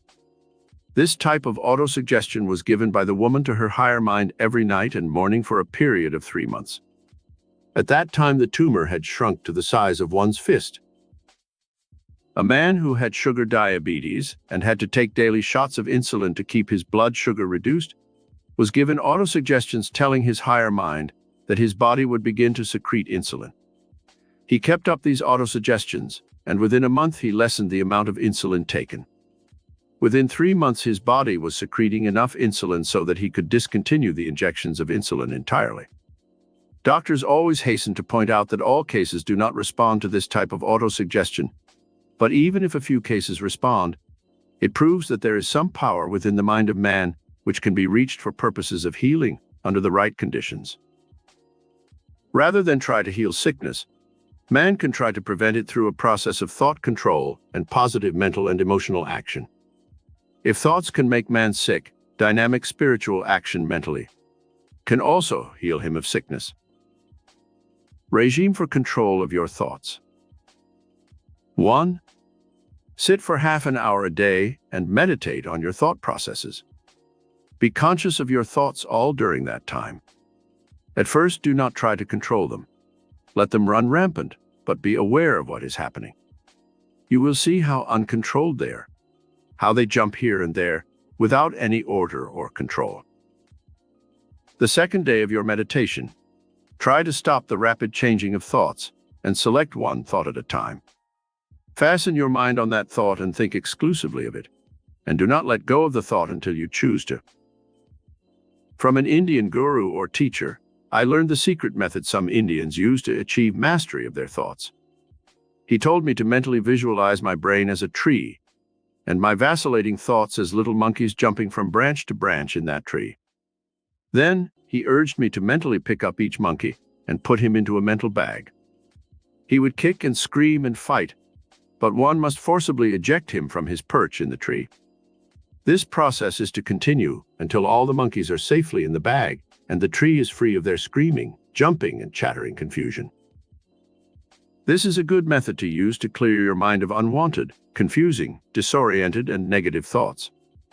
You must force the issue at first and eradicate all unwanted thoughts. Gradually, you will choose only those positive, beautiful, and inspiring thoughts that you wish to dwell in your mind. You will find the release of tremendous power when you have once achieved mastery of your thoughts. You will not waste all your electrical and magnetic energy on useless thoughts. You will be able to overcome worry and fear and other negative emotions that erode your mind and decrease your physical vitality and energy. 2. Now you are ready for the process of selection of suitable thoughts that you want to occupy your mind. Your destiny is shaded by your thoughts. Choose every day what thoughts you want to accompany you in your business life, your social and personal life. These should be thoughts that are inspiring, good, healthful, beautiful, opulent, joyous, expectant, and friendly. If you want to motivate people to friendly action with your thoughts, send out the magnetic thoughts of love and friendship. Emerson's injunction of how to have friends is a good one. To have a friend, be a friend. Passive love treatment to control others. One lady who came to my lectures in Carnegie Hall complained that her husband nagged and abused her constantly. She could hardly stand being in his presence because of his constant negativity and criticism. I told her how to insulate her mind against this barrage of negativity by simply saying to herself every time he was negative, "I send you only thoughts of love and kindness. You are created in the image and likeness of God, and I see only the divine image within you." She held to her course of passive love treatment for a month. She came back and told me that for some mysterious reason, her husband had begun to change in his attitude toward her. One day he said, "What's the use of my screaming at you when you greet every word I say with that vacant stare and half-smile?" The magic of love gradually transformed her husband into a peaceful, understanding man. 3. Remove the negative charges that are in many thoughts and words. Refuse to entertain thoughts in your mind of things you read in the papers of killings, accidents, disasters, and robberies. These negative charges must be removed every night before you go to sleep, or they will haunt your conscious and subconscious minds and interfere with the free flow of electrical and magnetic currents to your body cells. One simple affirmative statement, which you can say every night before going to sleep, will help you clear your mind of these negative charges. I now discharge from my mind all negative thoughts of every kind that I have put into my consciousness today. I insulate my mind with positive thoughts. I am created in the image and likeness of God spiritually. I am under His divine protection, and while I sleep, my consciousness shall be bathed with His divine love, His beauty, His peace, His radiant joy. I now consign myself to His loving care and sleep soundly and safely, cradled in His loving arms. 4. During the day, while at your work or in your home, direct your conscious minds in the choice of thoughts that you shall think. Thoughts are like guests who inhabit your house. You would not choose unruly, boisterous, common visitors to come to your home who might destroy your furniture, burn holes in your carpets, and shatter your peace of mind with rude, coarse behavior. Your thoughts are also invited guests that inhabit your mental house. They can make of your mind a palace or a hovel. The choice is up to you. You can choose thoughts that are lofty, beautiful, and inspiring, and these will give a coloration to your mind and your personality that will enchant everyone you meet. 5. Avoid saying words that are obscene or telling stories that are undignified and common. They may make people laugh momentarily, but every time they think of you, they will associate you with the obscene words you used. Maintain dignity and an awareness of your high quality, and soon people will have greater respect for you. Second realm of control, nerve energy. In the yoga philosophy of India, we learn that the life force, or prana, radiates throughout the entire body and gives one energy and vitality. When it is abused, this nerve energy is dissipated and wasted, and the body becomes weak and debilitated. The following regime must be mastered in order to gain control of your nerve energy. It will give you more power, better health, youthful vitality, and a more radiant personality. Regime for control of nerve energy. 1. Electricity and magnetism radiate from your brain centers to all the nerves and muscles of your body. If this life force is dissipated, the cells and nerves of the body are starved and suffer grave consequences that can even make one sick. To control the nerve energy, you must avoid all unnecessary movements of the hands, feet, and body. Sit in practice sessions of 5 or 10 minutes and hold your body absolutely still. Do not move a muscle. You may have to blink your eyes at first until you have achieved control of even this function. As you hold your body in this type of rigid control, breathe deeply and hold the breath for a count of 4 before releasing it. The electricity and magnetism which radiate to your nerves is in the air about you. You must breathe it into your lungs consciously, and then after holding it for 4 counts, exhale it. You build the prana or life force through your breathing. 2. Now sit in practice and meditate on one specific part of your body. Say your right hand. Consciously move each of your fingers, closing them and shutting them at will. Then move your concentration up your arm to your shoulder. Raise the arm and hold it in rigid position above your head for a few moments only. Concentrate all your nerve energy in that hand and arm. You will feel warm currents flowing throughout your arm in a few movements of the hands, feet, and body. Sit in practice sessions. Many people have used this method for zone therapy to heal parts of their body by concentrating on sending the healing magnetic currents to the affected parts. One lady in our class work in Carnegie Hall had a son who was in the army stationed in a very cold country. He complained in his letters how cold he felt at night and how his feet nearly froze. His mother wrote telling him of the method of nerve control she had learned, and the boy tried it, sending his concentrated nerve energy to his feet. He said that in a few moments' time they became so warm that he had to put them outside the blankets to cool them.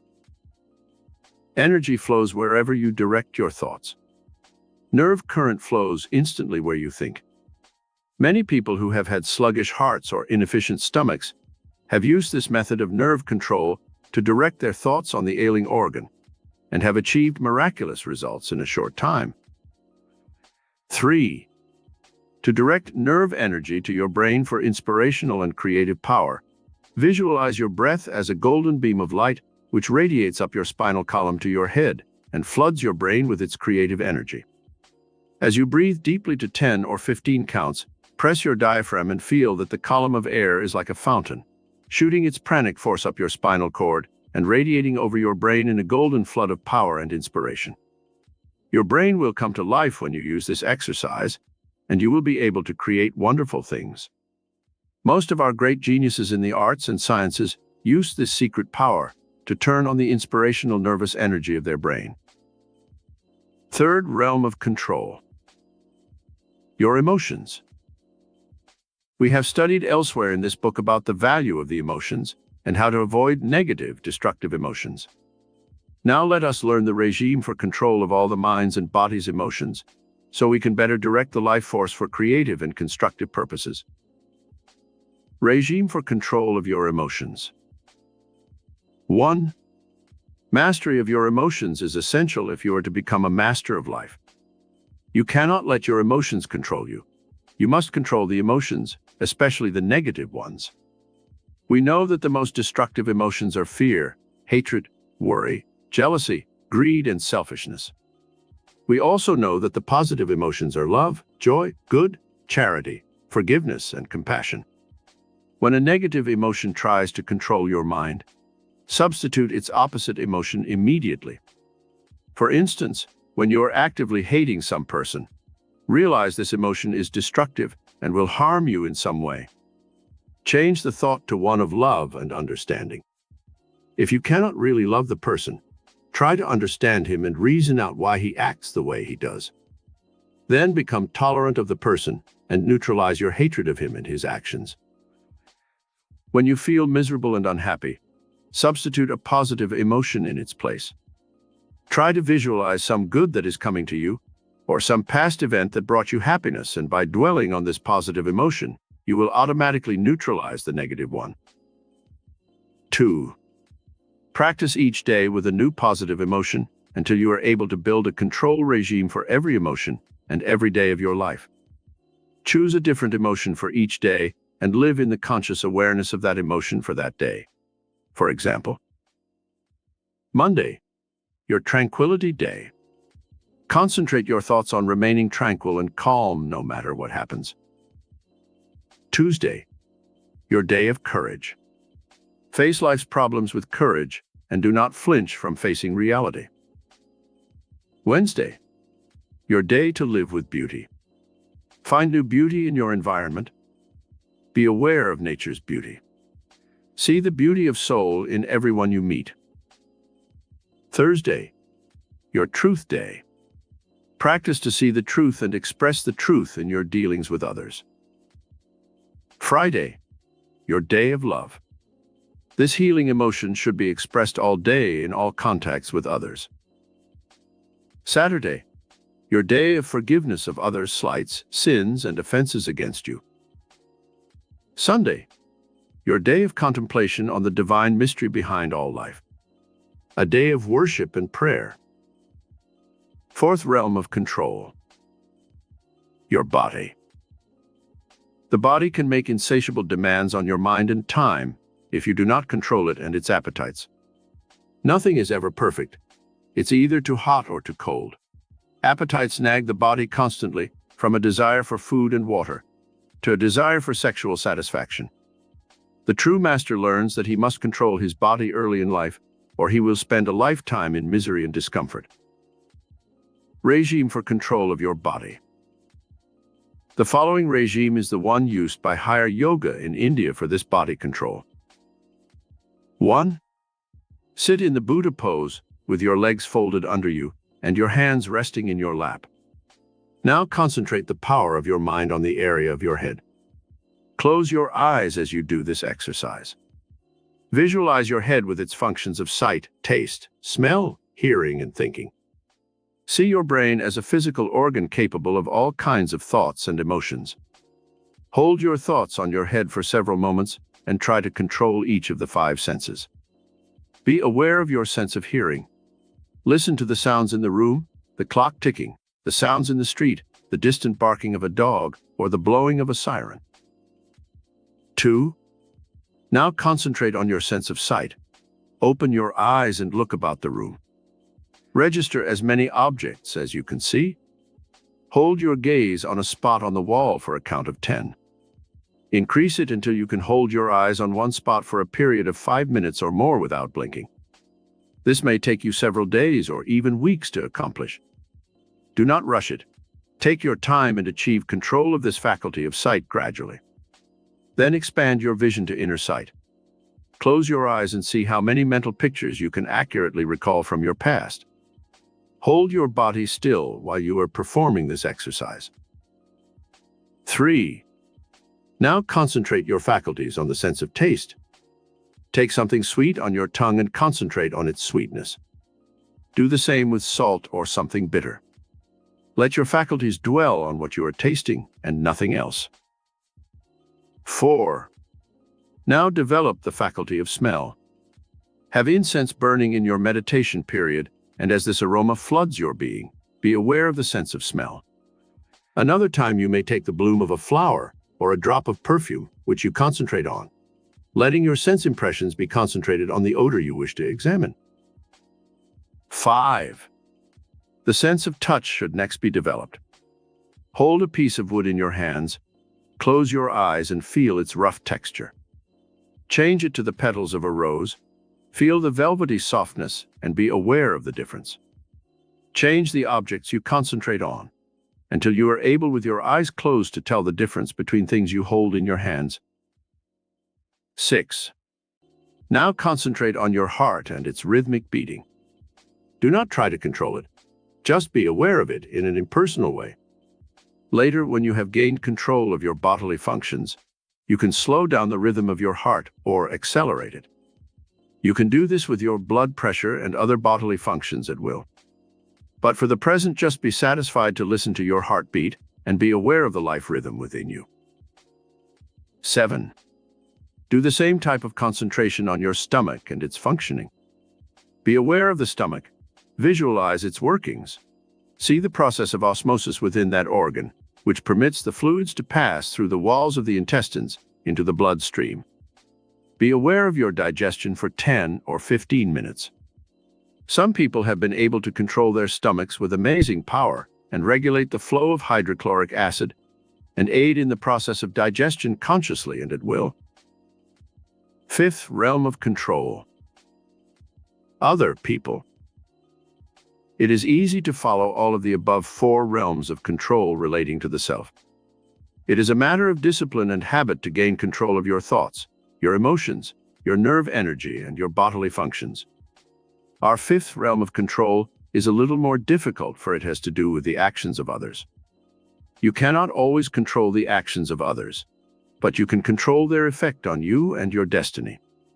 With your mind power, you can, to a great extent, determine the people you will attract into your orbit of activity.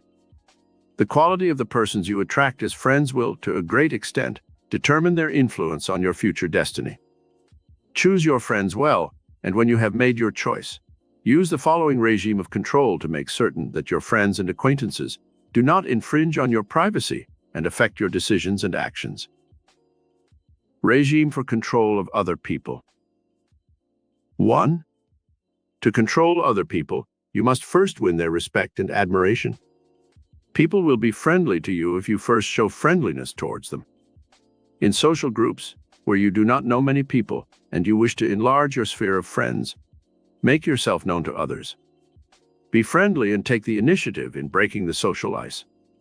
They are as anxious to be friends as you are, but many times people are hampered by conventions and modesty, and will not take the first step to be friends. An example of this in my own life is an instance where I went to a big Hollywood party and saw a lonely-looking, unattractive man sitting in a corner by himself. No one paid any attention to him. They were all courting the famous stars, directors, and producers who were there. I sought out the lonely-looking man and introduced myself, not knowing his identity, and chatted with him for fully an hour. I found him amusing, well-read, and charming. When he got up to leave, he said, "I am very much impressed by you, young man, and I'd like to have lunch with you one day so we can talk some more." He handed me his card and made a luncheon date for the following week. I glanced at the card and saw that it was Irvin Cobb, the famous humorist and novelist. His taciturn appearance often kept people from making friends with him. But he had a heart of gold, a wonderful sense of humor, and turned out to be one of my best friends. Through his contacts, I was able to further my early career tremendously. 2. When you meet a person for the first time, try to fix his name in your mind for future reference. Also make it a point to talk about things that interest him. In this way, you can direct his interest and attention to those subjects that he is conversant with. His wife, his children, his work, his home, his car. These are all things that give him a sense of familiarity with you and make him like you without being conscious of the reasons why. 3. If you really want to win control of other people, try to avoid what I call rough corners in the conversation. Avoid discussing differing viewpoints in religion, politics, and other controversial subjects. When you know a person better, you can risk offending him by giving your opposing viewpoints. Get the other person to drift along with you on the conversational stream, and you'll find that it is easier to get control of his mind than if you oppose him and make him dislike you at once. 4. When you meet new friends, make it a point to try and praise something in their personality, their clothes, their voices, or something they have accomplished, which merits praise. People like flattery, and you can gain control of friends through subtle praise and flattery. One man I know who is a real estate broker has mastered this principle of control of others to a fine point. He told me his secret one day. "I make every man feel like a prince and every woman like a queen," he said. "I try to find out something about the person's work, and then I praise his ability and his accomplishments. It works like magic. Of course, he hastened to add, I'm sincere in my praise. I really choose something that I admire about the person or his work. Otherwise, I would not sound convincing and sincere.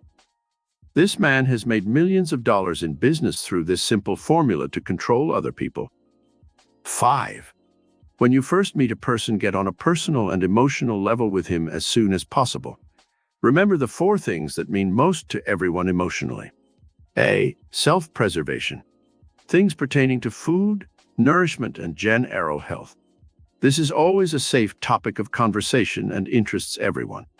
B. Money and financial security. People all like to discuss business, the stock market, the business they are in, and other things pertaining to money. C. Love and sex. This is always a good topic of conversation, if kept on a dignified, intelligent basis. D. Ego recognition or social acceptance. When you give a person your attention and praise, you are automatically elevating his ego, and this cannot help but win his admiration of you. 6. When you are trying to win control of others, use the word you in your conversation as much as possible. Get the person to agree with you, and soon you will control the direction of his thoughts. People are conditioned to self-interest. This is not selfishness.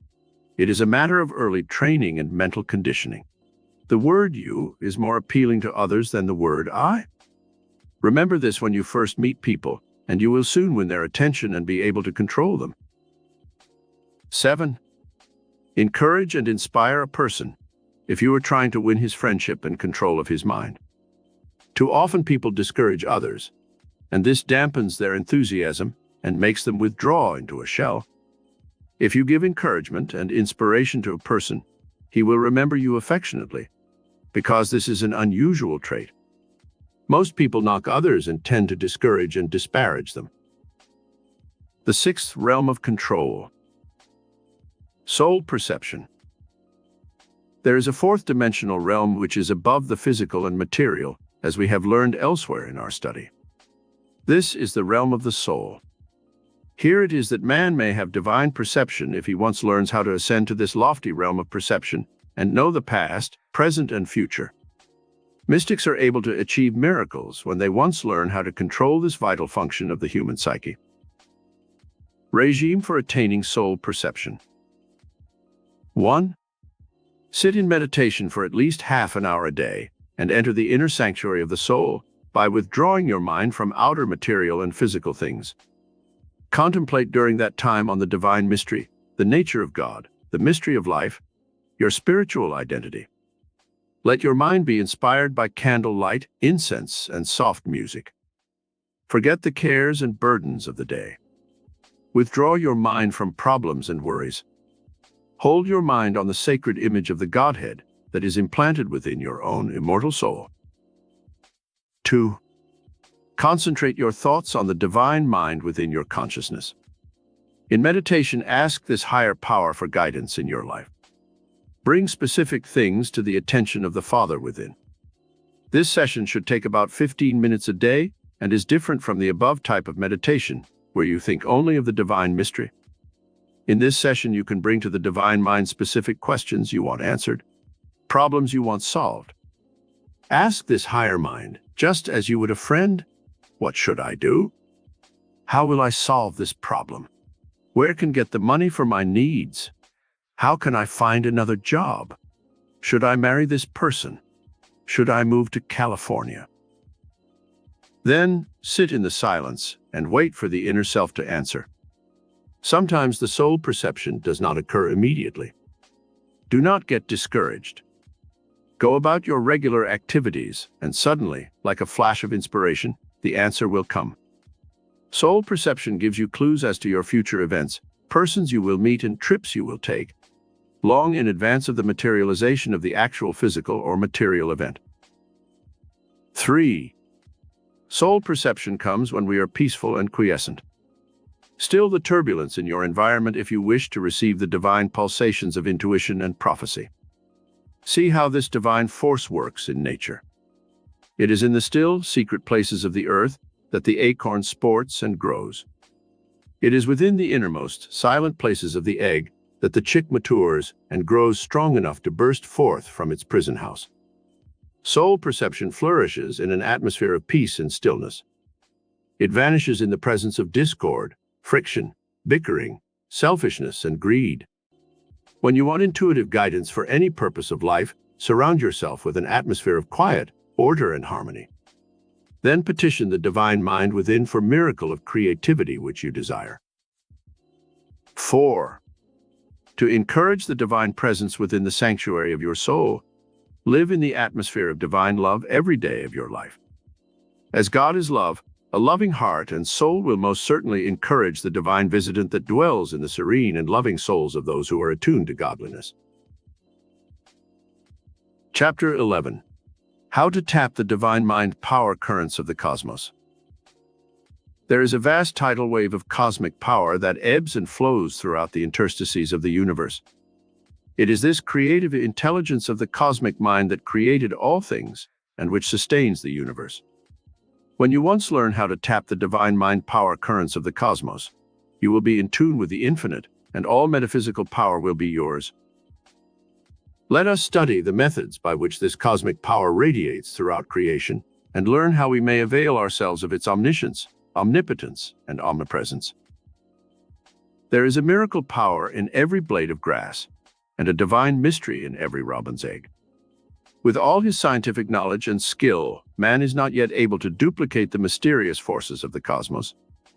He can, however, work with them and perform seeming miracles.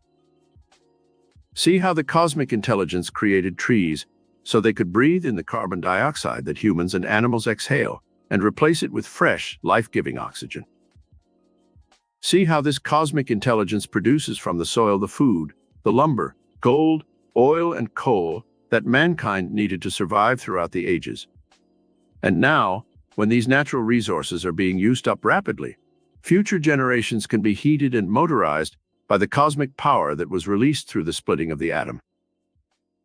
See what vast resources this cosmic intelligence has placed within the Earth's seas. Fish for food, gold, diamonds, and oil in abundance, which man is now learning how to extract from the Earth's seas. See the miracle of a growing tree, which gives man shelter, food, lumber, rubber, sugar, fruits in abundance, and perfume and flowers. The cosmic mind has not neglected one single aspect of man's needs in its creation of the universe. See how the divine mind power currents of the cosmic mind work in the lower forms of creation. The swallows of Capistrano always know the exact day to fly back to their nests in the famous mission. The salmon knows how to swim back upstream to spawn and complete its life cycle. One eel in the Saragossa Sea swims back 3,000 miles to where it was born to lay its eggs and hatch its young. So accurate is its cosmic memory that it never forgets the place where it was spawned. In nature, this cosmic mind has given to all its creatures protective cover and camouflage for their perpetuation.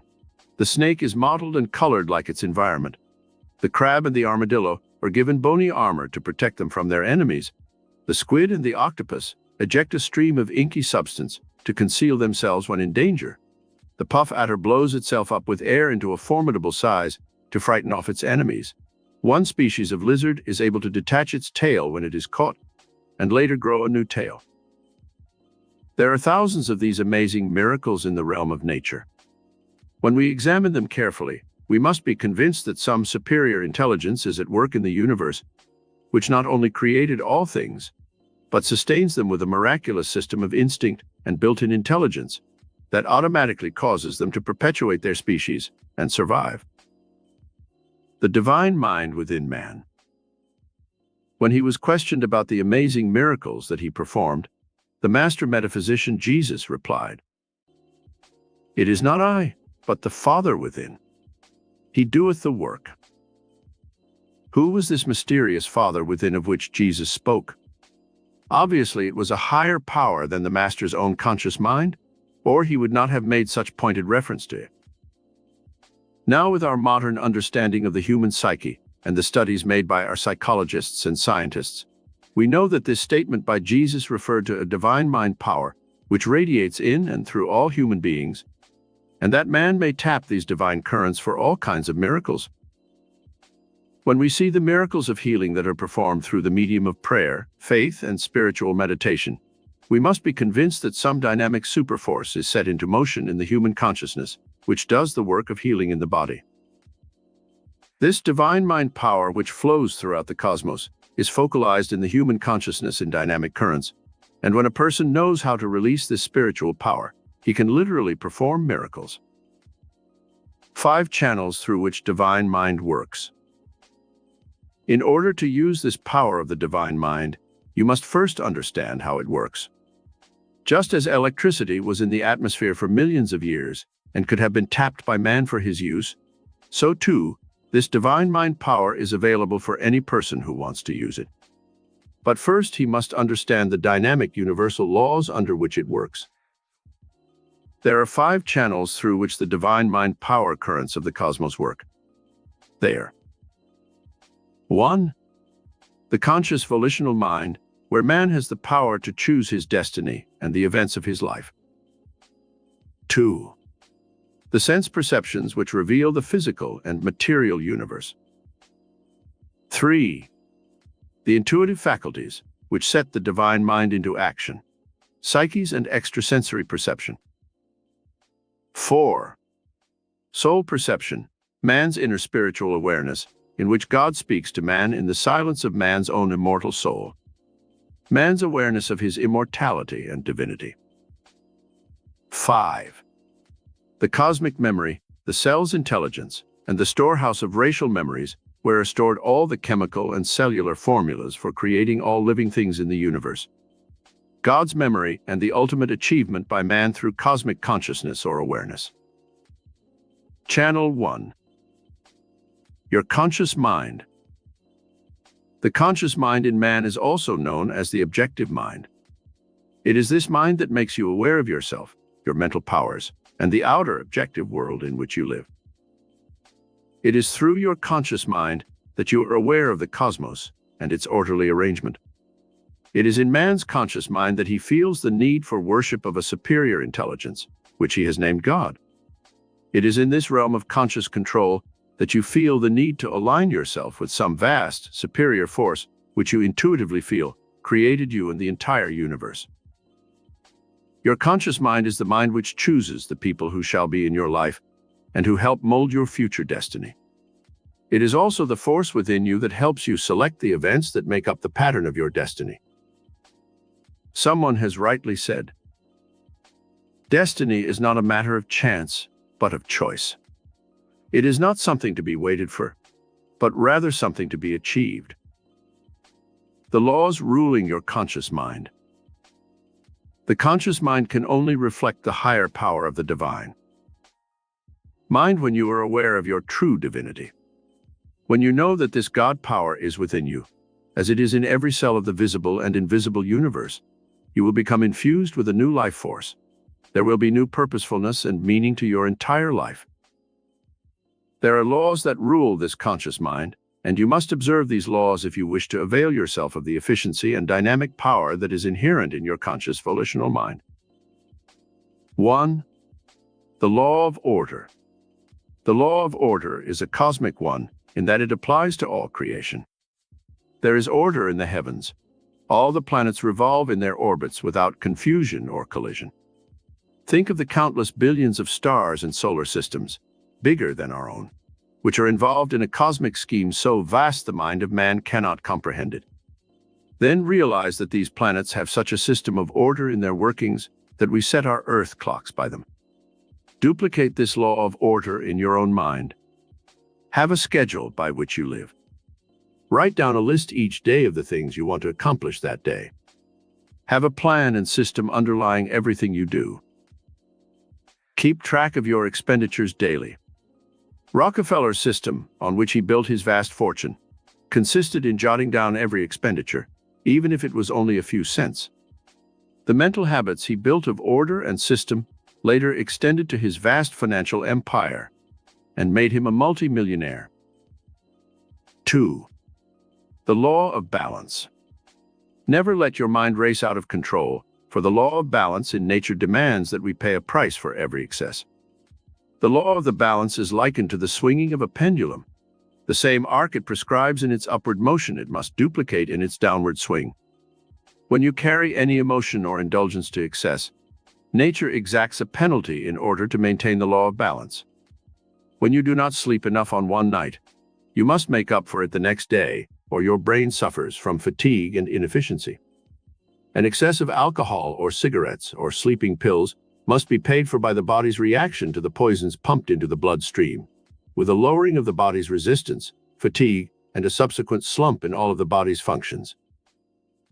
The divine mind power that works through your conscious mind is a delicately balanced force and quickly withdraws when this law is upset. Each day balance work and play, love and worship, so that you do not have excesses of any one thing in any department of your life. 3. The law of rationality or reason. The conscious mind works best with the divine mind when you rationalize your actions and your mental processes. Be consciously aware of your use of your conscious powers. Know why you do certain things. Reason out the need for the physical emotion of love. Control the functions of your mind and body. Do not let them control you. Every year, thousands of Americans commit suicide because they have lost the art of rationality. Their minds get out of control because they do not make the daily effort to reason out their actions. Back of every mental cause, there must be some physical effect. When you lose a good job through some thoughtless action, reason out the reasons for the loss. Do not blame society, the government, capitalism, or communism. The cause can be traced back to your own conscious or unconscious acts and thoughts. 4. The law of attraction. What you put into your conscious, volitional mind becomes the pattern of that which you shall attract. There is a law of magnetic attraction which applies equally to the mind as well as to the body. You are what you think. Put only those thoughts into your conscious mind which you wish to externalize in dynamic forms of action in your outer circumstances of life. Think friendly thoughts and you will attract friends.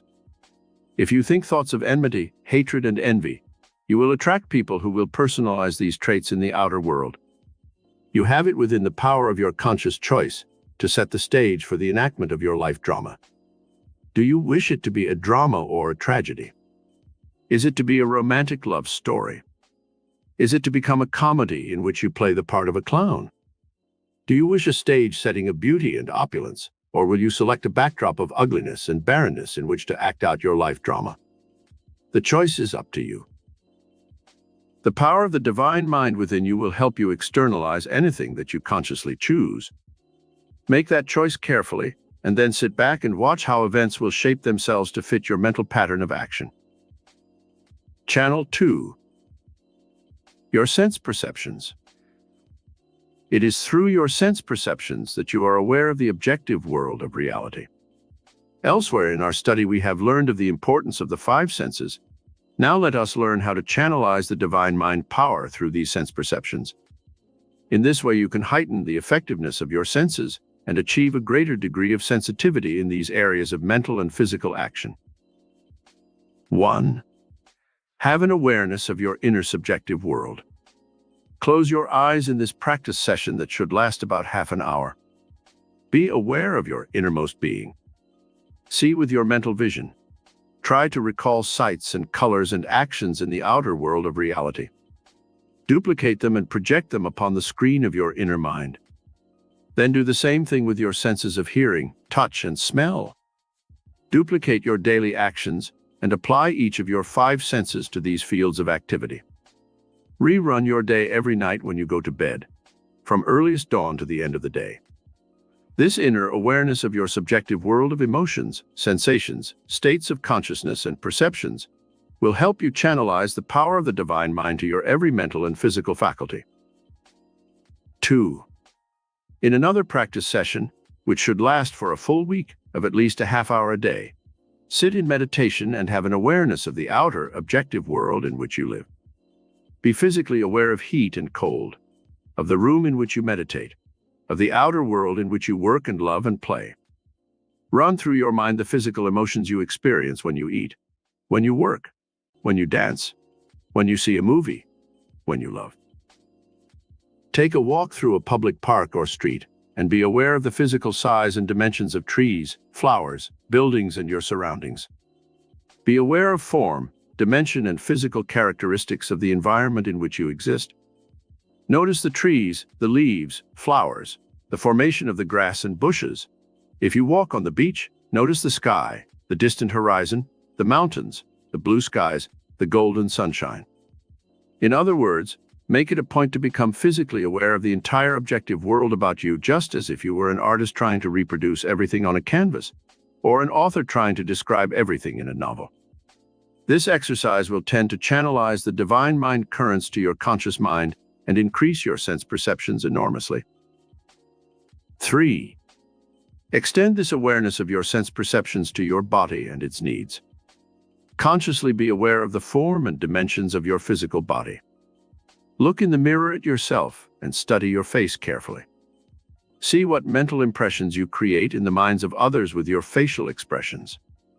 Put onto your face the mental masks of greed, hate, jealousy, fear, and worry. See how the facial muscles respond to these negative emotions. Now change the mental mask and put on the expressions of charity, love, trust, and confidence. And see how the facial muscles pull upwards gently, giving your face a totally different expression. Channel 3. The intuitive faculties. The power of the divine mind within you is activated by your intuitive faculties. Everyone has some psychic and intuitive ability. It can be developed so that you can receive divine guidance on every move you make in life. It is possible for man to know the future, not every specific event, but the general trend of his life and destiny. See how this power works in two of nature's great miracles. You have seen a tiny pollywog in a country stream. It is a little black, squirming creature with a long tail but no legs, and certainly does not look a bit like a frog in that stage of its metamorphosis. A short time later, its tail disappears completely, and it begins to grow legs, and finally takes on its true shape as a frog. Inherent in that pollywog was the image of the frog. It can be said that lowly little creature knew its ultimate destiny. The imprint was within its body cells and whatever form of mind it possesses. The same can be said of a crawling caterpillar. It certainly does not look like a golden-winged butterfly. Some divine instinct within that creature causes it to weave its cocoon and sleep throughout the long winter, to emerge the following spring in its ultimate triumph, as a winged creature able to soar aloft in the empyrean blue. Inherent in the caterpillar was the divine wisdom and prophecy which caused it to weave its cocoon and become a butterfly. It can be said that its destiny was known to the caterpillar. How to release divine mind through intuition. 1. Intuition is the immediate knowing or learning of something without the conscious use of reasoning. You can use this gift of divine mind consciously. Be aware that you possess psychic powers and that you can tap them at any time you wish. Call upon this power of intuition whenever you are forced to make a decision between two courses of action. Ask this indwelling Father questions and then wait for the answers. They will come, perhaps not at that exact moment, but at some later time. Many times, the answer will come through a letter, through another person, or even in a book which you are accidentally reading. I remember once I was in New York, and I wanted to find a certain book that contained valuable information for me. I could not locate it anywhere in New York. I gave the problem to my higher divine mind and then forgot it. 2 weeks later, I had to go to Hollywood on business. I walked into a second-hand bookstore to browse, and the first book I took down from the shelf was the book I had desired. This was the result of some higher mind that guided me to the object I wanted. 2. Psychic and intuitive gifts can be cultivated deliberately. The voice of the Spirit speaks universally to every cell of the universe. In the spring, the trees burst forth in foliage, and the flowers bloom under some divine instinct, which tells them it is springtime. In the soil, the seed sprouts and grows under the divine impetus to create its own kind. In man, this same divine gift of intuition works its creative miracle if we are aware of the voice of the Spirit that is constantly trying to guide and direct us. Sit in the silence for at least a half hour a day, while you are consciously trying to develop this psychic and intuitive gift. Ask of this higher divine mind specific questions, and then wait for the answers. Is this person honest? Can I trust him? Should I let myself love this person? Should I make this new business move? Should I take this trip? After you have asked your questions, sit for a while and wait for the answers from Divine Mind. If nothing comes through immediately, do not become discouraged and give up. Go about your regular activities, and the answer may come through at night, while sleeping, or during your working hours. Sometimes it does not come as a direct answer, but only as a prompting, or many times, the answer comes in the guise of another person. 3. Concentrate your psychic powers on some person you know, and let your higher mind reveal what is true about him. You can ask questions of this higher mind, and some force within you will give you the right answers. Many times, people conceal their true natures, but the higher divine mind within you knows the truth about everyone. You can penetrate the masks of others through cultivation of this higher psychic and intuitive gift. At first, you may not want to believe some of the things your higher mind tells you, but later you will find out that it was right. Haven't you, upon meeting some new person, felt an instinctive sense of not trusting him? Later, weren't your suspicions justified? 4. To cultivate this intuitive faculty of the divine mind further, sit in the silence and let mental images come through to you. These mental pictures may be of foreign countries you want to visit. They may be of a future home in which you wish to live. The mind may feel that it is jumping from place to place, but follow its workings for at least half an hour. Later in your life, some of the events that flashed upon the screen of your inner mind will actually duplicate themselves in the outer world, and you will know then that you had a psychic flash of an event that was predestined to occur in your life. A lieutenant in the South Pacific during the Second World War saw a picture of a movie star in a magazine. He fell in love with her. She was his mental ideal. He carried the picture in his wallet, and every night before going to bed, he would look at the picture and mentally visualize that they were married and living together in a beautiful home in the valley. This mental picture became so vivid in the young man's mind that he literally believed someday he would meet the girl and marry her. A few months later, he was in San Francisco at a big party. He was handsome in his blue Navy uniform, and as he walked across the living room, he saw a vision in white floating towards him. It was the girl of his dreams. She walked towards him as if mesmerized. Suddenly they were in each other's arms dancing. She fell madly in love with the handsome young lieutenant, and a short time later they were married. This real-life romance happened to movie star Ruth Hussey, and now, many years later, the love affair that was prophesied through her husband's psychic vision has survived and brought them both the happiness and fulfillment they desired. Channel 4. Soul perception. There is a difference between psychic perception and soul perception. Psychic perception has to do with the outer world of people and events, of action and reaction. Soul perception has to do with man's inner awareness, in which God speaks to man within the silence of man's own immortal soul. It is there, within the sanctuary of your soul, that the divine mind reveals its own magnificent design for your present and future life.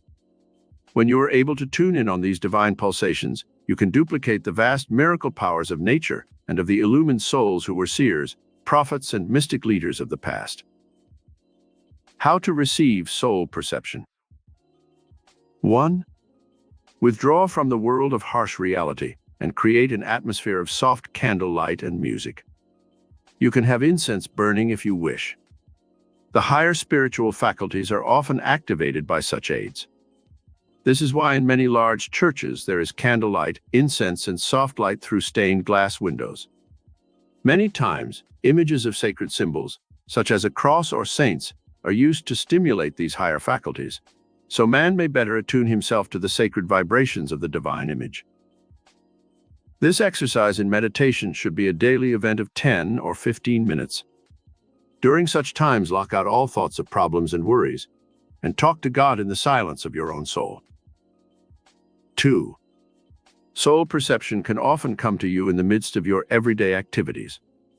Sometimes a great flood of inspiration will follow when you have done some good or charitable deed for another person. Often, when you view a magnificent sunrise or sunset, or some scene of grandeur in nature, like the Grand Canyon, you will feel welling up within you a deep, spiritual emotion that overpowers your senses and is so penetrating that you feel close to tears. Very often, music will have this same effect when it is transcendentally beautiful. I recall the first time I saw the magnificent Parthenon on the Acropolis in Athens, Greece, in the full noon. As I stood before that ancient temple to the goddess Athena and viewed the Aegean Sea shimmering in the distance, and saw the vast, ancient, and modern city of Athens, sprawling as far as the eye could see, I felt a sudden sense of soul perception that made me aware of the march of history through that historic land where democracy was born. A feeling of cosmic awareness swept over me that made me one with all the multitude of great souls who had viewed this most inspiring monument to man's divinity. 3. Soul perception comes to you when you have a deep faith in God and His illimitable powers. You can walk with God daily, and His ever-abiding presence will guide you unerringly through soul perception. 4. When you align yourself with the spiritual qualities of the divine mind, you will also implement your powers of soul perception. These divine qualities are love, goodness, truth, beauty, forgiveness, and charity. 5.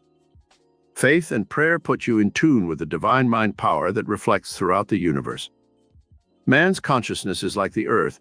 It flourishes and flowers only when the sun shines upon its surface, giving it life and motion. When man is out of the consciousness of the divine cosmic mind, he blocks out the sun of spirit, and his life is barren and futile. When he basks in the golden light of the spiritual sun, he flourishes and grows wise, and his gifts and talents flower, and he blesses the earth with his creative mind.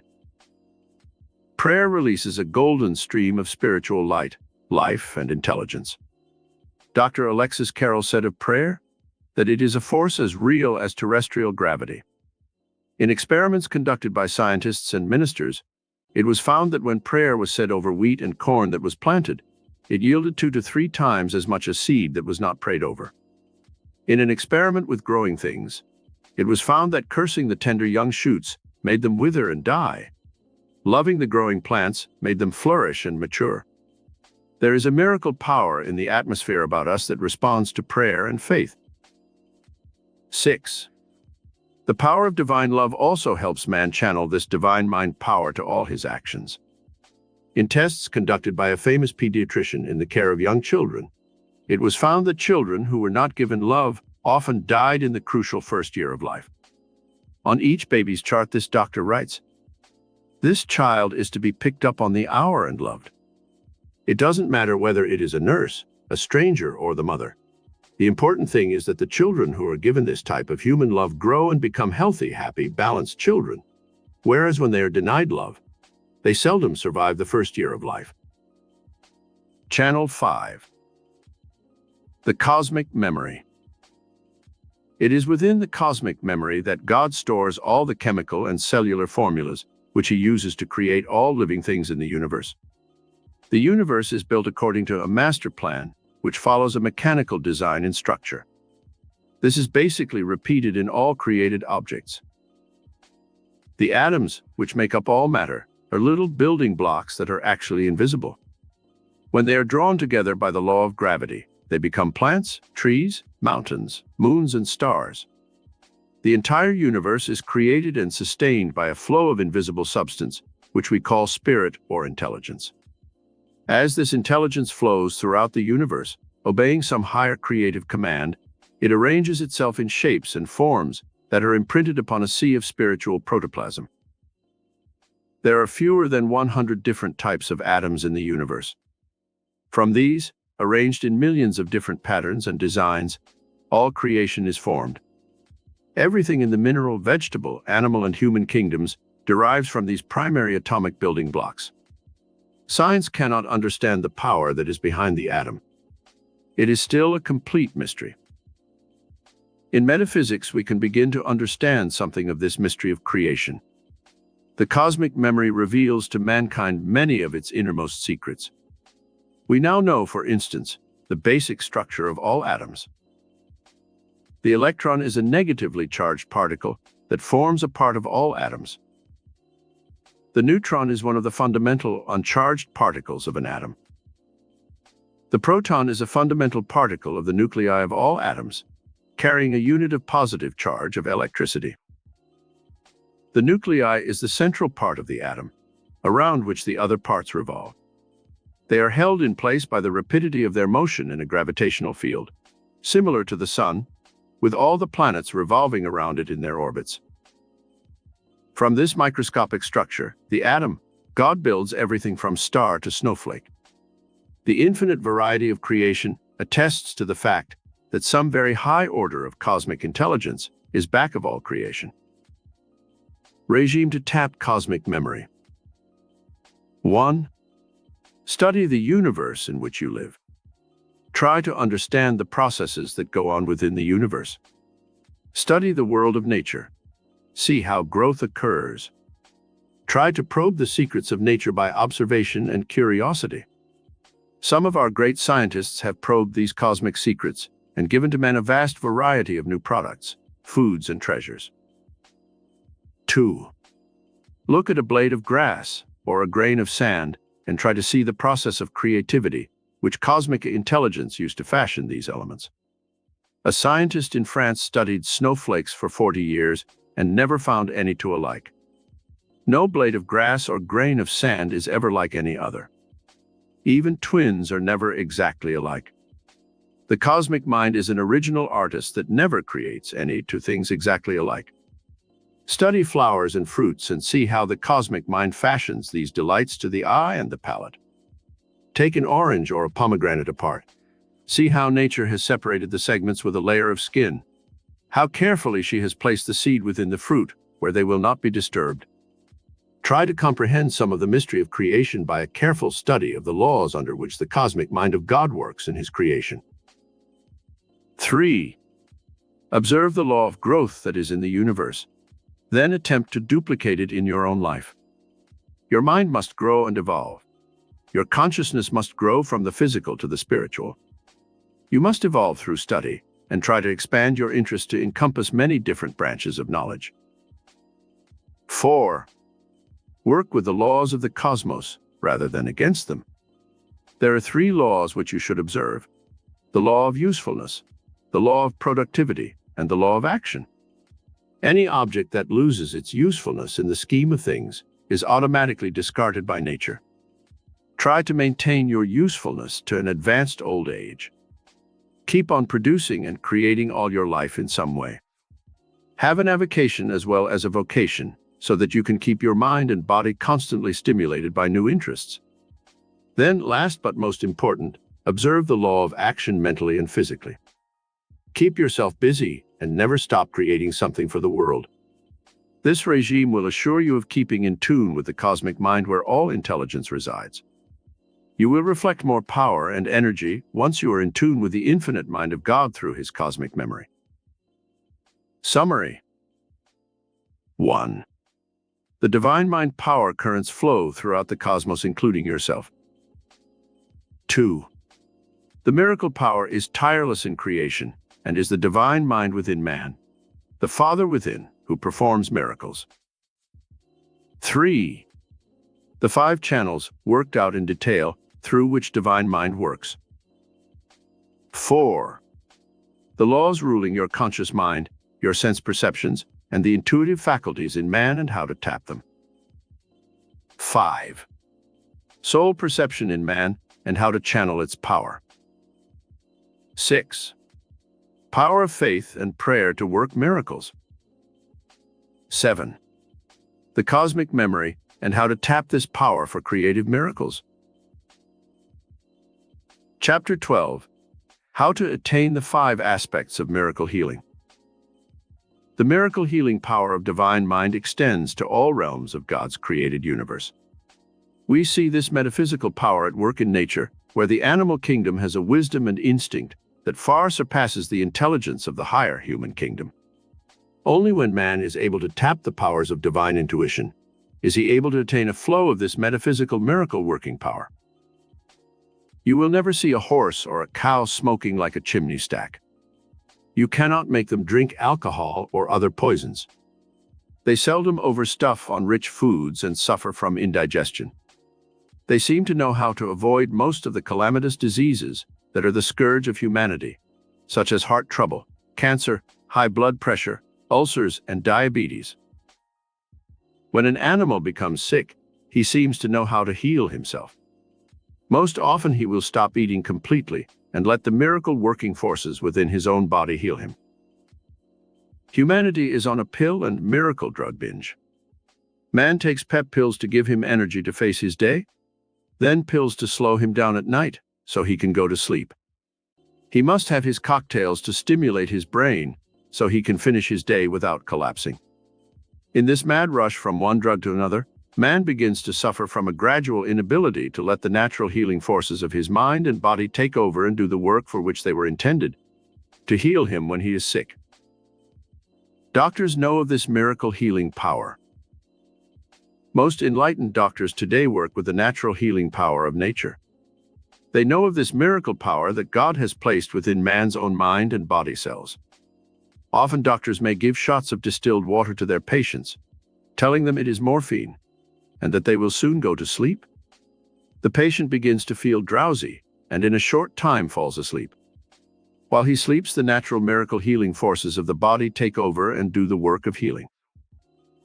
It is true that scientists and drugs have done a wonderful work in this age to help in the healing forces of the body, when the patient is too sick to help himself. We have not evolved far enough as yet to dispense with doctors and drugs. In the future, however, doctors will become more valuable to society in the preventive arts.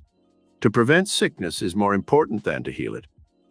It is also important to remember that in cases of accident, such as a broken leg or arm, there must be skillful handling of the injury if nature is to perform its healing perfectly. Doctors can assist this miracle power within the human mind and body. And in the new branch of psychosomatic medicine which has arisen in the past 25 years, it is widely recognized that the human mind can make man sick in many cases, and that it can also serve as the agency for healing of many conditions. The 5 aspects of miracle healing. Let us now examine the 5 aspects of miracle healing that you may utilize in your own life. You must first realize that healing does not apply only to a sick body. It also applies to other departments of your life. We shall study the 5 most important areas of human experience and learn how to release the miracle healing power of divine mind to these various departments of your life.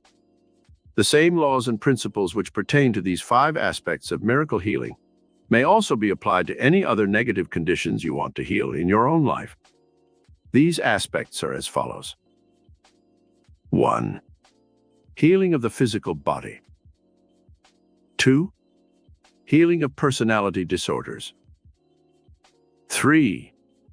Healing of the environment. 4. Healing of romantic and marital problems. 5. Healing of economic and financial conditions. When we realize that there are more than 25 million people in the United States who are sick, crippled, blind, or otherwise handicapped, we must realize that we are truly a sick nation.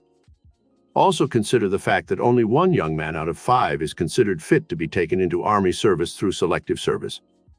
Then consider the millions who suffer from minor forms of incapacity, impaired vision, poor hearing, and handicaps produced by arthritis, rheumatism, and kindred ailments.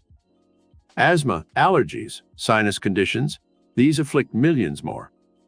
America truly needs a renaissance of the miracle-working power used by the Master Jesus, who was able to perform his miracles of healing because he understood this tremendous spiritual power that God has placed within man's consciousness. Following is your unfailing guide for programs of healing in all 5 aspects. 1. Healing of the physical body. Before we consider miracle healing of the physical body, let us learn the causes of sickness, so we shall better understand the nature of man's illness. The invasion of the bloodstream by germs is one of the principal causes of sickness. If the body's energies and resistance is low, this type of germ infection seems to be more likely than if the body's resistance is high. Then the body's natural germ-fighting mechanism, the phagocytes in the bloodstream, and the white cells, seem to be able to keep the invading bacteria at a minimum. Physical accidents also contribute to man's disability. Many of these accidents are of psychosomatic origin, as we shall learn, and could be avoided. Psychosomatic factors contribute to many of the world's illnesses. Many doctors are of the opinion that nearly 85% of sickness can be traced to psychic disorders, that is, emotional disturbances that involve the psyche. In a study of industrial accidents, it was found that 95% of all accidents could be traced to only 10% of the workers. In other words, this 10% of the workers who had most of the accidents had personal and marital problems, fears and worries that produced tensions and made them careless in their work. It was further discovered that this same 10% of the workers accounted for the cases of absenteeism due to colds and other pulmonary infections. Miracle healing regime for sickness. 1. Put your mind into a state of faith and confidence that the miracle healing power of divine mind can effect a healing of whatever condition afflicts you. 2. Remove the factors that might be causing your sickness. You may be suffering from some form of emotional paralysis which keeps your body from performing its healing function. Examine your mind carefully. Do you hate anyone? Are you resentful of something that rankles in your subconscious? Did something happen in love or marriage which made you bitter? A woman who suffered from asthma and sinus trouble for years was discovered to have regretted marrying the man she did. She was in love with another man, and when she lost him, she married the first man who asked her. This regret and resentment, living a lie for 20 years, made her body develop the conditions from which she suffered. After being counseled and shown the error in her ways, this woman had a miracle healing of her asthma and sinus condition and adjusted to her marriage with good results. Many cases of allergies, skin trouble, sinus and pulmonary conditions have been traced by doctors to psychosomatic factors. When the person has rid his mind of the hate, resentment, jealousy, fear, worry, or other negative emotion, the condition disappeared from the body. A positive thought atmosphere important. Maintain a positive thought atmosphere at all times. The old saying, "An ounce of prevention is worth a pound of cure," aptly applies to sickness. You can prevent the eroding forces that lower the body's resistance from taking hold on your mind and body. If you keep the positive thought in consciousness that you are surrounded by the loving arms of God, and that nothing can harm you, soon you will see a change in your mental and physical condition. Whenever you have a tendency to say, "I feel terrible," change it to, "I feel great." Soon you will really feel great at all times. Too many people recount the long list of their ailments and operations and build the thought atmosphere of sickness. Do not spend your time in looking for physical symptoms of sickness. Too many people listen to their heart's beat or try to interfere with the functioning of their stomachs or other body organs. God sealed all the human organs into your body with the healing agency within your body cells. These organs are supposed to work perfectly without any interference from outside sources. In most cases of extreme emergency, where operations must be performed, there have been contributing factors to the organ's breakdown. How many gallbladders have been removed because of the person's wrong eating habits? Observe basic dietary laws. Regulate your food and liquid intake with an eye to balance and dietary laws.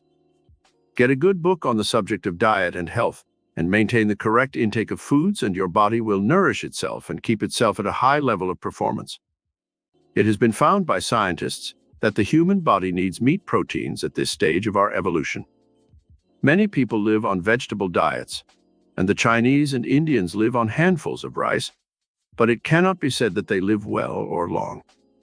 The body needs meat, vegetables, fruits, and certain minerals and vitamins. It is good to study nutrition from books written by experts, so that you will maintain good dietary habits and enjoy good health to a ripe old age. 2. Healing of personality disorders. Personality disorders are of many different types. They range from self-consciousness and inferiority to disorientation and maladjustment. A sick mind can be as real and distressing as a sick body. Many people who suffer from personality disorders do not need psychiatric help. They can often help themselves if they know the causes of their condition. Following are the most frequent causes of personality maladjustment. Fear of failure. Frustration in love and marriage. Unhappiness in choice of work. Resentment, jealousy, and other negative emotions. Discord and friction at home or in business. Feelings of inferiority and inadequacy. Sexual suppression and lack of fulfillment. Unresolved worries and fears. Insecurity in early childhood. The miracle healing regime for personality disorders. When you have discovered the cause or causes for your own particular type of personality disorder, set to work first to rid yourself of the cause of your condition. You should practice daily to adopt a positive course of action in handling the problem.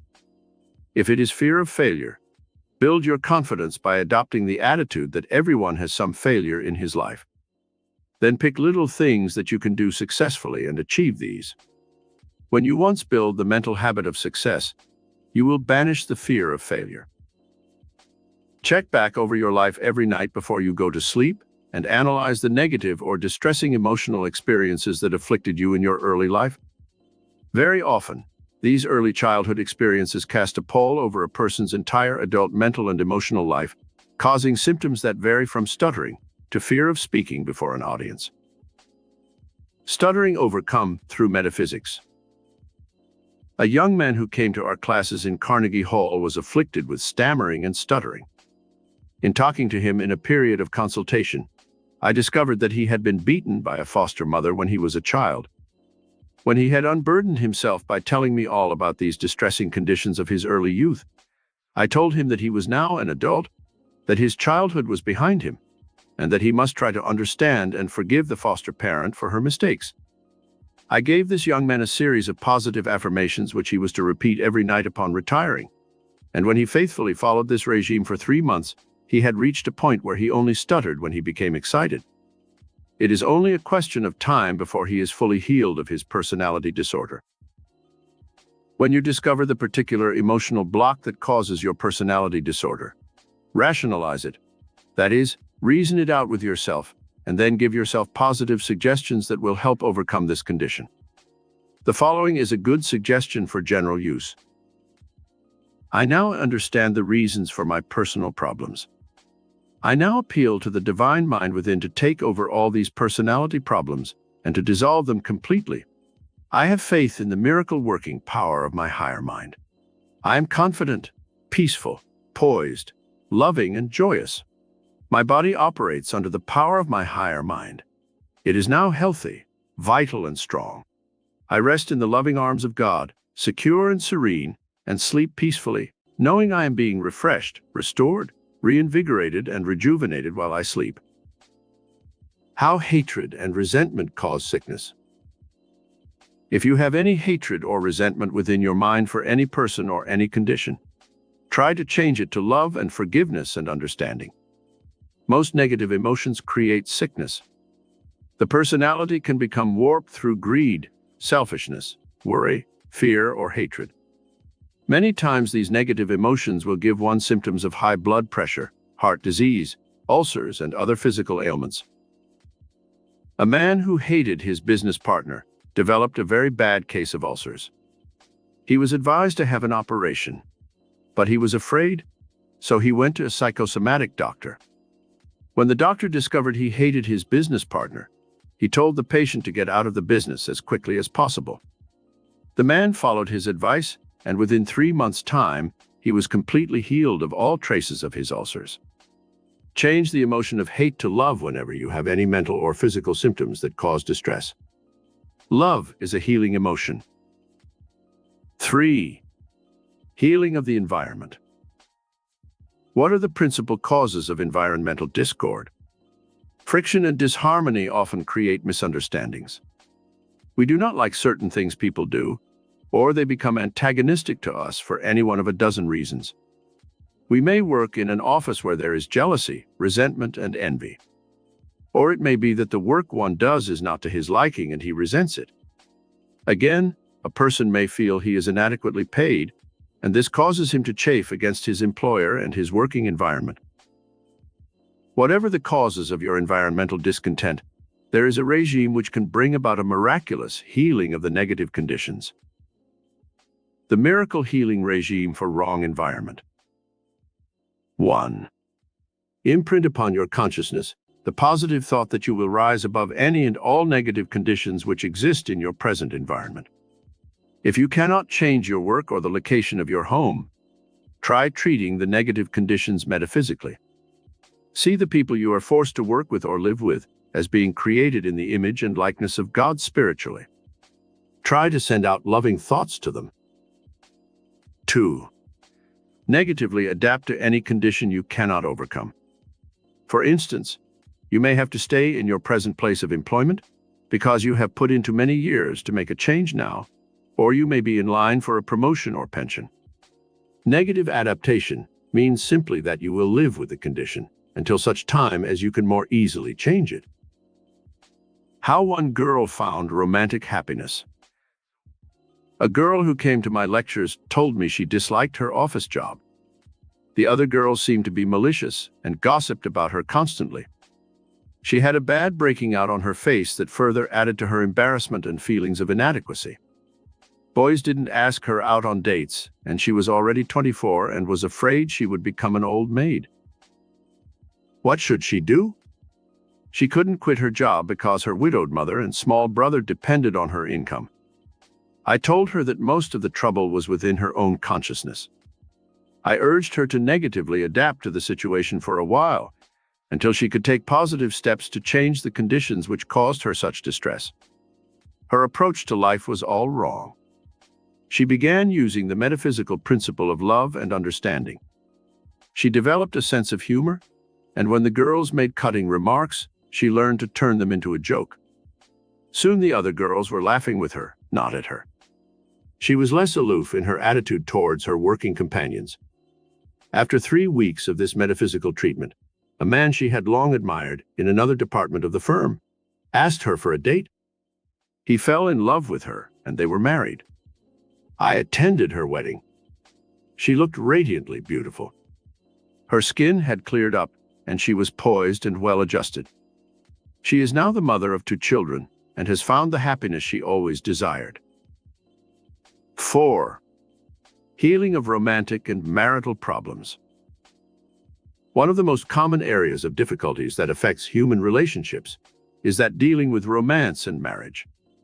At some time or other, every person has some such problem which disturbs his tranquility and happiness. Metaphysical miracle power can be released to heal such problems. First, let us examine these problems in the light of reason and find out the causes of most romantic and marital problems. Mismating often brings 2 people together who have no reason for marrying. What should they do in such a situation? Divorce or live together with friction, misunderstanding, and the subsequent chaos it produces for their children. Then there is the problem of philandering, indulged in by one or both of the marriage partners. This leads to jealousy, accusations, and sometimes violence.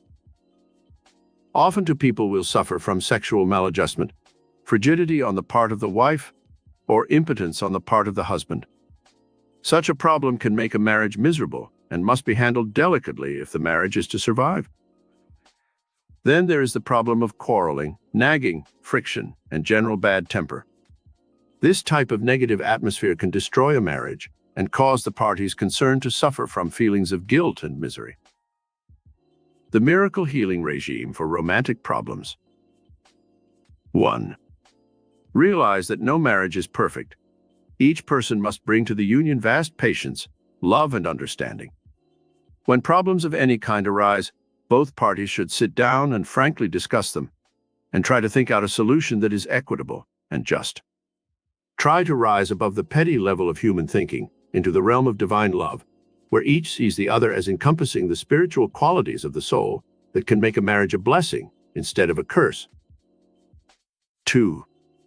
If two people have married who have little in common other than a physical attraction, they can still make the marriage a success. Unity can come in such a union by building interests in common. The parties concerned should make an effort to cultivate the same friends, the same interests, read the same books, see movies and other entertainment together, thus giving them a frame of reference for the future, which encompasses similar experiences. 3. The problem of philandering often arises after 4 or 5 years of marriage. One of the marriage partners may grow tired of the other. When these extramarital relations come to the attention of the other marriage partner, it often leads to bitter recriminations and, finally, divorce. How can such a breach be healed in metaphysics? Let each partner in the marriage realize that to err is human, to forgive divine. Try to be understanding of the other's weakness. Then try to work out a basis for future understanding and harmony in love and sexual relations that give satisfaction to both parties. Infidelity led to this woman's crippling. An instance where infidelity led to a crippling condition of the wife came to my attention some time ago. The wife found out her husband had been going around with another woman, his secretary. She developed paralysis of her limbs and became a chronic invalid. Of course, the affliction was a psychosomatic one in which the woman's subconscious mind wanted to be crippled so she could punish her husband by making him wait on her. It immobilized her so she could no longer give him the comforts in the home he had grown so accustomed to. Upon examination by many doctors, it was found there was nothing physically wrong with this woman. One doctor who had studied psychosomatic medicine finally arrived at a solution. He told the husband to leave the wife in an upstairs bedroom. He advised him to have parties 2 or 3 times a week down in the living room and not to have the wife down. After the first big party, the wife could no longer stand the agony of knowing everyone downstairs was having such a good time without her. On the night of the second party, the husband heard a shuffling sound from the upstairs bedroom. Soon he saw his wife's head protruding between the banisters of the stairs, trying to see who his guests were. Within a few weeks' time, this woman had a complete healing. The higher centers of her mind, galvanized by curiosity and a desire to participate in the merrymaking, had effected a cure where doctors had failed. If sexual maladjustment should arise, owing to any one of a dozen different reasons, the metaphysical approach to the problem should be as follows. First, try to discover what the trouble is, how it had its inception, and if necessary, probe back to the early childhood of the mate to see if conditioning occurred in childhood that might have caused the difficulty. The mate should show more tenderness and solicitude in lovemaking, for very often a woman who becomes frigid in the love act has been shocked in some way or repelled by some early experience that actually makes her hate and fear the sexual act. In such instances, the husband should show consideration and understanding and try to adjust his needs to the wife's existing limitations. Sexual frigidity overcome through metaphysics. A woman came to me for consultation once who had this problem of sexual frigidity. In the interview, she told me frankly that she had been molested when she was 10 years of age by an uncle, and the sexual act had revolted her ever since that time. She had thought marriage would change the situation, and that her love for her husband would help her overcome it. I gave this woman a constructive analysis of her entire problem, and explained that her higher mind would be able to rationalize this problem and help her overcome it. Now that she knew the reason for her frigidity, her subconscious mind would begin to release her from the torture she had endured. In a few weeks' time, she reported to me that with her new understanding of her problem, she was beginning to enjoy the sexual act for the first time since she married. 5. Healing of economic and financial conditions. Elsewhere in our study, we have given metaphysical laws for demonstrating money, jobs, and anything else that one desires. If these sections of our study are thoroughly absorbed, there should be no future economic and financial problems. However, if such problems should continue to exist, there is a regime for helping heal the sick economy. Regime for healing economic and financial conditions. 1. Try to find the cause of your financial problems. There are several. Causes to financial limitation. There. A. Lack of preparation for suitable work. B. Lack of a goal towards which to work. C. The wrong master motive for achievement. D. Waste, extravagance, or laziness. If the cause of your financial limitations happens to be, then prepare your mind for future work by taking a course in evening high school or in a trade school to help prepare you for another vocation. If B is the cause of your financial problems, try to have a definite goal towards which you are striving, to own your own home, to educate your children, to travel, etc. If C is the cause of your economic limitations, try to have a high master motive to spur you on. Some good master motives are a desire to help your family, a desire to give something to the world to make it a better place in which to live, a desire to improve your intellect and acquire greater knowledge, a love of humanity, and a love of God. If you suffer from cause D and are wasteful of money or time, you must begin at once to change the habit patterns of your daily life through the regime given elsewhere in our study. If you are suffering from mental and physical inertia, known as laziness, you must make a supreme effort to shake yourself out of your lethargy by visualizing the rewards and achievements possible for you in the future. 2. Work with the divine mind within and ask it to guide you in finding solutions to your financial problems. In meditation, ask specific questions. How can I make more money? Where can I get a better job? What vocation should I study for? Then wait for the answer to come to you from your higher mind. 3. Look about you in your own environment and see how you could improve some product or evolve a new method for doing your work. Examine the possibilities for going into business for yourself, since you can seldom make a fortune working for someone else. 4. Write letters to important people who might be able to help you better your position. Many times, if you write to some wealthy person who has a business and show you have originality and a creative mind, you will be given an interview for future employment. Chapter 13.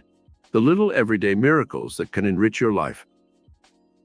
In our search for life's great experiences, we are apt to overlook the little everyday miracles, which can tremendously enrich the lives of those who are aware of them. The generous outpouring of divine blessings showers upon mankind all kinds of bounties and treasures in the physical and material universe, which we accept as a matter of course. We are the divine recipients of these bounties of nature, the season's outpourings of abundance, the beauty of spring, the miracle of summer's growth, the bountiful harvest, and the winter's serenity and peace, in which the earth pauses a moment in its creative outpouring, to rest and prepare for a new cycle of planting, growth, and harvest. These blessings we take for granted and scarcely pause to give thanks for the rich metaphysical bounties of the universe. Let us explore below this world of everyday miracles, in which we discover the 12 hidden treasures that can enrich life and make it beautiful, opulent, and magnificent. 1. Discovering conscious awareness of your mind, your body, and the world in which you live. It is awareness of yourself as an individual that gives you awareness of the miracle-working metaphysical power within your higher mind. A. Stop for at least a half hour a day for the next month or two, and concentrate on yourself and the amazing powers that you possess. In the modern world, we are often so busy with external problems that we seldom, if ever, take time out for the spiritual pause that refreshes the soul. Most people give more time to television, bowling, golfing, or other sports, and never stop to discover the mind with its rich treasures, the body with its pleasant emotions, the soul with its love and tenderness and understanding of the miracle of divinity. B. In order to discern the spiritual truth of your reality more clearly, learn the method taught me by a guru in India for overcoming the confusion and disorientation of mind, which keeps us from seeing clearly the spiritual reality back of all life. Put a pinch of mud into a glass of water and stir it up until the water becomes cloudy. This is similar to the human mind when it is troubled, restless, and the thoughts jump about frantically, refusing to be controlled. Then sit for a few moments until the mud has settled to the bottom of the glass. The water is once again clear and pure, and you can see through the glass. When confusion, doubt, fear, worry, hatred, or other negative emotions cloud your mind, you cannot see the beauty of life about you. You cannot know the purity of the emotions of love, joy, and expectation. This emotional and spiritual purity can only come when you have overcome the animalism and greed and selfishness which cloud the mirror of the soul and keep us from seeing the reflection of the divine image within. See, when you walk about, be aware of the world of beauty and abundance all about you. You can learn most of the spiritual lessons of life by observing how the miracle power works in nature. Open your inner eyes and see the significance of what you observe in nature. 2. The I am consciousness.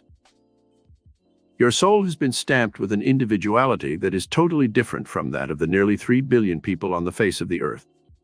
This makes you unique and different from everyone else.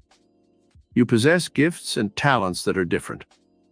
The I am consciousness is your true spiritual identity. It accepts no limitations and no restrictions to your miracle powers and your achievements. This spiritual identity must be consciously built and expanded through a regime of thinking. Here is how you can build greater miracle-working power through the I am consciousness. A. Think of the identity you wish to assume in your life and imprint your brain cells with that image. The French philosopher Descartes said, "I think, therefore I am." Your life is shaped by the thoughts you think. Let the I am consciousness be built of thoughts that are dignified, noble, expansive, generous, kind, loving, and beautiful. Practice this regime of I am thinking every day of your life. B. Express your divinity in words that have the creative life spark. Every day get in the habit of thinking and saying such positive words as, I am perfect. I am healthy. I am rich. You may not actually be rich in money, but you are expressing the spiritual state of being in which you are rich with the blessings and hidden treasures which we are studying. I am joyous. I am created in the image and likeness of God. I am peaceful. I am loving. These I am statements will make you that which you have created in the I am consciousness of your higher mind. See, the I am consciousness represents the Spirit of God within your immortal soul. Accept this mantle of your divinity, and you will set into motion the miracle-working powers within your higher mind. You will never again feel inferior, inadequate, or self-conscious. You will be fortified by a new sense of dignity, majesty, and might. The authority for this I am consciousness comes to us from the Bible. When Moses went up into the mountain to speak to the Lord, he heard a voice from a flaming bush. This is symbolical of the ascension of man's mind into the higher consciousness of the God mind within. And Moses said unto God, Behold, when I come unto the children of Israel, and shall say unto them, The God of your fathers hath sent me unto you. And they shall say to me, What is his name? What shall I say unto them? And God said unto Moses, I am that I am.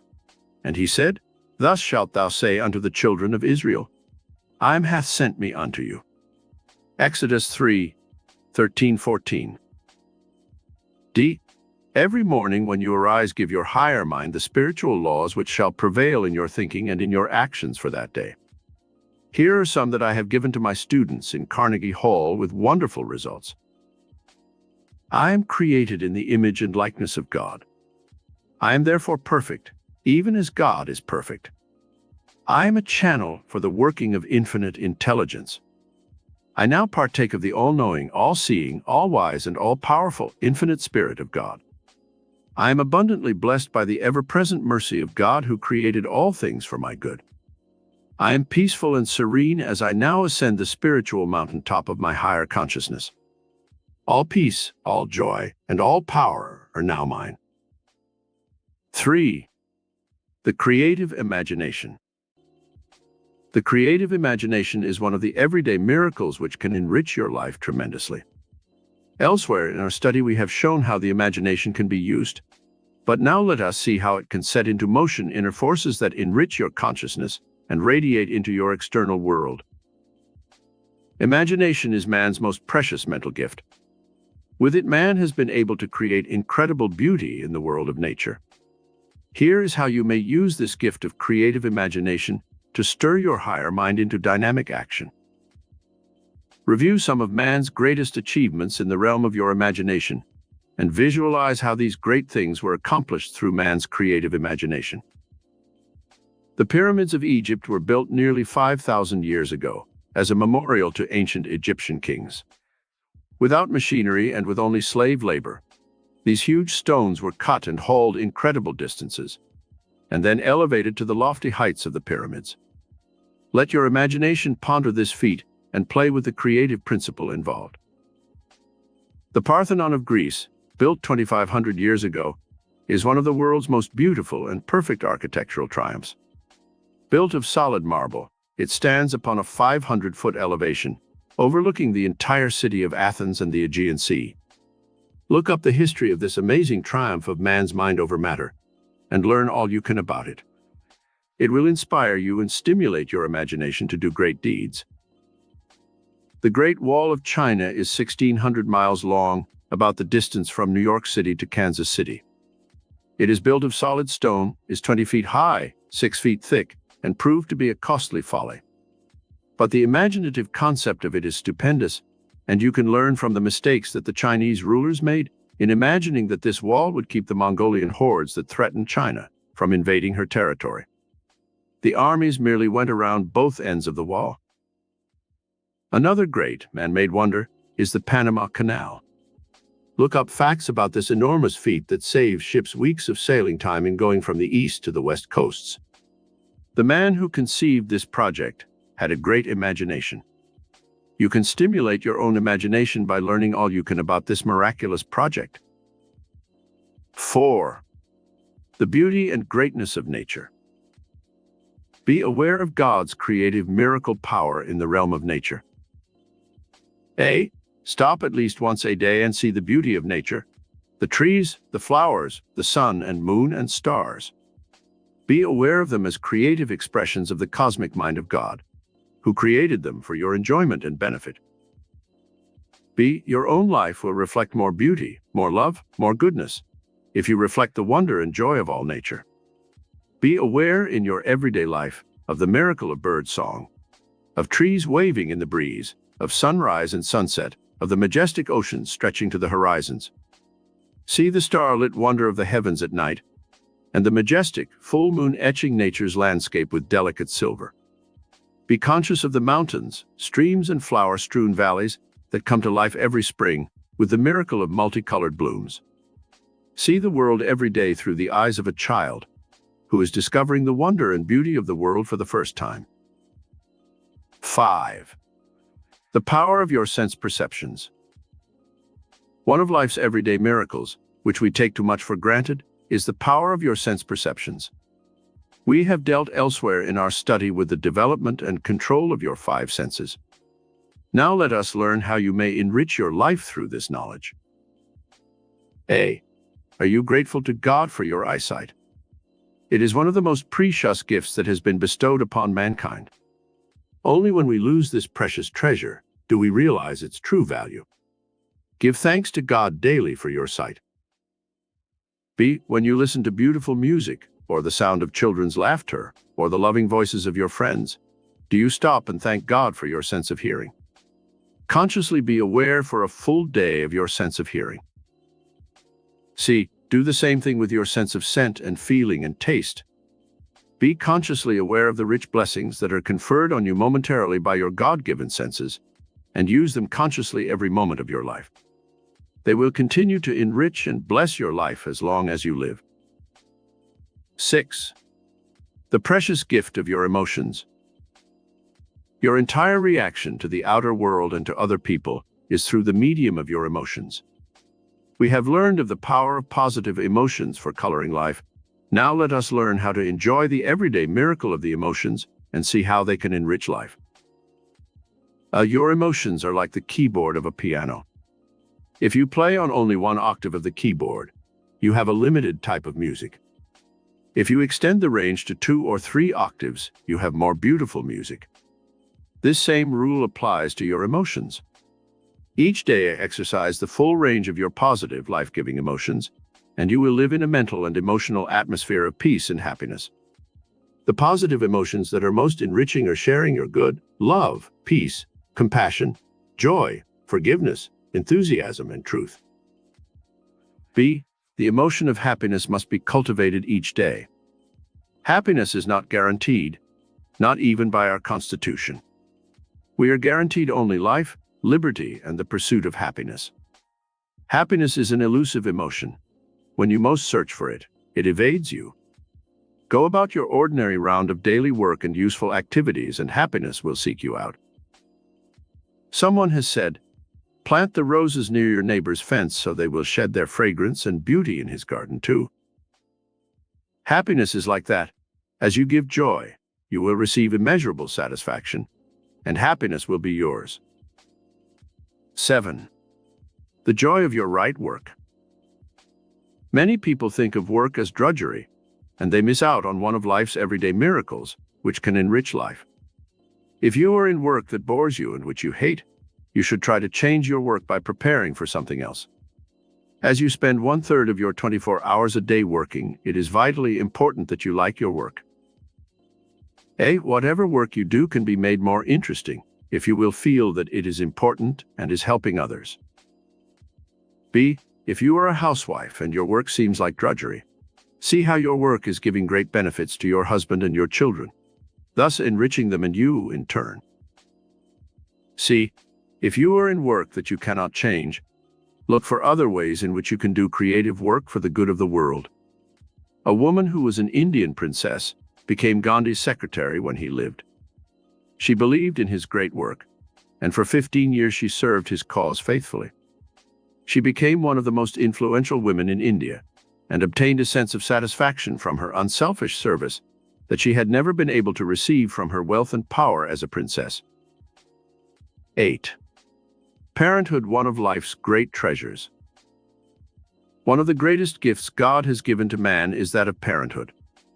Do you stop and thank God every day of your life for the blessings bestowed upon you through your children? When you are tested or tried by the seeming ingratitude of your family, stop and meditate on the true function and purpose of life. Procreation is a divine gift.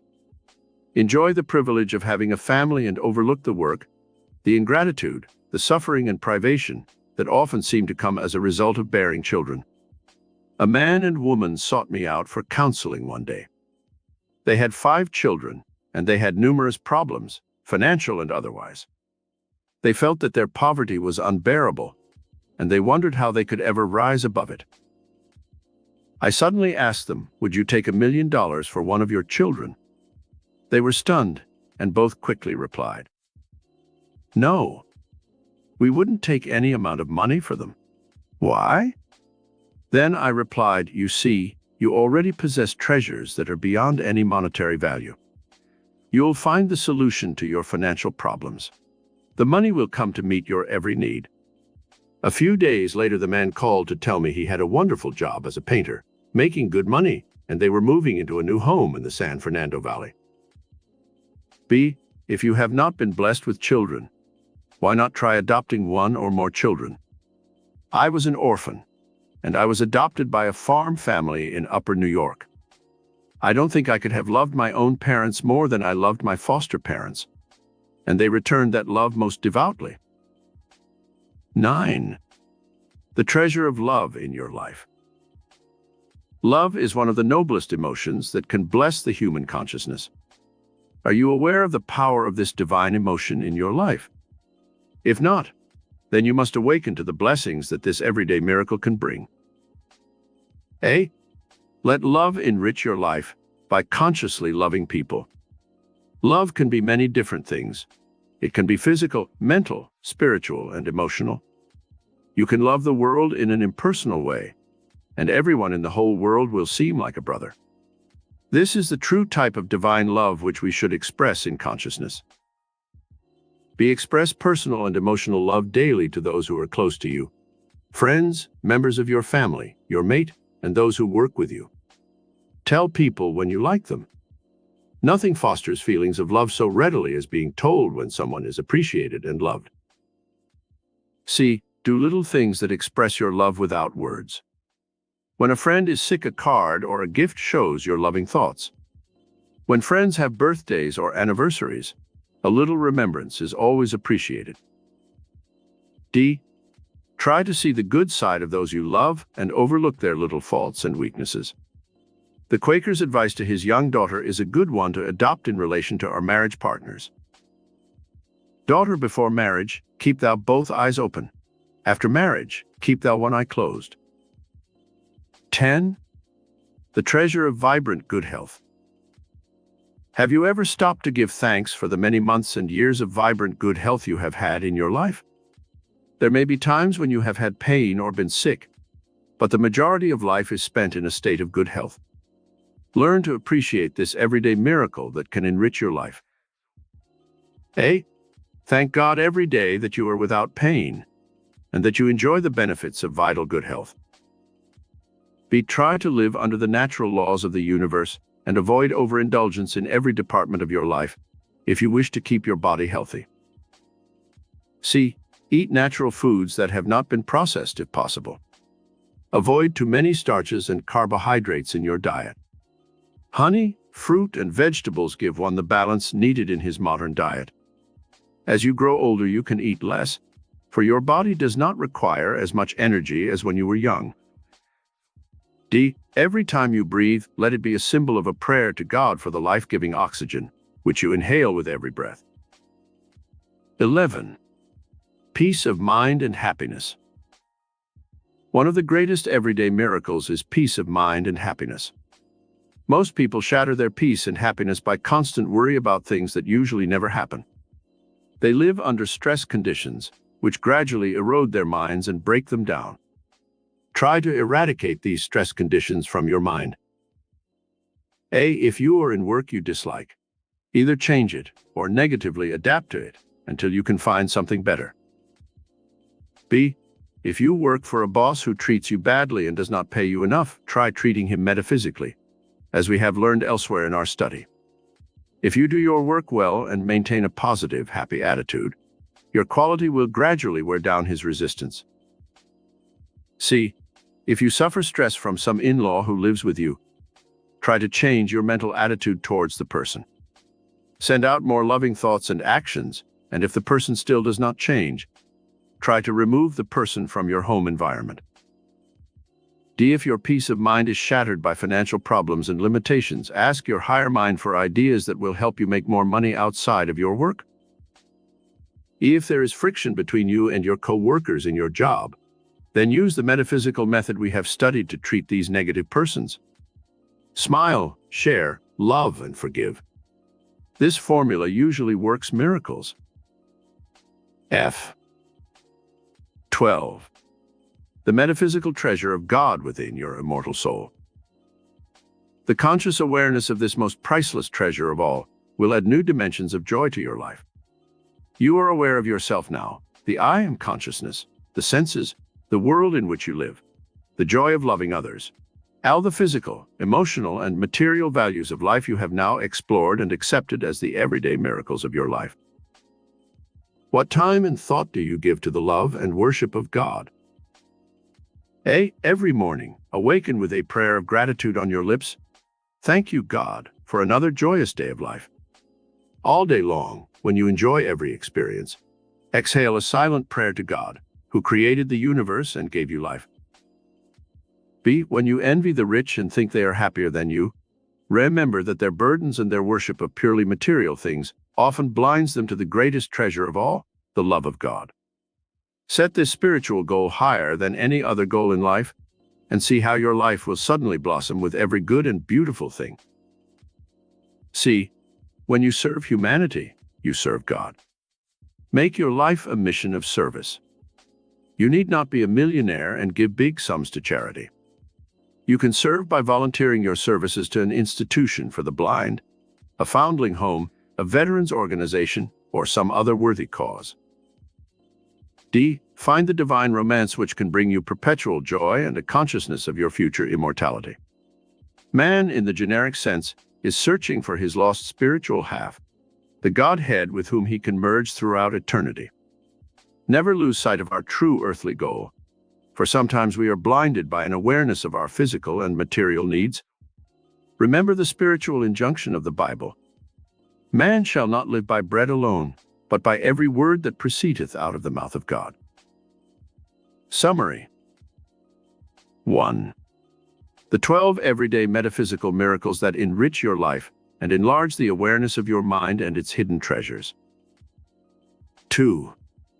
The I Am consciousness and how it enriches one's life. 3. The expression of divinity in our thoughts. 4. The affirmations for building the I Am consciousness.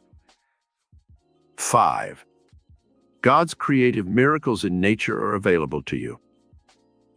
6. The power of sense perceptions for enriching your life. 7. How the emotions create miracles of everyday treasures. 8. Your treasure of love can change your life. 9.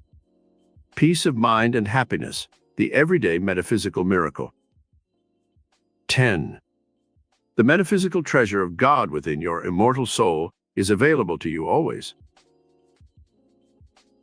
Chapter 14. Your metaphysical Shangri-La of peace and contentment. Can man ever truly find peace, serenity, and contentment on this troubled earth plane?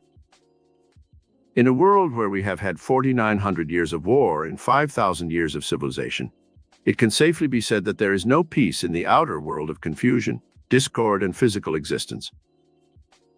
However, in the metaphysical inner realm, there is a way by which you may know peace of mind and contentment. Let us explore this realm and discover the mystical land of Shangri-La, where all miracles are possible of achievement. In the book and movie by James Hilton, called The Lost Horizon, we are told of a mystical land named Shangri-La, where there is no age, sickness, sorrow, or death. Here, in peace, beauty, and perpetual security, the residents of this heaven on earth knew only perfection and goodness. They had found their immortality in this peaceful valley that lay beyond the storm-torn mountains of the outer world. However, when dissident forces entered the peaceful valley of Shangri-La and brought with them their confusion, greed, selfishness, and hatred from the outer world, the spell of enchantment was broken, and Shangri-La became strife-torn and fear-filled, even as the outer world was. There is a metaphysical Shangri-La. This entire story has a metaphysical symbology, which we may well study and emulate.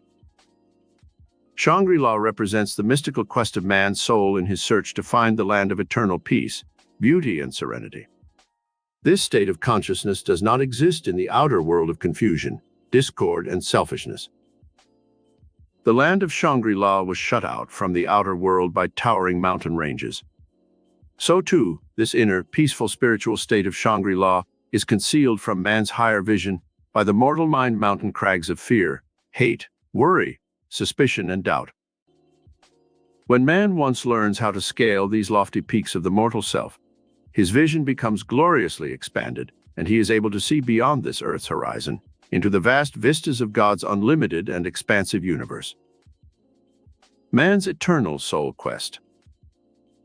Throughout his existence, man's soul quests for fulfillment. He finds love, marries, rears a family, and knows a sense of contentment and accomplishment. But is it complete fulfillment? No, for his soul has a vague sense of unrest, and he longs for spiritual completion, cosmic fulfillment. He searches in the outer world of reality for fame and fortune, youth and beauty, money and jobs, social life and friends. These are all evanescent and subject to the law of change. The president pays dearly for his moment of glory in the White House. When President Coolidge left the White House, he said it had cost him the life of his young son. The boy had a slight infection in his foot, but the President and Mrs. Coolidge were so busy being the first family of America that they neglected their son. A few days later, the boy was dead. Ask Jacqueline Kennedy which she'd rather have, her loving husband and father of her children alive and with her, or the empty glory of a glittering mansion. There is no question as to which she'd choose.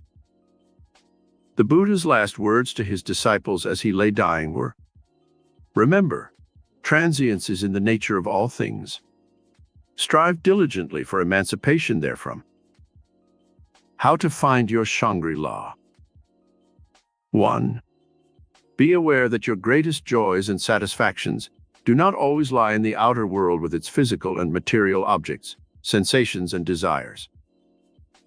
The true permanent values of life reside within your own mind and soul. The memory of an event is more permanent than the event itself. You are no longer a child, but you can recall the memories of your childhood at will and live once again in that dimension through your memory. So it is with your future. You can build a vast repository of happy events within your inner consciousness, and you can relive these at will. Build mental habits of joy, peace, love, happiness, and beauty, and try to minimize the unhappy, disastrous, and fearful experiences that are a part of every life. 2. To find your Shangri-La of happiness within, try to remember that there are 4 octaves on the keyboard of life. You can only have sweet music when you play on all of these octaves. The first octave consists of the physical and material experiences of the outer world. Your work, making money, and your business accomplishments. Your play and relaxation. These are all very important and should not be neglected, but they are not all of life. There is still another octave to be explored. The second octave consists in mental and intellectual enjoyments. Art, music, literary treasures, the beauty in nature. All these things should be in your life, for they bring much pleasure and enjoyment. The third octave consists of emotional enjoyment. Friends, loved ones, the sharing of beautiful and exciting experiences with your mate and your children. The emotional octave on the keyboard of life adds riches of mind, body, and spirit to every life. The fourth octave is that of the love of God and of humanity, of worship and prayer to the divinity. This final octave on the keyboard of life is where man knows some of his noblest and grandest experiences. The principles of truth, honesty, goodness, charity, forgiveness, love of humanity, and love of God. These are all experiences that vibrate to the higher spiritual octave of the cosmic consciousness of God Himself. To find your inner Shangri-La, you must live in this awareness of the spiritual values that make up so much of the hidden mystery of man's life. 3. Do not try to find your private land of Shangri-La by escaping from life and its problems and seeking out the mountaintop of some hidden island in the Pacific. You still must live with yourself even there. You may shut out people, but you cannot shut out your own appetites, desires, fears, and perplexities. You must build your mystical land of Shangri-La wherever you are by retiring into the inner sanctuary of your own soul. And there, through meditation and mystic contemplation, you may explore the mysteries of life and find the true meaning that is hidden behind the physical and material facade of life. 4. Discover your Shangri-La within the minds and hearts and souls of other people. When you once learn to share your life experiences with others, you will find that you will be more in tune with life, and you will never again be lonely or friendless. Learn to love people, to be tolerant of their weaknesses, and to forgive them for their errors. Suddenly, the true beauty and purpose of life will dawn for you, as you share your hopes and dreams with others. Now is the perfect time to live. Do not wait for the perfect time to be happy and to begin to live. There is no such thing as the perfect time in this outer world of changing reality. Some people tell themselves, "I'll wait until the children are grown, and then I'll begin to do things." Others say, "I'll wait to marry until the war is ended and we have peace." Such people would never have married for 50 centuries. For most of that time, we have had a state of war somewhere in the world. Others say, "I'll wait until I have a big..." Less, I wake up and I can clearly tell I'm in reality. I'm in my bed. You know what I mean? I was younger. My mom was in the next room, and I woke up and I couldn't move. And I know I'm not dreaming. I know I'm in physical reality, and I'm yelling for my mom. I'm like, "Ah." And I couldn't move. I couldn't yell, and I thought I was gonna die. All that flashed through my head. Bro, that must be fucking scary as fuck. That's the scariest shit ever. Yeah, yeah. So all that flashed through my head at that time was, how is my mother? How are you gonna explain this death? And as soon as I thought that, I snapped out of it. What is the XXX Tentacion? He has a song that's called "You Always Die in Your Nightmares." And I thought that was interesting. I literally scrolled past that today because it was a spiritual teacher that had posted it. she said that was her mood at the moment. A song by XXXTentacion, "You Always Die in Your Nightmares." And I think sometimes you have to experience bits and pieces of death, quote unquote death, because it's the connection to the afterlife. If people believe in that theory, I just want to say that real quick. Right, right. So it's just, a spiritual realm and afterlife and or ghosts and all these type of different things. There's at least I've experienced some other form of, of life. And they say, like, when I read up on it, they said like your soul didn't come back into your body yet. So the fact that you were able to recall the dream or the nightmare, whatever you want to call it, is a sign. It wasn't a nightmare until I woke up. I was perfectly fine until I woke up and knew that I was conscious, what I'm saying, in physical conscious reality. Jay, but I have had you no had sleep control. But I paralysis had before? no control over it. That means your soul came back then, right? Or your spirit came back. Right. And it seemed to come back after because I thought I was going to die because I'm yelling for my mom and I couldn't breathe either. So I'm thinking I'm literally about to die right now. So when I thought about, only thing I could think about was my mom. And so I was like, how is, like, what I'm saying? How is this possible? How is this even, what I'm saying, explainable? And and as soon as I thought that, I snapped back into reality and then I got up. It was just crazy. Thank you for sharing that. That to me shows me a couple of things. First, the importance of the relationship between you and your mother. Second, there could be a spirit that's trying to wake you up. Third, there could be a spirit that's trying to suppress your life. You're your own scientist, your own researcher, your own practitioner. You have to go and do your own homework. You could describe these experiences to people, but truly, you're the one who wakes up and brushes their teeth and does whatever you do before you go to sleep every day. You know yourself the best. My wisdom. What's your take on the spirituality of meat? And the meat That's a good question. John. That's a good question. I've had a couple experiences with the spiritual journey and eating and consuming meat, but at this present moment, I think it's just something to sustain the body. If you want to enjoy meat, then enjoy meat. Because there's a horrible. Sorry. I'll just say this real quick. It does provide a level of density to feel grounded in the physical realm. Sometimes when you're just eating veggies and fruits, juices, you're gonna feel really light. You can go around a group of people in public and you'll feel like you're easily drained just from being around them because you don't have much to sustain you and ground you as much. That's where they're like energy vampires and stuff, and like how vampires feed off of blood. Well, meat also has blood, so sometimes it's like an exchange when you're around.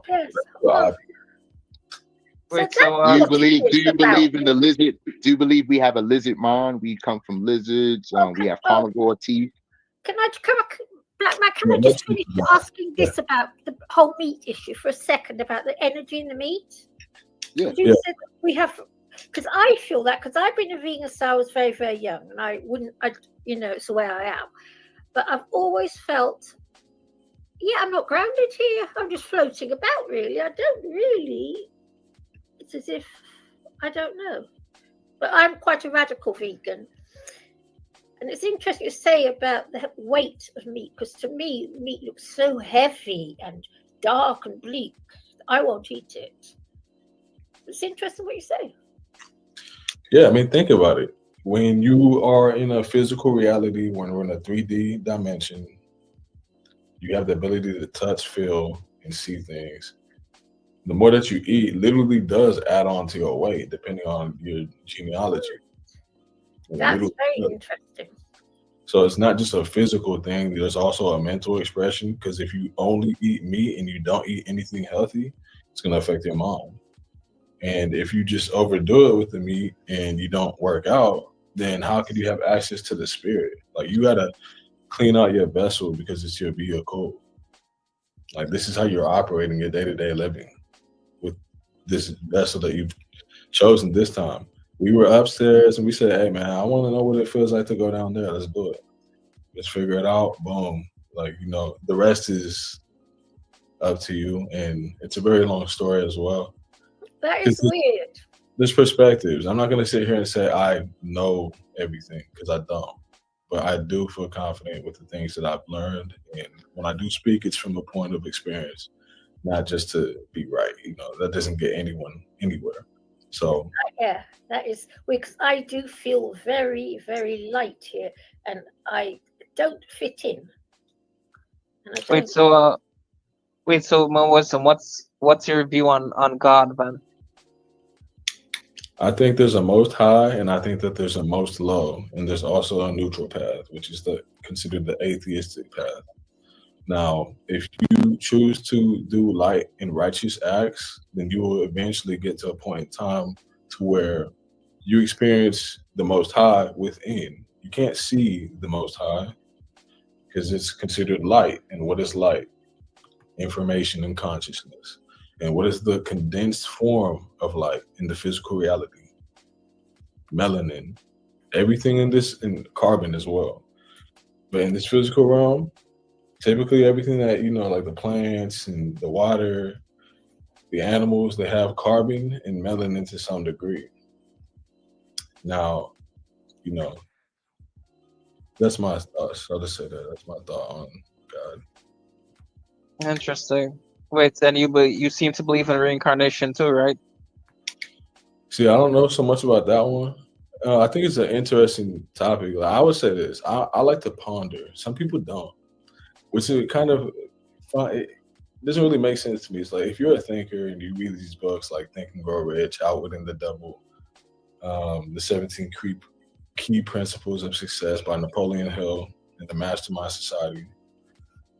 Like, why wouldn't you want to ponder? The mind is such a beautiful thing. Like, isn't that the whole point of being a creative person? Because we all have a creative side.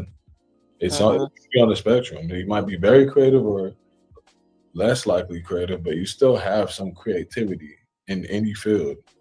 Even engineers. That's God to me. Pardon me. That's God yeah, to me. it is, because some people are creative chefs, some people are creative dancers, some people are creative salesmen. Whatever form of creativity that you choose to embody is up to you and your gifts. As far as the afterlife, though, so the theory that I like to ponder on right now is this is a matrix and energy is being recycled in and out like a hamster wheel. You've seen the cosmic egg of life and how the energy, and similar to a torus field. And what a torus field is like the 18-foot radius energetic field that each human being has. The reason why people say, "Oh, I can feel someone looking at me," or that person has aura, because you could literally feel. You may not be able to see it with your two physical eyes, but you could feel the presence of someone that has harnessed light and worked on themselves. So some people like to think of the afterlife as souls being reincarnated. So energy never dies is a term that is popular in the spiritual community. So if energy's never dying and we aren't necessarily the vessel, and our soul is who we truly are, our spirit.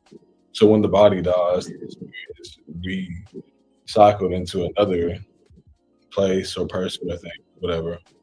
Then I would think that, yeah, there is a afterlife. I don't know as far as incarnation. I think that personally has to do with people's karma.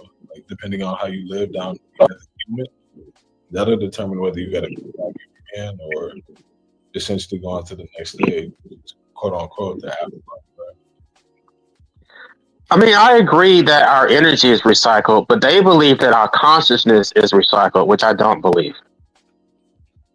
Right.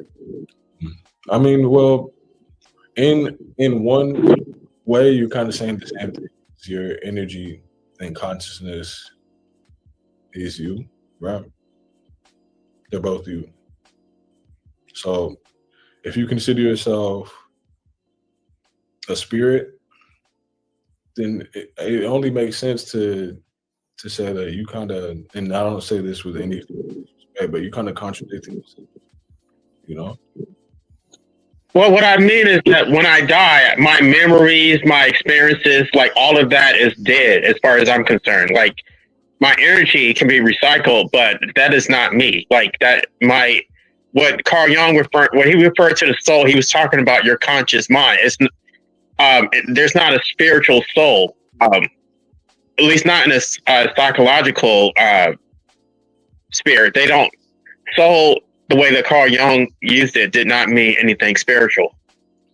See, that's why I find it interesting because we have different variations of people experiencing the physical reality down here in the physical realm.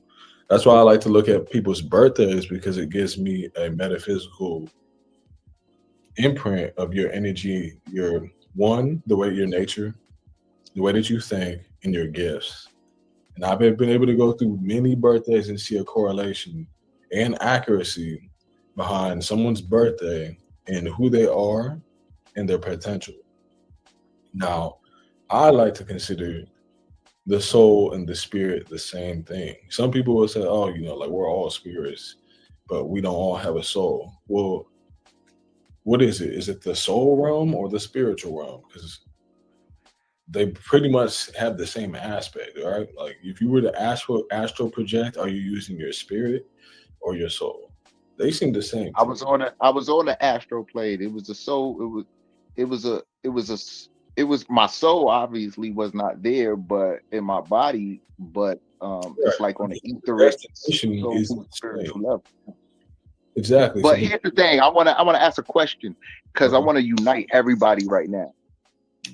Has everybody ever experienced deja vu? Yep. Oh God, yeah, loads of times. Yep. Yeah. Okay. Lord. Okay. So the feeling of coming in and out of time or time loops and things like that in the physical in real time is real. Yeah. Yeah, for sure. Going in and out of lives, coming back. Oh, I did this already. Yeah. But you know what? Brains travel ahead of us before our thoughts. Apparently, this has been discovered. So I think what it's we the other way think around, Chickpea. is there before we even think it. Apparently, There's got to be the other way around because our thoughts are another form of light, which is consciousness, information. But they're all curated through TV, through your experiences, through what you see, through what you interpret through your five senses, and your whole life. Your brain is a memory that records, and a lot of it you forget. Right. So yeah, I love where the conversation is going at the moment. This is actually like a great way to spend November 26, 2025. We about to come into 2026 pretty soon. And yeah, I'm feeling at my best personally. I hope that everyone else is as well, because this is just as they would say, what a time to be alive. Because if you go ahead, Chickpea. actually, have you ever heard of somebody existing in another dimension before coming into this little poop hole one? I hate this place. I should have guessed. Have you ever heard that one? Yeah, I've heard that many times, but I just realized it the other day. I was driving and I came to the conclusion that my mindset is pretty fixed. And what I mean by fixed is I have my way and direction of thinking, and it's somewhat hard for me to change that. But I'm always open to learning new things and having a conversation. But just because you put it on the table doesn't mean I'm about to eat it, All right. Well, many years ago, back in the 80s, I went to see a hypnotherapist stop smoking. Anyway, I found myself in this blue place, and I witnessed my own conception in this blue place. And I watched the cells divide into my fetus, and it just kept dividing. And then the forehead began to collapse. So I put my arm out to put a V on the forehead of this fetus. And then I went into it. But I was born with a great big huge red V on my forehead. Oh, interesting. Yeah, like the movie Visitors, or like the I don't know, I haven't seen it, but yeah, it's really upsetting. It's pulled my whole life apart. It has done. That happened when I was 35 years old. I found out, and I went to stop smoking. This is what happens to you. Hey, Chickpea, email me your birthday or say it aloud, whichever one you're most comfortable with. You can trust me; I would never do anything malevolent. You can't do that. Hey, I wouldn't. Like, I'm a firm believer. I found your website. I have found your website, so I'll put it on there. You found my website? Well, your Google's your YouTube site. Oh, okay. Yeah, just comment on one of the videos. Oh, wisdom. Yeah, hold on. I'll go put my bait. I'll put it there. Yeah, it's always Well cool. Like, so the movie The Matrix with Neo, Morpheus, and Trinity. I'd always say, Neo, you're the one. Like, you're the one, and you're the one who can allow others to have hope. Almost, it's like Neo was the light. You're the one with the vision. The mind and the imagination, and your interpretation, perception, all that. What is on there, what is going on with it. You know what I'm saying? When you display it, when a person displays it, it goes, oh, you got the vision, you got the light. Exactly. But what if I told you that the number one is connected to the planet, the sun of the sun? It shines bright. It shines the brightest. That is life path one.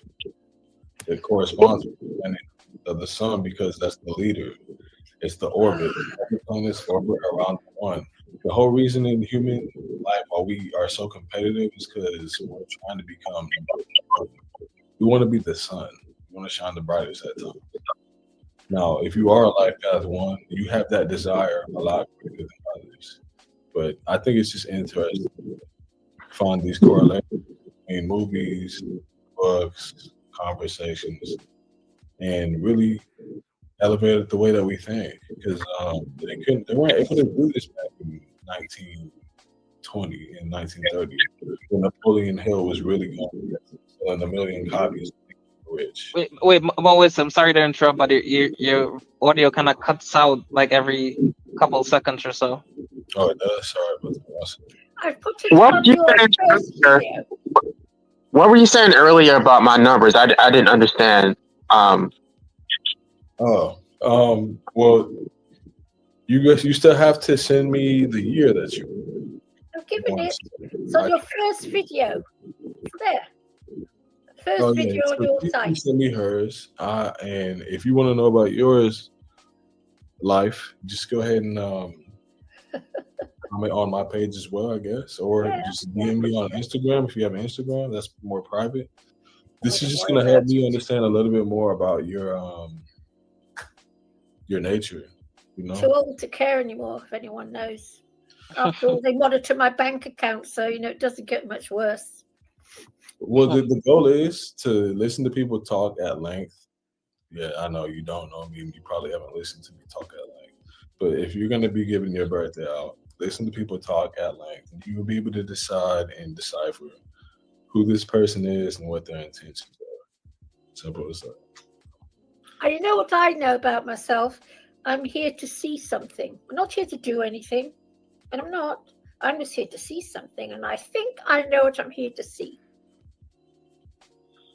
Wait, so Wisdom, do you believe Miss Will is a Matrix fan? Yeah, absolutely. I think that we all have the ability to create, whether it's righteously, neutral, or evil. We can create whatever the fuck we put our minds to. It really, if you think about it, and it's kind of wild because when you have understanding of what it means to be a creator and how to really bring that in to this realm, it's gonna come with discipline. Like, you're gonna have to. You can't be around certain people that you don't want to be like. That's one. The way that you eat, the way that you work out, the time that you wake up, all add up to who you are. Because how you do one thing is how you do many things. So if you don't have control of your desires, then you're opening yourself up to always be. You're pretty much opening yourself up to have your mind rented. Like, if you're not the owner of your mind, you're pretty much leasing your mind to other things. You're a bag of Doritos, and you lease your mind to. You don't have. Isn't that the vast majority of the human race? That I've always found with humanity, and maybe it's because I was dragged up on a series of army camps. But the vast majority of people are just little drones doing what their superiors tell them to do. That's Yep. what people look like to me. Well, Yeah. And so better. always, like, even when I was a little girl. I agree with you. Drones and drones. And I dread to think what's going to happen, because I do believe we're going to see another war, another big whopper of a war. And I know for a fact that the masses will go, yes, sir, no, sir. Shall I lick your willy, sir? And who shall I go and kill, sir? I know what people are like. Well, believe it or not, I think that we don't have to see a war. I think the power of light is actually a lot greater than we give it credit to be. Because What is that? What is light? so light, the light within. What do they always see within these holy? No, I don't know, but I think I've looked, read history books. I've read a lot about the Second World War. And you read about the Second World War, it's an absolute horror story. It happened in our time. My relatives were involved in it all. It was only a few years away. And that is what humanity is like when push comes to shove. And it's not a pretty picture. I agree with you, Chick P. Like what you said earlier about how you're here to observe. Like Yes. that is really where I'm at. Like I'm not here to make the world a better place. I'm not going to struggle to make myself miserable trying to change people. I'm just here to observe. Like it's not my responsibility to make the world a better place. Like they don't want the world to be a better place. This is what they want. Yeah. Yes, that's exactly it. But most humans don't want the world to be a better place. They keep doing the same toxic things over and over and over and over, and nothing ever changes. Well, my head seems Chickpea, there's a question from Farhat from Baghdad. I know. There's a question from Farhat from Baghdad. What are you here to see, Chickpea? The chipping. You know how we know what I believe, DW. You know what I believe. You know. Wait, so you think you're here to see the mark of a beast? Yes. Oh, And I interesting. believe it Okay, thank you for that. million times over. And I've already decided what I'm going to do at the time comes. It's Hello to Maxed Out American Zombie. How are you doing, sir? Pretty good, man. Good to see you guys. I was hearing something from Cougar Doomer on the last one or the one before, where he said something about Elon Musk being a white supremacist. And, I was kind of interested on hearing his take on that. I don't really know too much about the situation, but he was saying something that he wrote the code for, I guess, what's going to happen here. Something. Yeah, right. I don't know. Cougar Doomer is still here, but he hasn't spoken for a while. So, he is. He's here now. There you go. I've been doing some writing and really enjoying the conversation. You guys are amazing. Good job. Hey, you too. Yeah. Well done. So, Cougar. Well. Yes. You Please don't continue. believe in the mark of the beast, do you? You're another one. No, sorry. I can't. know who I can't board that train. I'm an atheist, that's my materialist, scientist, and sorry, I'm no not good. the only person I know. I'm no good. Yeah. Wait. Hell, I'm probably the enemy. I don't even know. No. So anyway, what's the question again? I can let you know. But in regards to the Elon Musk thing, your opinion on that, or what you were saying, you probably got facts about it too, right? Well, there's I think you mentioned. Now I think about it, you mentioned two things. I'll start with Elon Musk. So he's a South African, a white South African, wealthy family. That's not to say anything pejorative about being white or wealthy or South African. It's just that's a fact. He believes, probably because of his youthful experience with the collapse of apartheid, which also happened, he probably thinks that the white people are mistreated in South Africa. I don't know that as a fact, but he believes, he has a stated belief in a fear of white replacement and or white genocide. And therefore, he is personally taking responsibility for creating as many white people as possible. He's had like 4 or maybe 5 young wives, and each one has produced multiple offspring for him. So he seems to be into the harem thing, and he has like 14 children now by white women. Again, I'm not making any dispersions. He can do it. He's a rich man. He can do what he like. He can have, as far as I'm concerned, he can have 10 women married to him all at once, and I wouldn't have anything to say about it. But that's what he's doing. And his claim is that white people, this is his claim, again, that white people should have more children. And I don't have any problem with that. He can think of whatever he wants. I'm just stating for the record. And given all that, that's where I come up with the additional observation that these are common tropes in the Christian nationalist, also white supremacist, also far right suite of tropes. These are the things they like to trot out: white genocide, white replacement. So I don't know that he's a white supremacist, but he talks. He quacks like one, he walks like one, and so I think he's.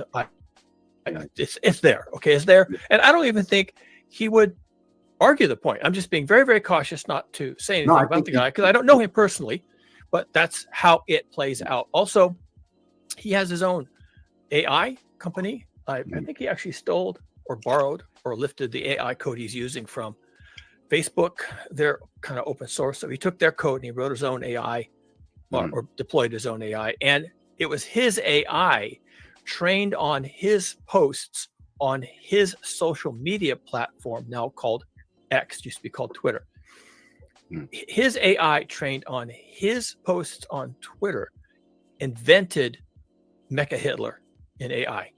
So wow, yeah, he showed think it. What you like. Think what you like. Yeah, no, you have a good point. With he sold the business to him. With just to speak a little bit more on that whole statement.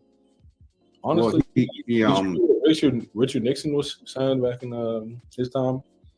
I think he's right. You guys should be trying to have a lot more children, just because there's a clear hierarchy of race. Why? Wait. Hold on. So what you were saying, Cougar, is that he's saying that basically, you didn't. And I know you didn't get too explicit, but what you're saying is that he's saying. You said he was saying he wants to have more children, but he wants white people to have more children and non-white people to have less children. Is that what it is? No. I don't think he himself is not genocidal. Let me make that very clear. He doesn't care how many children other people have. He does. He has no. I don't think he's ever said anything about these are the wrong people to be having children. Nor would he. He's not evil.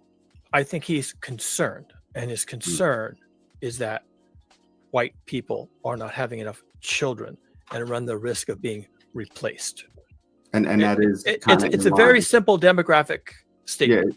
Demographics, that's all. What you were saying is a lot of his stuff is in line what the far right, the supremacists, and all of these guys do. All I'm saying is that his talking points on this subject of demographics and demographic decline and such, which is real. Okay, he's saying, but things he's saying are also are in alignment with other groups, which he may belong to or not. I don't know, like the Christian nationalists, white supremacists. Well, like Nick Fuentes. So they carry similar. I'm sorry, Chickpea. I just wanted to finish this thought. He carries similar concerns as theirs. Doesn't mean he's part of that. It's just in alignment. Okay. But adjacency is what we call it. He's adjacent. Okay. Yeah, fair enough. No, I was just curious on your because I don't have an X profile, but they were saying that he would put a lot of tags on that saying white genocide on the South African stuff. And he has. I've seen a few of those posts. Yeah, I'm from South Africa, but I'm American. Yeah, and how do you feel about that? I mean, it's what usually Africans do, but they don't get their way. They start blaming white people. So you're American. Are you a white supremacist? I'm American. Hold on. So don't start calling everybody white supremacist. No, I'm asking you. I'm asking you. Hold if you on, feel but offended listen. by the question, it's okay. But it says more than your answer. No, Max, no. Just let him get his point off. Hey, why don't you relax? That's All right. what I'm saying. Like, Very listen. At the end of the day, it's like from just the little bit that I listened to, it's like you believe that every Republican is a white supremacist. He never said anything about Republicans. What are you talking about? Yeah, we didn't even. The right, from the right, I think far you right. got like a. You guys were also talking about what, like Muslims and stuff. And like, No, who the hell mentioned Muslims? You're going completely left field. Nobody even said the word Muslims. You drank the Kool-Aid, man? Well, I mean, like, listen, all I'm trying to tell you guys is like, at the end of the day, you guys are quick to blame everybody else. What are you guys even doing? No one anything? blamed anyone. What are you talking about?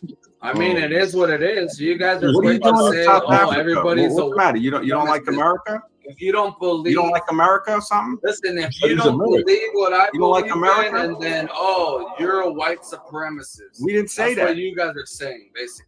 That's no one said that. You're completely just. I think he's stoned, man. Yeah. No, we're cooked. We're cooked. It's like I'm Hold on, trying to talk to Maxed Out, and then Yeah, now let's you're like have a just trying to progressive interrupt, bro. But Like, we what are never you said talking anything about, like bro? that, all right? Let's have a I think progressive you're conversation. misconstruing something there. Let's sorry, hear what you have to say.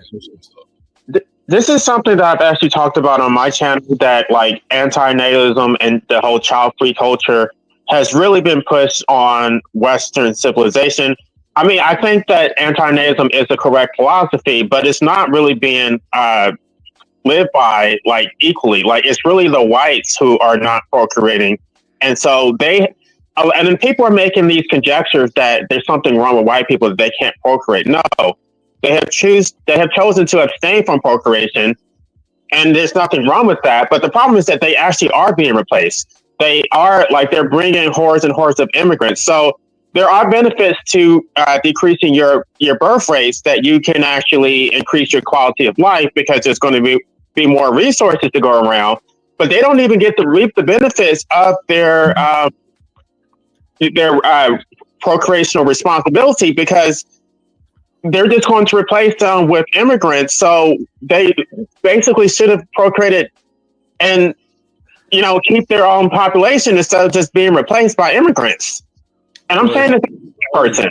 But it's not What only countries that, you talking about? in general. And then you got to consider the fact that today's war is not like what it used to look like back in the 40s. It's more so a biomolecular warfare. They don't need to use bullets. They can just breed you out. If you don't have the pure Caucasian gene anymore, then therefore they're essentially wiping off your gene. What is the pure Caucasian gene? Can you explain that? Yeah, what is a pure Caucasian gene? Well, it's too. Because I get called a white boy by black people all the time. I don't know if you've been black people, by the way, black people. Look, why do you put black people in it? Are you black? Why do you put Because black they're people not, in black in is air a quotes? color. Black is a color. It's not an ethnicity. All right, They're so African. black. Would you call him a white boy or no? It's melanin. Who you talking? It's hilarious, man. This is all right. Let me just explain, because it's as simple as a white male and a white female having a baby. Same thing with any other race. If you don't So have, that's a pure Caucasian. I'm not saying it in like a blonde hair, blue eye. way. And what I'm trying to figure out is, okay, what is a Caucasian now? What you're saying? So listen, if there's a white. No, I'm saying, what does the word mean? I don't like when you ask a question and you cut off. Well, it's just a simple question. I don't like when you evade the question. Stop cutting people off when you ask. All you gotta do is answer the question, man. No, how about you stop cutting people off when you ask? Well, the South African guy, he said too. What he doesn't even want the answer to it. You're not trying to go ahead. Well, the thing about it, Maxed Out, is like whenever anybody asks you something, you like talking like a calm voice, but you say a whole lot of nothing. Really? You speak a lot of words, but nothing that you say makes fucking sense. You sound kind of stoned. Why don't you stop being so offensive right now? Bro, why did you come on here so aggressive, man? We're not like that here. Bro, you're from the UK. You're letting your whole fucking population. Just chill out. It's fucked. Your whole population's getting fucked by immigrants. So I don't you think shouldn't you were even be listening to what we were saying, because DW. you didn't say nothing offensive. Bro, what is this guy on? I know. Have some respect, not all the. Have some respect. You're coming on his stream. Have some respect for him. Okay? I don't want to be associated with that, man. Don't. Oh wow, he's gone. He was completely just disrespectful. Just came in here and just like what the heck? I mean, it's a pity because there's no need for it, you know. Yeah. I don't know why he was so angry. He could have come on here. You guys are open-minded. He could have spoke about anything, any topic he wanted, but he didn't have to be aggressive about it, you know. Yeah, people were. Anyway, it was going sorry? in the wrong direction. People were getting triggered. It was going in the wrong direction. Can you guys? Is it sounding clear when I speak? Well, there's a bit of like a background noise whenever you speak a little bit. I gotta fix that. You guys continue. Let me just get this out the way. Wait. So did he just leave or was he kicked out? DNW. I took him out because he's gotten aggressive for no reason. Agnostic, yeah, we know all about this. Like we talk about this all the time. Why don't you come on and talk to us about it though? We've never had you on here, so why don't you come on here and talk to us? So go ahead, Jay. All right. Can you guys hear me better now? Yeah. All right. Yeah, that was just going in the wrong direction. I like to have progressive conversations. So when people are easily triggered, that doesn't allow us to learn from one another. We're just trying to fulfill the ego. I have no idea why he was so triggered. That's the thing. I can't understand why he came on in that way, you know. There was no need for it. Anyway, I think he's got a lot bro, of if he's still watching, you know, I believe in redemption. If he's still watching, he can come back on at some point. But you know, be more chill, man, because everyone here is cool. No one wants to fight. We want to talk and be adult and try and get to some understanding of each other and an understanding of where people are coming from. Not necessarily agreeing with each other, but understanding and trying to work with that in a sensible manner in our own lives. Sorry, DNW. Did you see the thing somebody was on YouTube yesterday talking about the fact that in the UK they're going to start reading all our messages online? Did you hear about that? That's always. They're already doing that, right? Already doing that. Once AI dropped, they had that. Yeah, exactly. It's going to be in real time, baby. Everything. They can read my messages. I don't care at all. I've got no privacy anyway. Oh my god, where's Maxed Out gone? Yeah, he just. Yeah, that's why I added him to come back because he just for whatever reason he left. I don't know. Did he leave after that guy left or what? You know, like around the same time, yeah. But DMW, aren't you worried about that people are going to be reading all your emails? They already do this that. Is what, They're already doing it. The way I look at it is, you should be good. The way I look at it is, we're all aware that AI is much involved in our lives nowadays. I don't want to say it's taken over, but it's everywhere, right? It's everywhere, and so there's really no getting around it, Chickpea. There's no getting around it. Like I kind of believe all the stuff that you're worried about, I believe they already have it. Yes, like all the information about us, they already have it. So there's really nothing to worry about because they know the stuff you look up, they know the stuff I look up, they know what I buy, what you buy. See, whoever's watching me is laughing at me because they're like, wow, look at this schmuck with $7 in his bank account. What a schmuck. You know what I mean? Like that's what they say about me, right? And it's like it's all good. It's all good because you don't want to cause hysteria over that. Like, they take around privacy or whatever like that. What are you? The thing you're worried about is, are you locking me up? Like, you know what I'm saying? You taking me to jail? Are you taking away? You know, you might be in my privacy, but I still have the freedom. I don't have to engage in it if I don't want. Facts, exactly. Yep.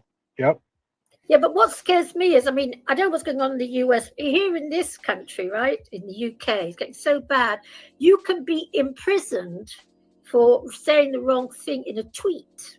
You could be imprisoned for hanging a stop oil flag off a bridge. One guy was given 18 months in prison for hanging a flag off a bridge. Well, you should know your own laws, right, and know what's criminal and what's not, right?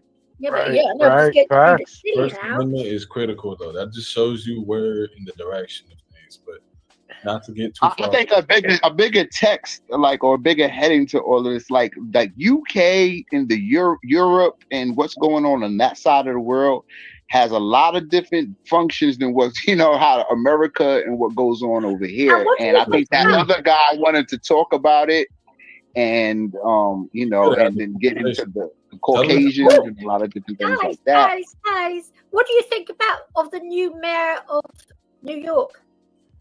I don't know who's the mayor of New York.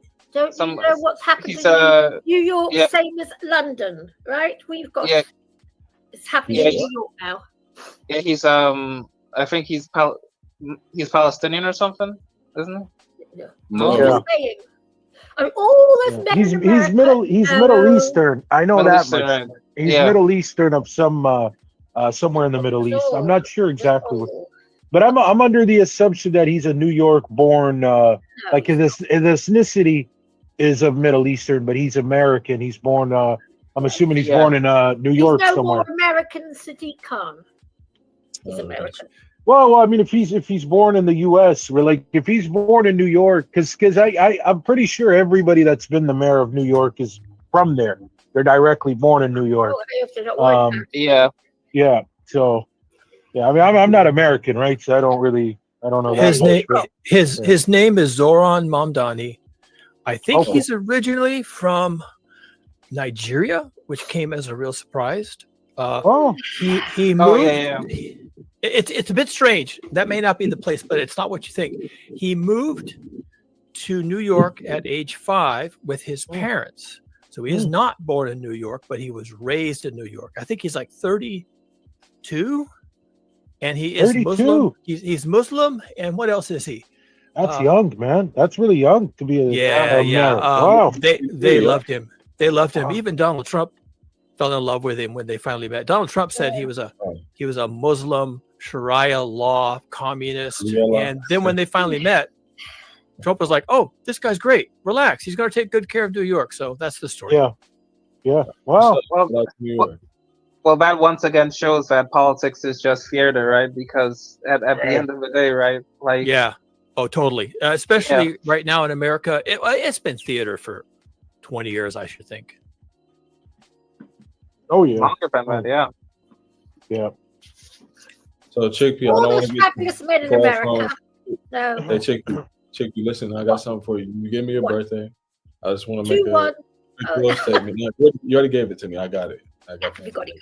So this information, this is what I've learned more recently when it comes to Mo. Can I ask you to delete the comment she sent it in just for her own personal safety? So she or not she. This form of understanding like when to do things is predicated from Gary, the numbers guy, GG33. So shout out to them.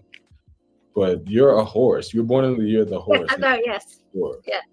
And your birthday adds up to a master number 11. So this is what I was talking about, life abolitionism. The master numbers, they have it harder than general numbers because in order to become a master, you got to go through a lot of trial and error, and you are constantly being pressured with being great. Like you have to take care of those around you, and people lean on you. So it doesn't surprise me that you have this energy on you. The main things that you want to focus on is grounding. There's a website. Trying to get it to you somehow.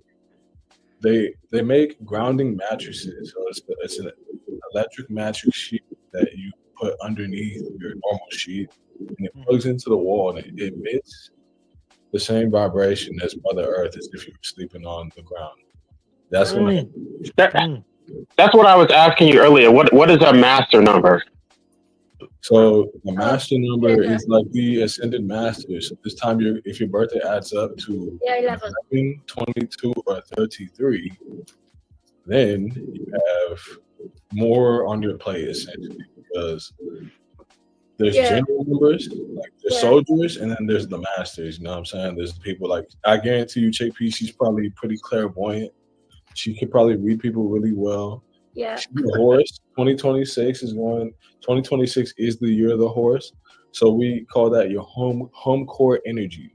It's your home court next year, all next year. So we're expecting you to feel a lot more like yourself and really tune into the energy and do whatever it is that you're trying to accomplish. So anything that you want to accomplish next year, just know if out of the next 12 years, next year is the time for you to do it. All right, maybe I'll move next year then. Yeah. So I'm looking to move. yeah, master numbers are just simply, I like to refer to them as the ascended masters. It's like you have this spirit within you. Some people like to say that the spirit and the soul and the higher self are all aligned. Cool. My question is, how high is your higher self? Because they're not all the same height, right? So the master numbers have a greater potential. It's almost like playing with the Mortal Kombat character that has the expert potential or like easy. It's harder to play with certain characters and it's easier to play with others. You know what I'm saying? Like you got your easy, difficulty, medium, and then expert level. Master numbers are gonna be on that expert level. There you go. Thank you. Well, what's that mattress thing? That will be fun. Oh yeah. So I got to get you that website. Grounding is one thing. Grounding. Exercise. So walking. That's tremendous for master number 11 because your emotion is your Achilles heel. Like if you do not take care of your emotion, and again, I'm not saying that I know all of this just from my own studies. This is GT33, Gary the Numbers Guy, and his collective. He taught me a lot back in 2023. So shout out to him. Don't forget to check him out. GT33, you can learn a lot. So 11s, it's your emotion. You really got to tap into that. You got to get a hold of it and understand that that's my emotions. Even I'm scared of my emotions. Because you're very like you can read people. You're very intuitive. You understand when people like you understand the certain things innately, as if you're a psychic. You know, like you understand. Very well. I'm very intuitive. Yes. And when people switch up on you or do you dirty, it really hurts you because the emotion is something that you feel greater than others because you're very sensitive. Yeah. So yeah, you can go deeper and deeper and deeper, but I'm just. Yeah, I'm a typical crab as well. I'm a real crab. So yeah, exercise and grounding on Mother Earth. So if you could take your shoes off and just put your feet on the ground, and also go. I do that. I do that. Okay. Well, you're already in balance. If you continue to do that, that's gonna always keep you in balance throughout the rest of the day. Yeah. But I tell you something about I'm a real crab. When I read anything about cancers, I'm such a crab. It's just incredible. Yeah. Oh yeah. I'm all scuttling. You know, I've been meaning to get one of those bats because they've ended up in my algorithm. They keep coming up on Facebook and stuff. I've been meaning to get one of those. It's just, you know what, I wonder if Amazon sells them. Huh? I wonder if Amazon. Yeah, I seen some on Amazon. I did because I looked there.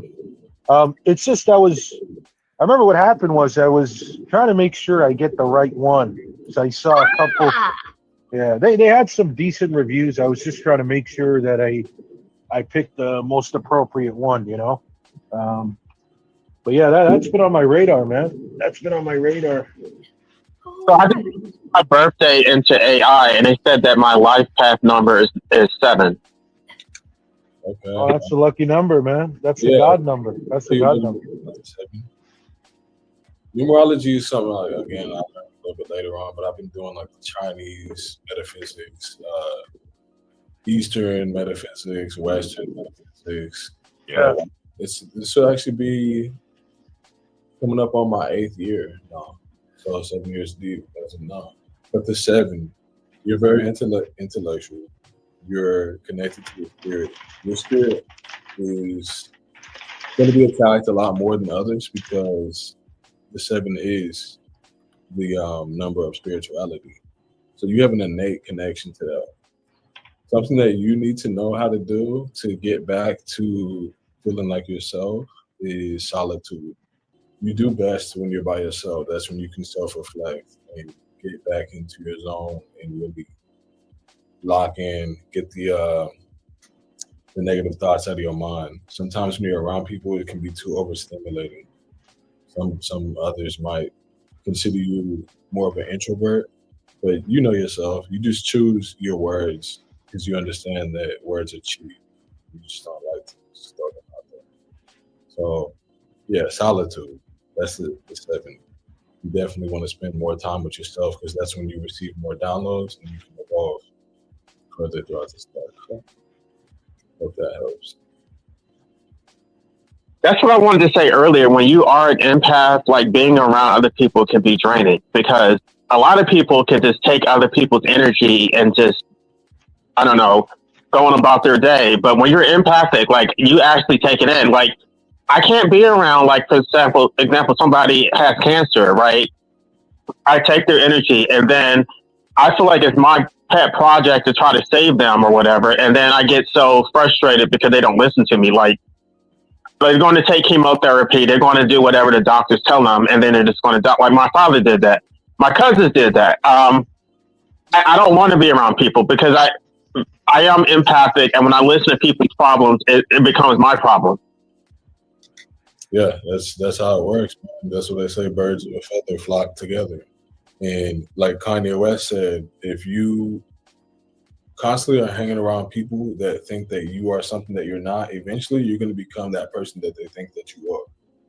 So you need to be by yourself to evolve, specifically for you, because you have access to the spirit that others do not at the same rate. You can tap into your spirit. And I see in the comments, Farhat from Baghdad says, what is the difference between the soul and the spirit? Me personally, I consider them the same, simply because the soul is something that is within and the soul is the spirit. So if you're looking to tap into the soul or the spirit, you're eventually going to get to the same spot, which is the top of the Most High, where he's at. And in between the physical realm down here and the spiritual realm up there is the mental realm, the mind. Down here, we operate from the heart the most. Like someone punches you in your face, your heart's going to be pumping, now you're ready to go. But if you have worked on your mind and you can really consciously think through your nature, because instinctively, someone hits you in the face, you're going to be like, all right, let's get it on. But if you can tap into your mind and have a higher level of thinking, you might look around first and be like, all right, let me see if it's worth me getting activated. Turn the other cheek. Right. You can either turn the other cheek. If you're a smaller individual, you might want to pick up a weapon. I'm not going to say that. Right. Your choice and your free will, whatever you decide to do with your free will, and I understand that's a whole nother topic that we've had before. But whatever you choose to do with your will isn't objectively good or bad. It depends on who you are and how you know that person, your relationship, the dynamic of the situation. But you can really only access the spirit or the soul, because I know people like to play semantics, through the mind.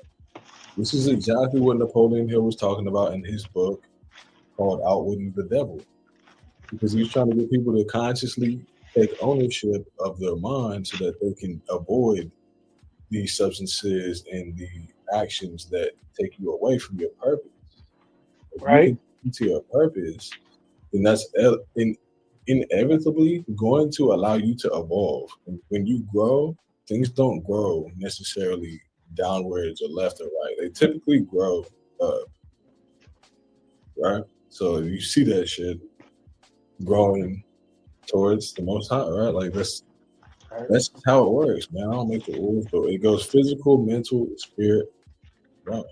And when you have access to that spirit, you can experience higher levels of love, peace, serenity, bliss, gratitude, wealth, riches, abundance, prosperity. But it's just hard to know what that feels like if you're suppressed. If you can't even, like, it's almost like the light is trying to hit you, but you've been inside for the last 5 years. How can the light pierce you and kill you and give you this consciousness and this information? If you're always God, or if you're always eating unhealthily, or if you're always gossiping and just in places and rooms that you shouldn't be in, like you're literally blocking your blessings at that time because you're putting up a mental shield over what you need to grow, which is light. Everything needs life. Right. All right. I have a question for Chickpea. Yeah. So Farhat in the comments he was asking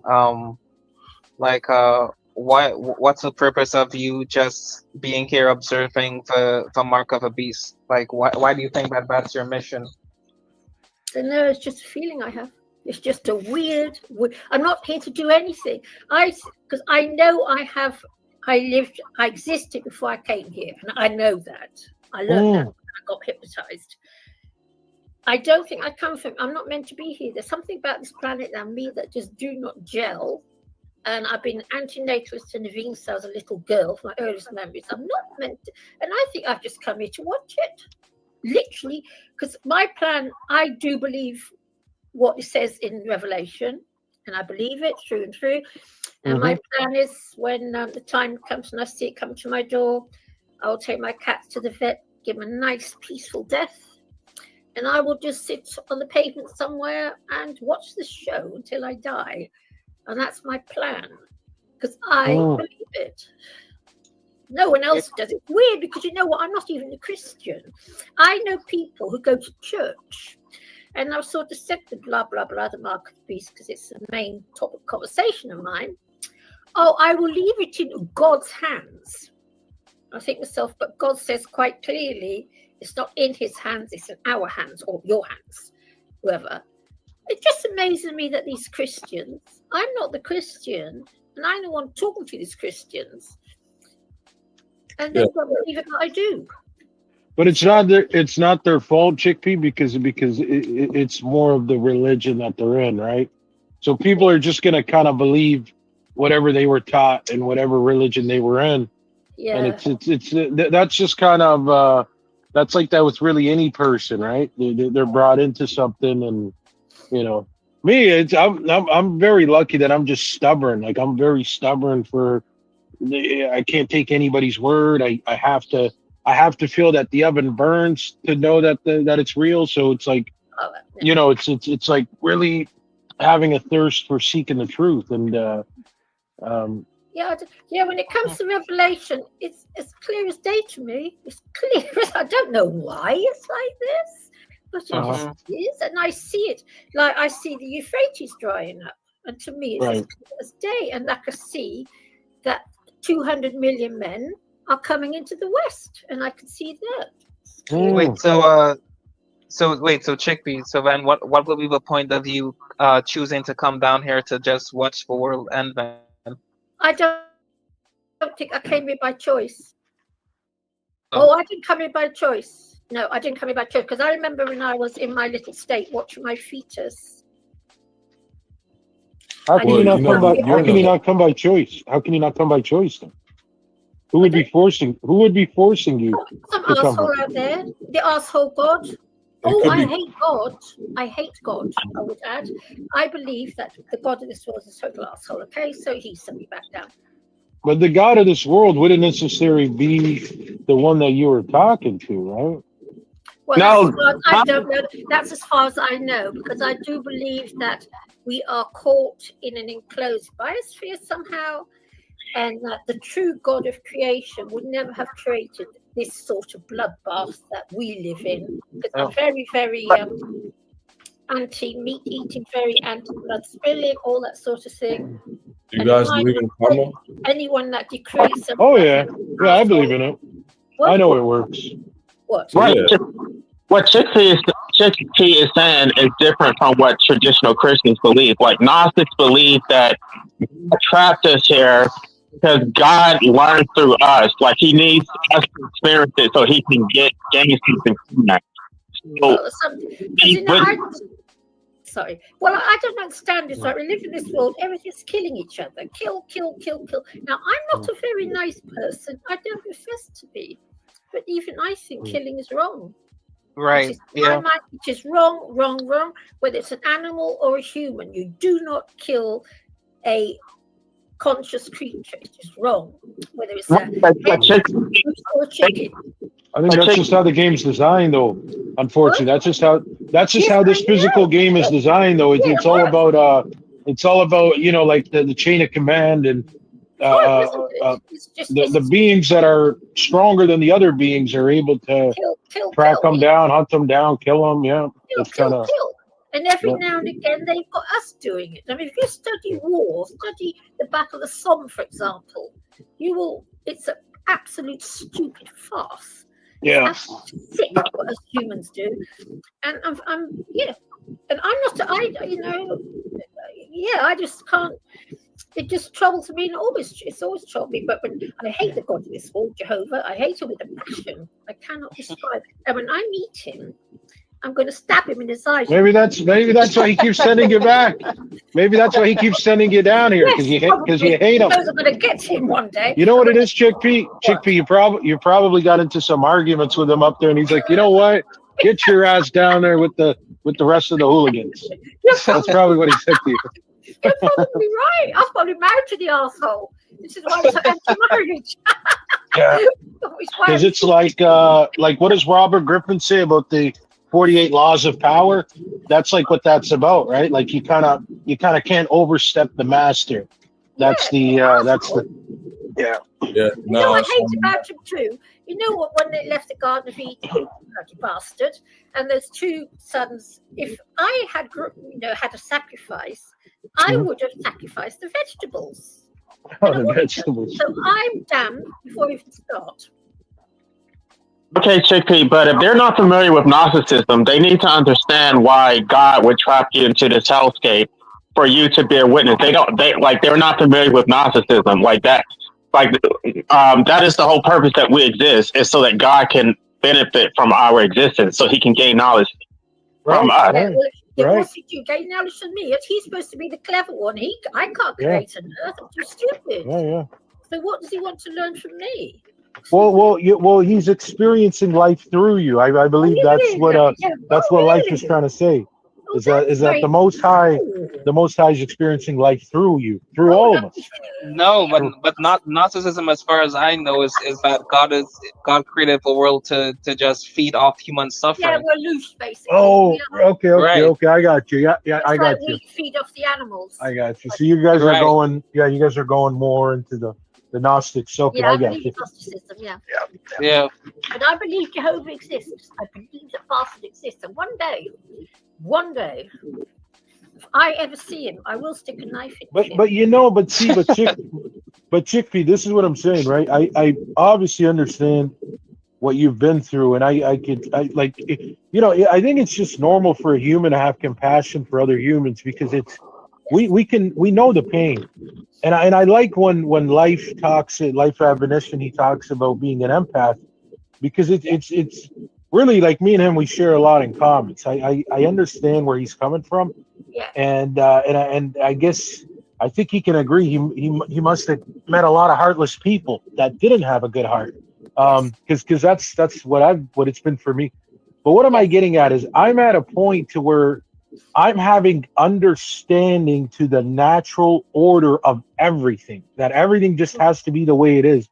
So, for instance, anytime, I'll put it to you this way. Anytime you want to get mad at anybody that's ever done you wrong in the past, the problem I have with that right now is that was part of your life's mission to obtain that lesson.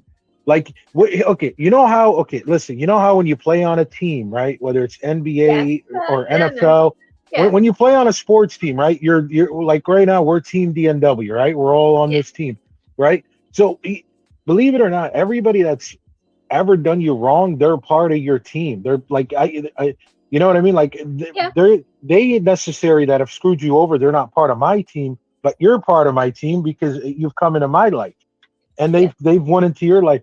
So what am I getting at is everybody that we kind of get in contact with is part of our team and they help us one way or another. So what I'm saying is you even gotta be understanding to the Most High, like the actual God that people see as the light, the good light, because it's like that's tough to just be good 24/7 and to push that upon other beings. Like, all right, be good, do good. You know what I mean? Like that's got to be tough. You got to give some credit. People. No, I'm not saying that. Yeah. I don't. And I don't give a shit about anyone, but I don't go and do bad things. I don't. That part. Hey, Chick, do you mind if I just give a little brief explanation as to what's being shown on the screen right now?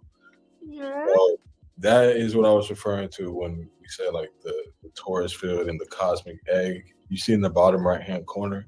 Yes. You have Mother Earth, and that's what when I was asked the question, are we being like recycled or does reincarnation exist?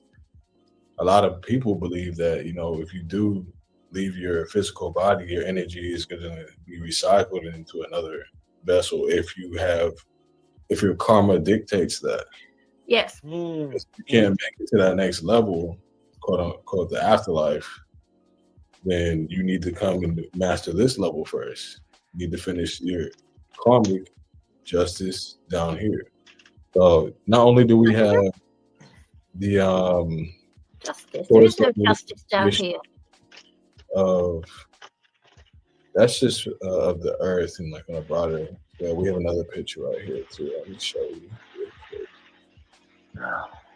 All right, yeah, this one, and there's a definition behind it as well. I don't know if you put that one on the screen, DNW. Are you two talking behind our backs? No, this okay, cool. You can see it. So I'll read it real quick. It says the toroidal field human concept describes the body's energy field as a donut-shaped toroidal vortex with the heart as its central generator. So you know, we probably all heard the theory that there's brain cells in the heart as well.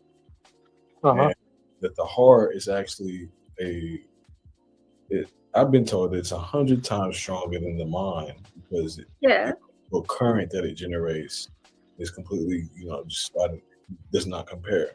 Yeah. It says this field is not a single torus, but a nested system of toroidal fields originating from atoms, cells, and organs. Yeah, I know that.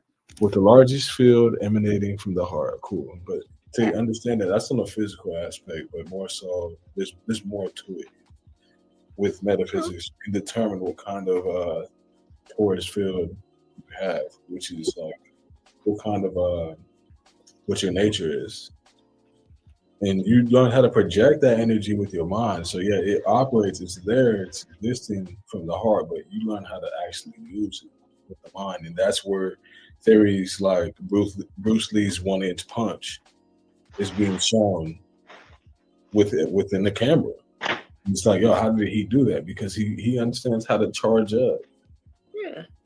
And then he actually knows how to use it because he's applying his mind. What does he say? He always says you have to understand the combination between nature and your instinct and conscious thought.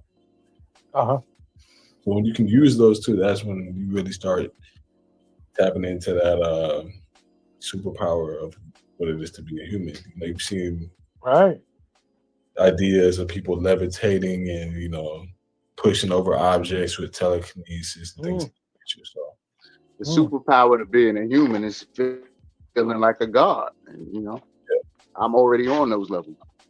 So that's very well said. But for myself, and I'm sure others, we try and often put things in categories and use our logic, our left mind, our masculine essence to explain things. Now, everything doesn't need an explanation, but I think it's really cool when you can articulate it and teach it in a way to where it does logically make sense. But I know that, the heart's very strong. I know that. Wait. So you're saying you're saying we have superpowers? Yeah, absolutely. So how do we access them then?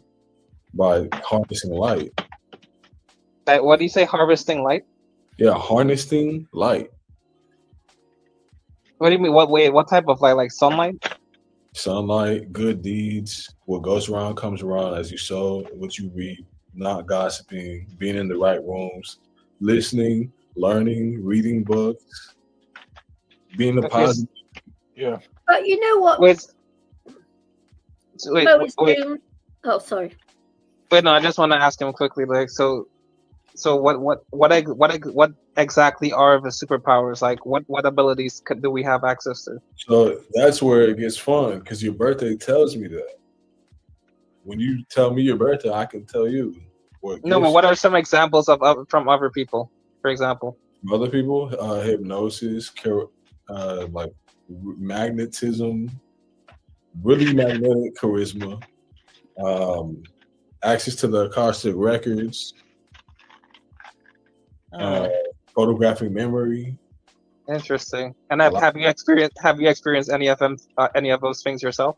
Yeah, definitely. I use it. I use it day in and day out. So my occupation is I live on the west side of America. I am a nightlife promoter, and I use this consciously to get people to come and check out venues that they've never heard of or may have heard of. And just for reference, the most amount of women I was able to bring in one night was 165. Damn. Interesting. $165, man. That's good. Yeah. Yeah. That's it's not like by chance in that point. It's like, Yeah. no, that's what he's doing. No. That's really good because I used like I don't want to say too much either, but I know the scene. So that's really good stuff, man. Yeah. Yeah, maybe it's not every day you just follow a stranger into somewhere that you never been. But let's be real. If you have a gift, which that is one of my gifts, is using my voice.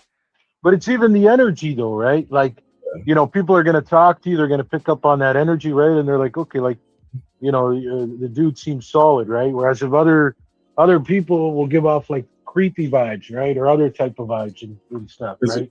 But this is the thing, man. Like when you know that you have exactly what do weirdos say? The sixth sense. The sixth sense is a superpower. It's a fact. But more telling is it's the Taurus field. It's the logic explanation behind it is your Taurus field. When people are within your 18-foot radius, they can tell whether they trust you or not, and it doesn't have to be through the English language. There's body language. There's timing. There's eye contact. There's in their aura. Yeah, exactly. That's what it is. It's work field because you can tell when someone speaks whether they're desperate or abundant. Wait, so how is it? Wait, so how is it that sometimes people are sometimes wrong about the intuitions or vibes that people give off, right? That's your life. We have to fail to know how to get better. Okay, no, because I was just saying because some people just like to talk like if it's this perfect thing, but you can always tell what type of vibe or timing someone's on. But sometimes, where you can end up trusting someone might give off trustworthy vibes to you, and they end up turning out to be untrustworthy, right? So, yeah, I mean that's very much so true. That could be a series of things, but I like to just sum it up to this: as human beings, we all contradict ourselves. When you're really someone worth listening to when you consciously contradict yourself less than others. Right? Wait, you say that someone is worth listening to when they constantly contradict themselves? Less than others. We're less than others. Oh, okay. Contradict ourselves. That's all right. Yeah, that's true. We all really think about that. We all contradict ourselves. So if you know that and you know that you're not perfect and all knowing, then it's probably best that you learn how to listen. Because with listening comes understanding, knowledge, and wisdom. It says that in all these holy books, go for the knowledge, wisdom, and understanding. It is finer than any of the precious rubies, silvers, and golds. For a reason. Because you have the light that shines greater than any gem. Oh, come on. Wait, so you're very what star sign are you, Mo? Oh, you're Libra, yes? Yeah, I'm a Libra. And someone said taking wisdom is rebroadcasting the show right now. Yeah, I actually am. I'm trying to get Finding Gnosis out there. Wait, so Mo, what type of aura do like all of us give off to you individually? Individually? Like you want me to just like come up with a brief summary of? Yeah, sure. I think you're more of a you listen. You know how to listen because listening actually is a skill, and there's nothing wrong with developing theories against people's or seeing the flaws in people's line of thinking. I think you have a skill to do that. But if I was to say whether you were malevolent or benevolent, I think you're more on the good side. You just understand that you can't be naive in a world where I was about to say that. I was about to say, are you gonna give him the ugly side of it too? The naive, the gullible, the and I would think at times you probably were naive, but it wasn't like being naive isn't necessarily a bad thing. It's just the world forces us to hop up out of that naive type of living. I was naive for a very long time, but then I had to understand that everyone isn't on your team. Yeah. No, I've learned that a lot over the last few years or so. Yeah. And some people like to use the theory that it's not wise or you shouldn't have friends, you should have allies. Now, I think if you have friends, that's a blessing. Like, my Chinese neighbor that was 30 years my senior across the street told me that his dad told him that that it is a blessing to even have one friend in this life. Yeah. And I was like, yo, that's deep. But I can also agree with the allies and friends theory because I work in the nightlife scene and it's very shiesty out there. It's very transactional. Like capitalism is the nature of that scene. And if you don't have, and I heard there was it was when Life of Abolitionism was speaking. It comes down to typically people using the well, what can you do for me argument, all right? Right, yeah. Around you. And truthfully, that's just the nature of capitalism, though. It really brought in people to be way more transactional with the relationships. And I don't think it's going to get any better until we start to have conversations like this. This is the only way. Because if it just continues to be day in, day out, like, oh, well, everyone is just easily replaceable. You're just going to. That's all good honest capitalism. Stop it. Good honest capitalism. What everybody likes. The people love. You know, this stupid little country, right? Chateau back in the 70s, because I'm working class, I'm a secretary, and all my friends are working class. And they all started voting Tory, and I went bloody crazy. I went mad. I was out in the streets demonstrating with all the other working class, but the working classes were voting for that nasty little Tory female. I still hate her now, old Maggie. Mm-hmm. And she completely wrecked the police force, the NHS, the infrastructure, everything. And to me, it was as clear as day what she was planning on doing. But oh no, I work in an office. I thought to myself, yeah, well, that makes you, yesterday's office is yesterday's factory, grow up. But people don't see it, do they? It makes me die with the working class. Because they think they work in an office, that they're somehow made it. But you have to remember, Chick, you have to remember too that all of this is planned, right? Remember, the whole world's a stage and everyone's just playing a role. Yeah, it amuses me that she's a master number. She's down here to wake up people. Other people don't have that same level of awareness that she's been gifted with. So that's the thing. You have that awareness, so you need to also keep in mind. Oh, they're not interested. People are not really well interested. Same the animal rights movement. People say, "Oh, I love animals," but they still eat them. They're not interested. Yeah. Also, keep in mind, Master Number 11s are the most charismatic speakers. Really? DW. Yeah, you'll pay attention to it. The proof is in the patterns, guys. I'm not here to be right. I'm just saying.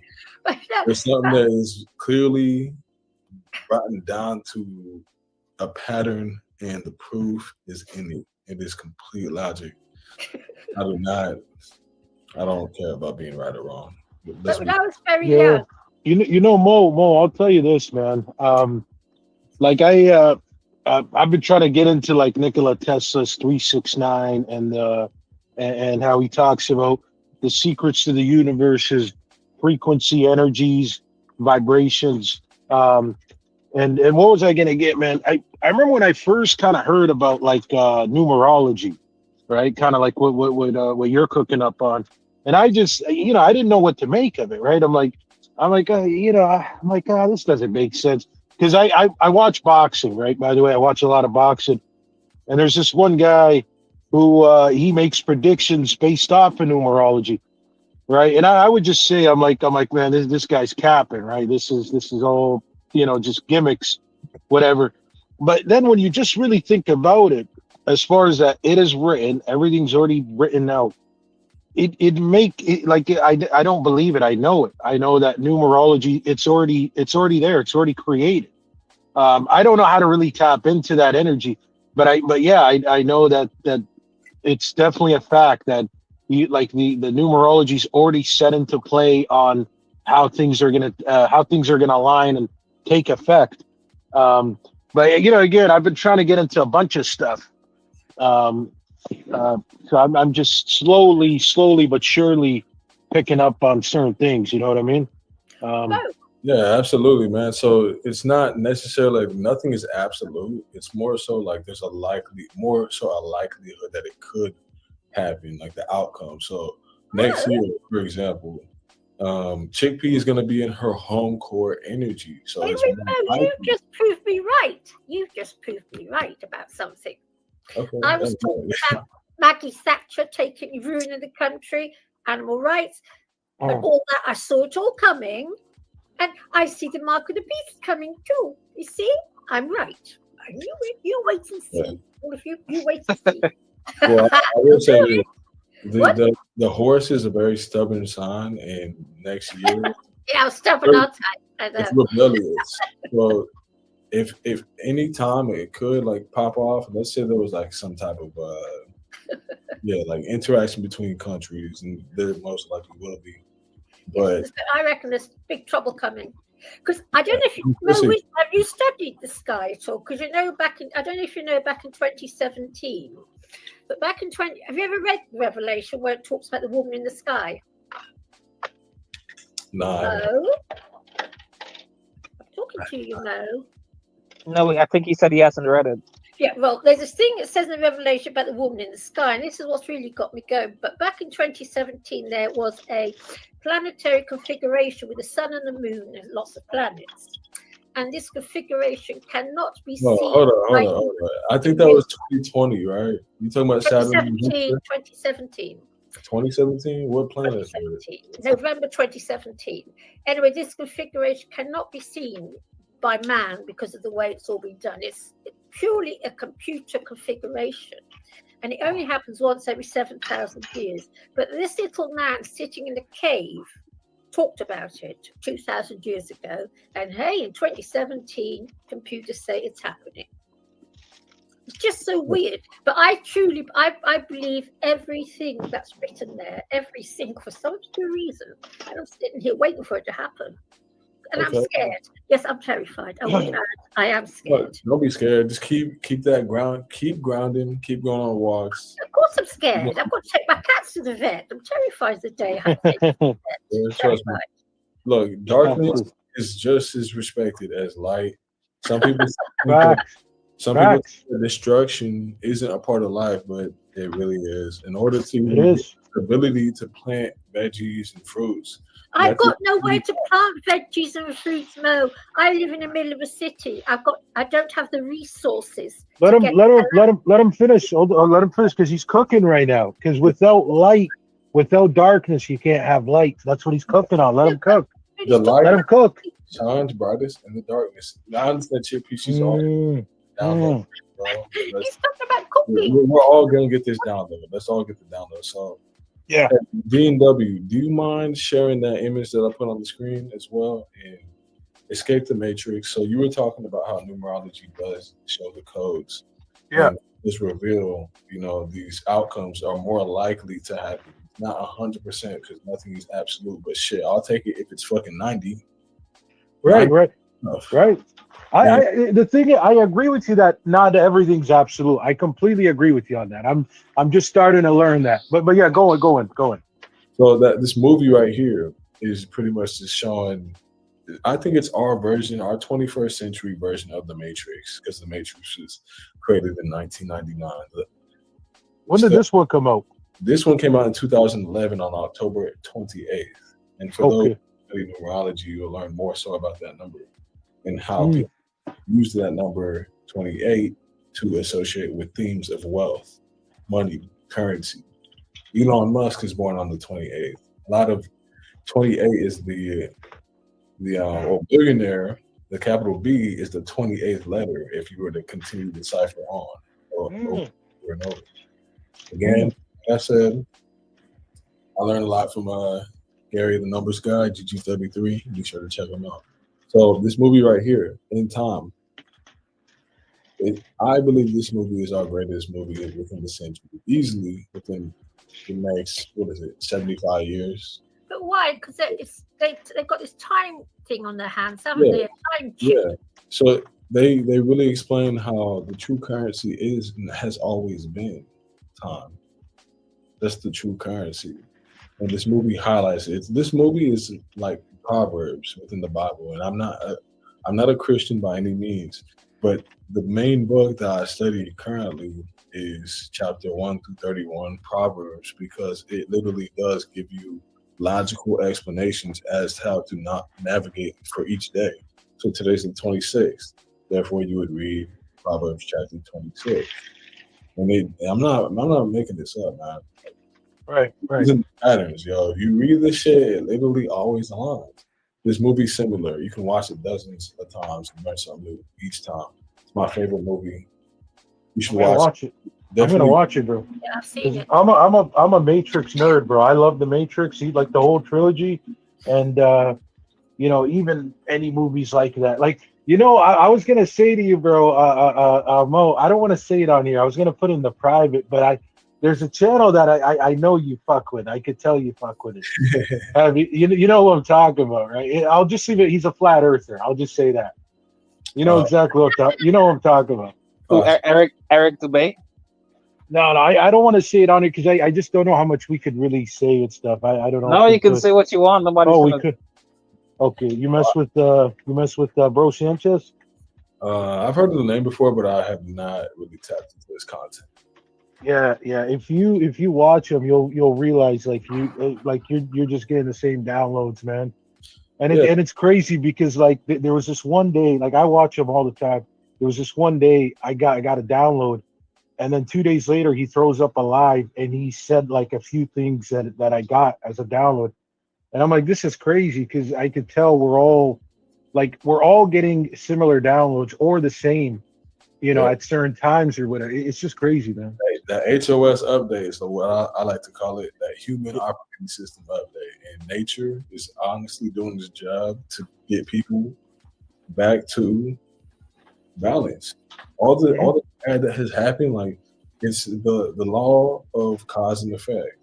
You reap what you sow. If something happened on the dark end, then it's going to happen the same momentum on the light end. No, Mo. The most evil people in the world are the richest. Yeah, but that's subjective though, because if you that's not subjective. It's subjective. She's got a point. It's subjective. Just think about it. If you only look at money as your only measurement of power, then that's more likely to be true in your eyes. But if you don't see money is as the only form of power, then how can being rich? Disagree totally. He said the knowledge and wisdom is the true treasure. No. Yes, knowledge and wisdom in the great beyond, but not on this shithouse planet. All that matters is money. What did Black Man just say? Hold on. Did Black Man just say that? Because I got the earpiece and I walked away. Who said that? He said, "What knowledge is wisdom?" Who said that? Oh, yeah, that was Black Manosphere. Okay, see, this is the shit I'm talking about, bro. Because it was 2 days ago. That's what I was thinking about. I'm like, man. This is priceless. Wisdom is priceless. It's money can't even touch it, man. It's just crazy. We're just getting the same things at the same time, man. It's just crazy. And the true currency is time. Exactly. There's a big difference between knowledge and wisdom, right? Go on, zombie. Yeah, Mac is right. There's a big difference between knowledge and wisdom. Yeah. Yeah, let him cook. Go on, zombie. Well, I mean, a lot of people will say knowledge and all of that, but knowledge is knowing what to say. Wisdom is knowing whether to say it or not. It's, right. So people can be very knowledgeable, but they don't have wisdom. They're just like a walking encyclopedia. So I wonder, if you think about it, what if this is pre-scripted? What if I think, okay, I'm going to pick up the pen with my right hand, but I'm choosing the left hand, so I'm changing it. But what if I was always going to pick it up with the left hand? You know, what if we're like how we write a book, or like, you know, that book by Mark Twain with Huckleberry Finn and Tom Sawyer? What if we're actors in a play, in a book, something like that? You know, there's philosophies from the Middle Eastern Asia, stuff like that, that talk about that we're you know, actors on a stage, Shakespeare and other guys. It's just too coincidental, and I wonder about that, because when you look at other people, it's like they might not even know it. It's like they're acting, you know. And yep, yeah, you know, it's part. There's higher gods and lesser gods. I mean, I don't know, what is a god? Good one question. who knows, one who's on top of things, one who's. That's a good. No. I just want to say, okay, money's everything. And I tell you something: if you have children and your child is sick and you can't afford their medical treatment, got no money, then you will see money is everything. You have a very good point. Yeah, Thank you know, you very much. And I'll tell you this much: the more of an asshole you are, the more likely you are to have lots. That's one thing I've learned in my 70s. I don't know if that's true. I don't know if that's. No, it is true. But you're right about money. Like, there's only one way to get rich, and that's to exploit the labor. I mean, you know what goes ahead of money? There's one thing, and that's health, and also time. Because you can have all the money in the world, but if you don't have time, time is related to money. Wait. But you got a good point, because Bill Hicks said it best. He said it's not about freedom; it's about money. You're free to go where you want to. Try doing it without money. Yeah. So money isn't. And you're free to think whatever you want to think. Well, wow. I don't even know if people do think. So if you're a little old man sitting on the street homeless, you're free to think whatever you like. Wow, lucky you! I am so jealous. Yeah, money is up there. Money is up there. It's I'd say top 2, top 3. There's a lot to that statement, though, because there are people who maybe they don't have money, but there's alternative medicines that they could take, but they don't have the knowledge to go out and research it. So the government that their patents and their medical monopoly over the practice of medicine, like, we should give deference to them. No, there are things that you can take. There's things that you can take for COVID. There's things that you can take for all kinds of ailments that have been around forever. You gotta be careful saying that. If you're living in the middle of a city, fuck all grows, okay? You're lucky if you find a bit of sting in there. This is okay if you're living with a load of land, which you need money to buy. Oh, no. If you're living in a city, screwy. About going online and researching and finding cures for your ailments, but people how are you going to go online? You got to have money to have a computer. If it all comes down to money. Here's the thing, though. It's if you have children, that's your responsibility. It's your responsibility to make sure your children have what they need to survive. It's not anybody else's responsibility. No, I don't know. I don't have any, but I do know you need children. If you need money to look after your children. Then, okay, we can get into the whole anti-natal thing. I don't think people should be having children, especially when they can't take care of it. I agree with you wholeheartedly. But when it comes to the whole knowledge thing, I don't necessarily agree. I think because I went to law school, because I thought that if I had knowledge of the law, that would actually liberate me. It doesn't matter. They dominate. They have the power. You can have all the knowledge you want. They're going to dismiss your case. They don't have to give you an explanation. They can grant a judgment with no explanation, because they control, and you're just you can have all the knowledge you want, but they have a monopoly on the use of physical force. So you can have knowledge. You need to have. You thought about that, but you didn't have the real knowledge to know that's not the case. That was an illusion. You didn't have the knowledge. And the Masons who control the legal profession, I do know this because I'm an ex-secretary, I do know about this, are rolling in cash. Those ones right at the top of the tree, multi-millionaires they are. Yeah, that's true. The Freemasons do control a lot of things within society. Speculation is pretty much useless. So you can have knowledge for yourself, but if everybody doesn't know what you know, then it's pretty much dead. Like you don't have a monopoly, you don't have an army. Your knowledge is useless. Yeah, exactly. Exactly. Not really. If you have the So I'll knowledge, make a bigger point. I'll make a bigger point behind that. If you're not in favor of the bigger gods or lesser gods, and you're not tied into something, and you can't take that knowledge and then go multiply it, and you know what I'm saying, then you're not in favor. You're on another side.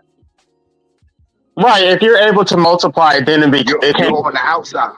But all the knowledge in the world means nothing if you don't have wisdom. If you don't have the wisdom to wield the knowledge, you're just a person with a lot of knowledge. That's dangerous, actually. Yes, don't forget. That's a power. Danger is a power. All the wisdom in the world, no one gives a shit. Right, but well, that's kind of how I feel, right? I have all this knowledge about how fucked up the world is, but I can't put anything into action to change it. You know? Yeah, exactly. Exactly. Yeah. Jay. Yeah. Then it might eat you alive and kill you. It might eat you alive. Well, yeah, that's how I feel. That's why I feel so down and depressed. Yes, I agree with you. Well, also, I mean, when So you it's look time to get a new knowledge and a new thought, and time to get a new wisdom. No, I think there's actually safety in ignorance, but that ignorance is bliss. Because if I didn't know all the things that I know, I'd probably be a lot happier. I probably would be able to be a productive member of society. But knowing so much has really been my demise. I don't want to know the things that I know. Yeah, exactly. So your That's my perception, problem. your is that I know perception is too your much. freedom or your jail. Your perception is your freedom or your jail. Yeah, No, so but this life is why it's abolitionist is important. right. Though. Oh, sorry. Go ahead.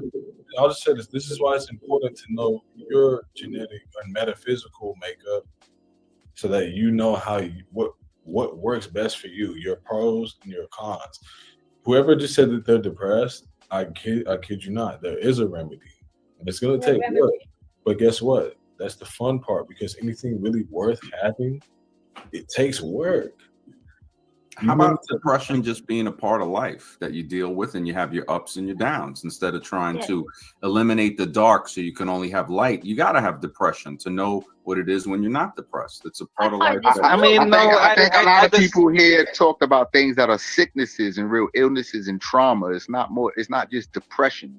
What if depression is not an illness? What if depression is just depression is a byproduct? Depression is a byproduct of a deeper trauma or something that they can't get out of. Say to be sad is reasonable, but if you can mitigate the amount of times that you're sad, like let's be clear, you're always going to have some form of sadness. Exactly, and you just minimize it where you can, and then also there's something to learn within it. That's the thing. Instead of saying, "Oh, I don't want to feel like that." Well, why are we? And the depression hits everyone.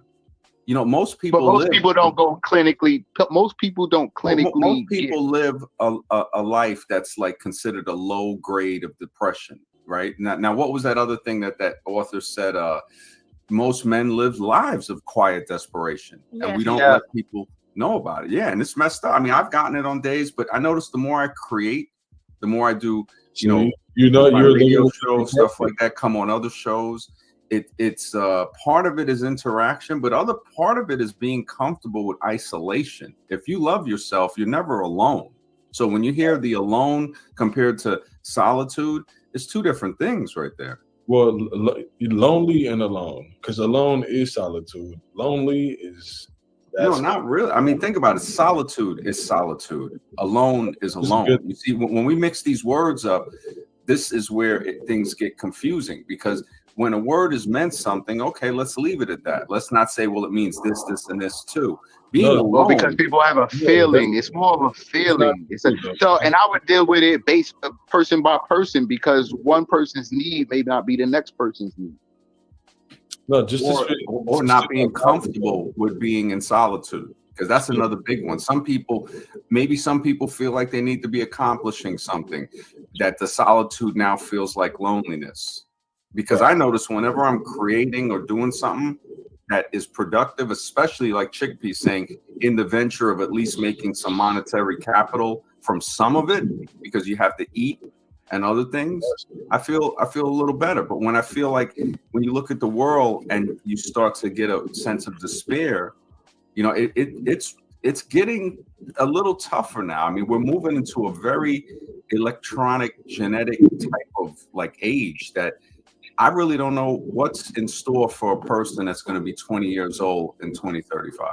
They're Right. we're gonna put on big productions. We're gonna take all this stuff and do big productions. You have to level up. You have no choice. If you don't take ownership of your mind and really start to think outside of the box, meaning if you want to be a millionaire, then you need to hang out with. If you want to be a barber, then you got to hang out with the barbers. If you want to be a chef, then you got to hang out with the chefs. Simple as that. D&W, can you show the picture on the screen? That's, we don't have to complicate it as much, but I think when everyone does embody solitude, as Max Out was saying. Well, you know what I noticed when Mo Wisdom is speaking, life abolitionist, when you're not muted, he gets a gurgling sound. I don't know if there's something with that background.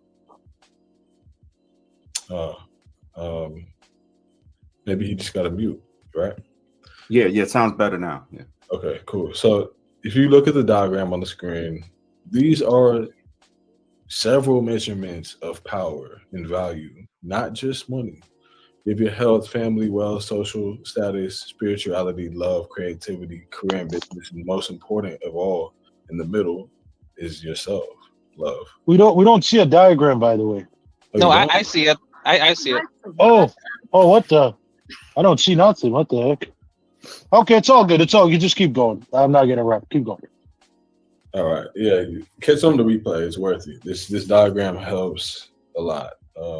I just think it's really important for people to understand in order to even access these other forms of power, wealth, and value, you have to love yourself. You have to start with yourself. So we kind of stumbled across the topic earlier of having to learn to be selfish because some people are not. That's a real thing. Like, you really got to be selfish in this matrix today in a capitalistic society as well. In order to help people as much as possible, just like how Chickpea was saying, money is a really important resource. Let's be real. It really is. Yeah. But it's cool because as much damage as it's done in the past is as much help as it can do in the future. The more money, the more that you can expand upon your creativity and put people in positions to live a more peaceful life. So just wanted to share that real quick. I mean, money helps, man.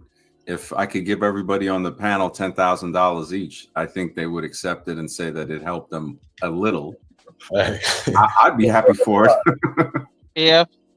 That would help a lot because 10K can be turned into 100K. Yeah. And even, you look at all the money that's around and what's going on. I mean, I feel kind of, when I look at the taxation without representation, it's brutal. But it's like I said, you start to really look at society as you get older and you see that money and health, those are two, like that thing. Yeah, those two, what was it? The three wishes to the genie. They said you ask for healthy, wealthy, and wise. Yeah. Because that makes sense now, a lot more. Yes. Not just, I tell you. And you know what the beautiful part is about this? Like, so when you look at certain people's metaphysical makeup in the day that they're born, you'll notice patterns that these people are innately connected to certain resources.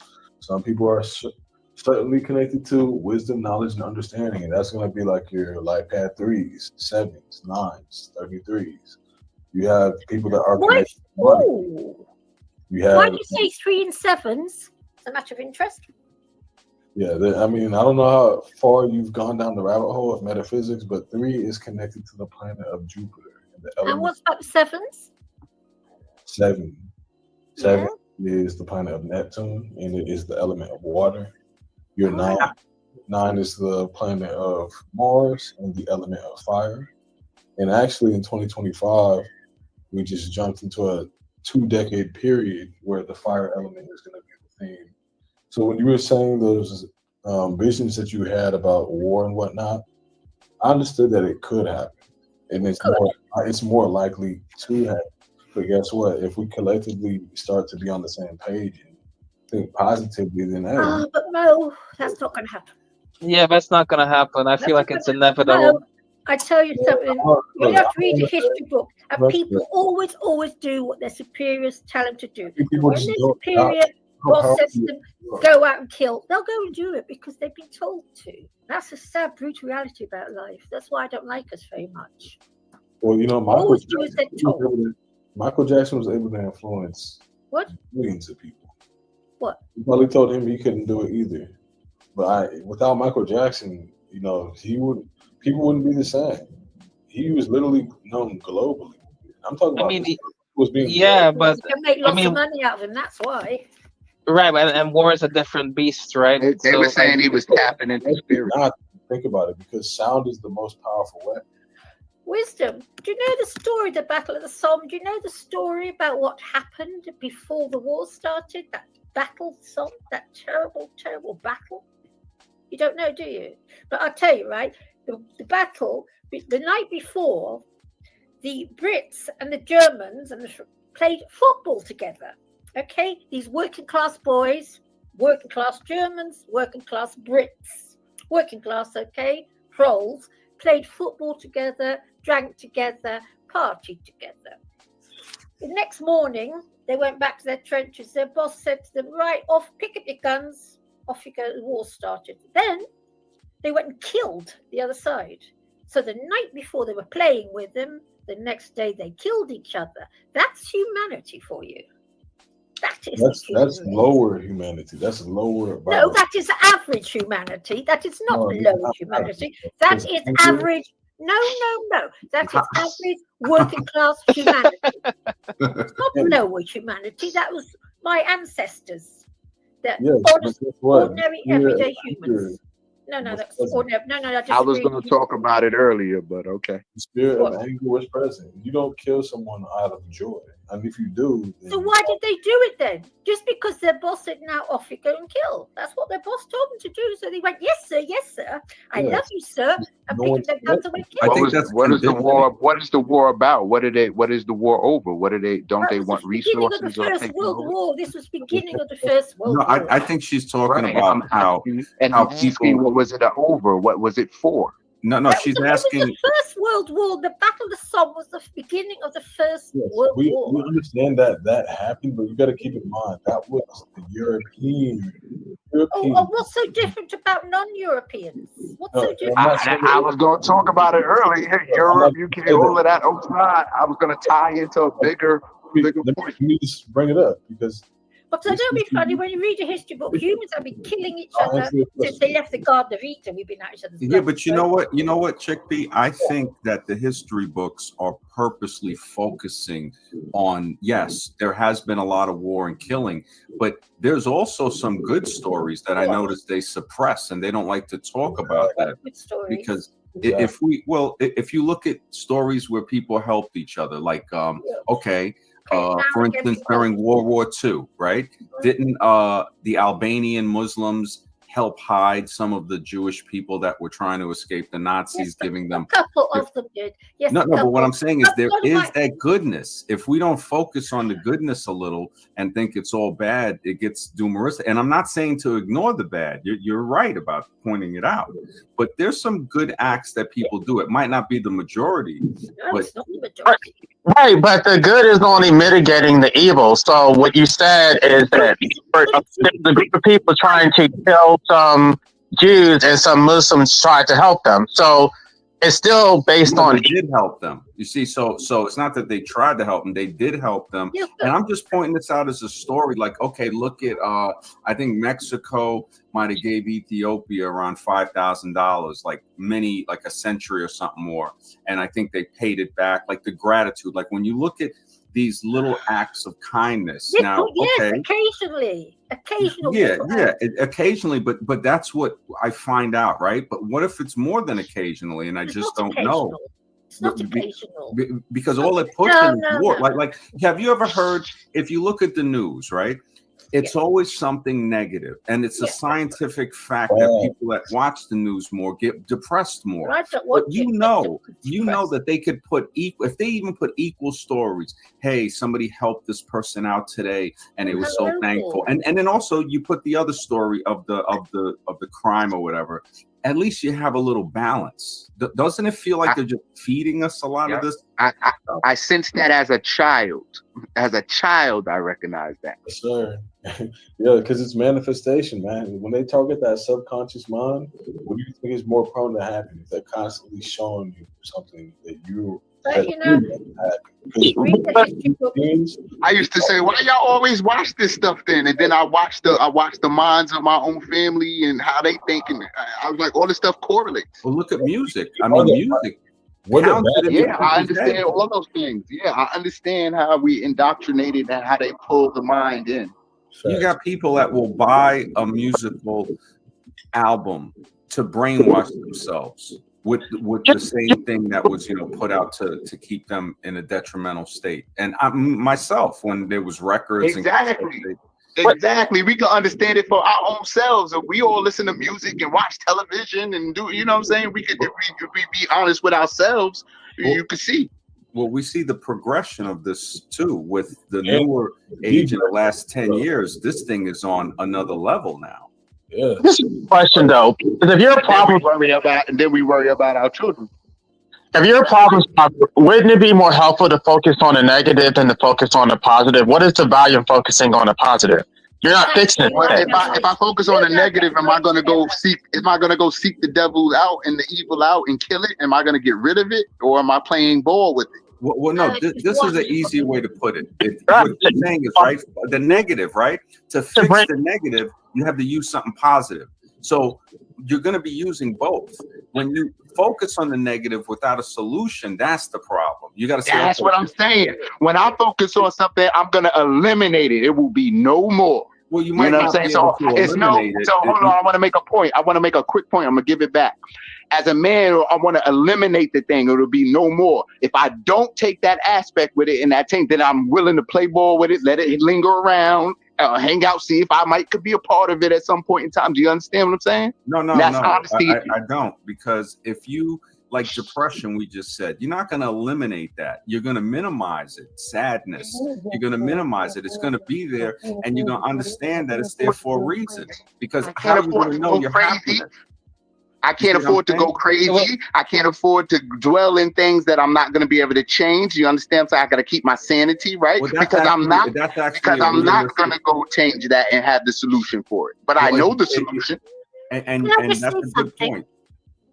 Okay. Can I just say something, right? I remember the animal rights movement, and I look at this planet, and us humans, every year, we bring 92 billion animals into existence. Then we factory farm, and then we slaughter them under the most horrific conditions. And not to forget trillions of trillions of sea life, seafood life. Yeah. And the trillions of sea life. And we've got nothing to be cheerful about, because I just never cease to amaze me that people don't. 2% of the population care, 2 tiny percent. And I'll tell you something, I used to belong to the animal rights movement, and I used to get spat at by meat eaters and their children for showing pictures of it. There's nothing for us to be happy about. Yeah, because to go along with the animal, to go along with that, we have millions of restaurants. So there's a business and a connection. We've always used animals. We've always used animals to our advantage. Everything is to be used to advantage, whether we eating it, whether we muling it. Yes, right. Well, this is the human experience, and this is how we've gotten them through the years. Right, but that's really about. Right, but that's not positive. That's a very negative thing, because the animals suffer just like we suffer, and it's disgusting. They don't. Just like we value our life, they also value their life. Yes. So we're doing a very negative thing by killing them all the time and eating them. This is why I hate I just said we don't value their life. We value life. We value things when it's to our advantage. If it's not to our advantage, it can go. It can perish. It can be out of our sight. It can go. Right. So that's why that's a fact of life. You should understand way early in life. Like, you know what I mean? No, right. We're not saying that we don't understand it. What Chickpea is saying is that, of course we understand it. What we're saying is that, like, it's a very negative fact about life. It's horrible. And I think all the naughty grump. Wait, Black Man is fair. You're sounding a bit muffled when you speak. Who, me? I'm sorry. I said yes. Negative and positive, yin and yang. These are facts of life that you learn very early. But you say this is a nice planet, and we live on this bloodbath, and you're saying it's nice. It's nice. It's a blood. It's not so black and white. It's not so black. So if you don't have any empathy, then you would stay positive and you would live in your happy bubble But if you do have empathy, then you're going to focus on the negative because you actually want to help people. Have you seen the movie Life and with Eddie Murphy and Martin Lawrence, and when they were all in jail doing life, then they went into this bubble of their mind where they were in the boom boom room and they were in this jazz place and all the inmates were in the same dream. And then the warden came in and he cut the dream off and they all were lost. So you have abilities to go into your mind they say you can be in prison, can't lock my mind. Right. Yesterday was just. Sorry, guys. I have to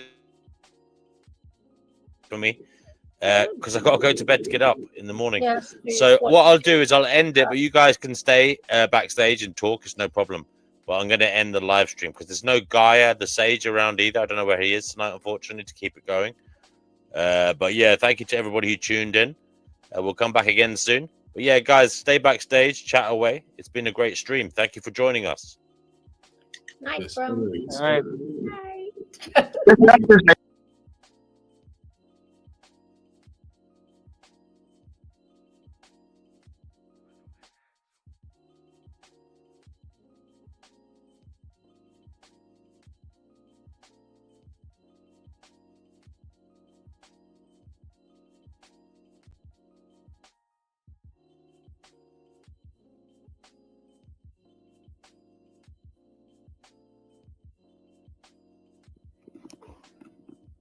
I don't know. I think everybody else, we got to play the game. See, life. I'll tell you this, right? I'll tell you this. This is why anybody can do it. I went from having your mindset to having Black Manosphere's mindset. You know what I'm saying? So it's anybody can do it because I used to think just like that, right? But then again, Black Man has given you a great point because it's like, bro, life is too short to be sitting here in this type of mindset. You have to get out of it, right? Because where I'm at now, bro, I'm like I'm not manifesting the craziest things, right? But I know right now I'm the ruler of this. Like I create, and the thing is, I'm very careful with my thoughts now. Like no negativity. That's part of my gratitude. Is I say it with authority that I'm grateful that no negative thoughts come to me. So like that has to be the mindset, bro. If that's not the mindset, unfortunately, this game that you're in, this video game, this simulation, whatever you want to call it, it's not going to be fun. When you don't need it to be, anything but fun, right? Because it's even just getting too attached with this avatar that you're in. It's getting too attached to its experiences and not letting go. Eventually, like I said, if you can see it from the perspective that we're all like one conscience, to not take anything personal, that it's like really an experience for everybody, right? And it's just like, but it's like, okay, well, my soul's been through this. What's it going to do for humanity now? What's it going to do for everybody in life? And that's part of the journey. It's just seeing what else you can add. But like I said, bro, I kind of heard you guys talking, and it's like this is crazy. I used to have this mindset, now I have this. So I just giving my 2 cents. That's all. My 2 cents. Nah, I respect that, and I agree. I just like to shine my light and let it reflect. It's an energy, and people pick up on energies and mindsets and things, and we adapt. I did it when I was young, and the thing about it is just being honest and truthful. If you could be honest, this is a time of great truth. If you could be honest and truthful with yourself, then you could be it with somebody else. I think there's a problem with that because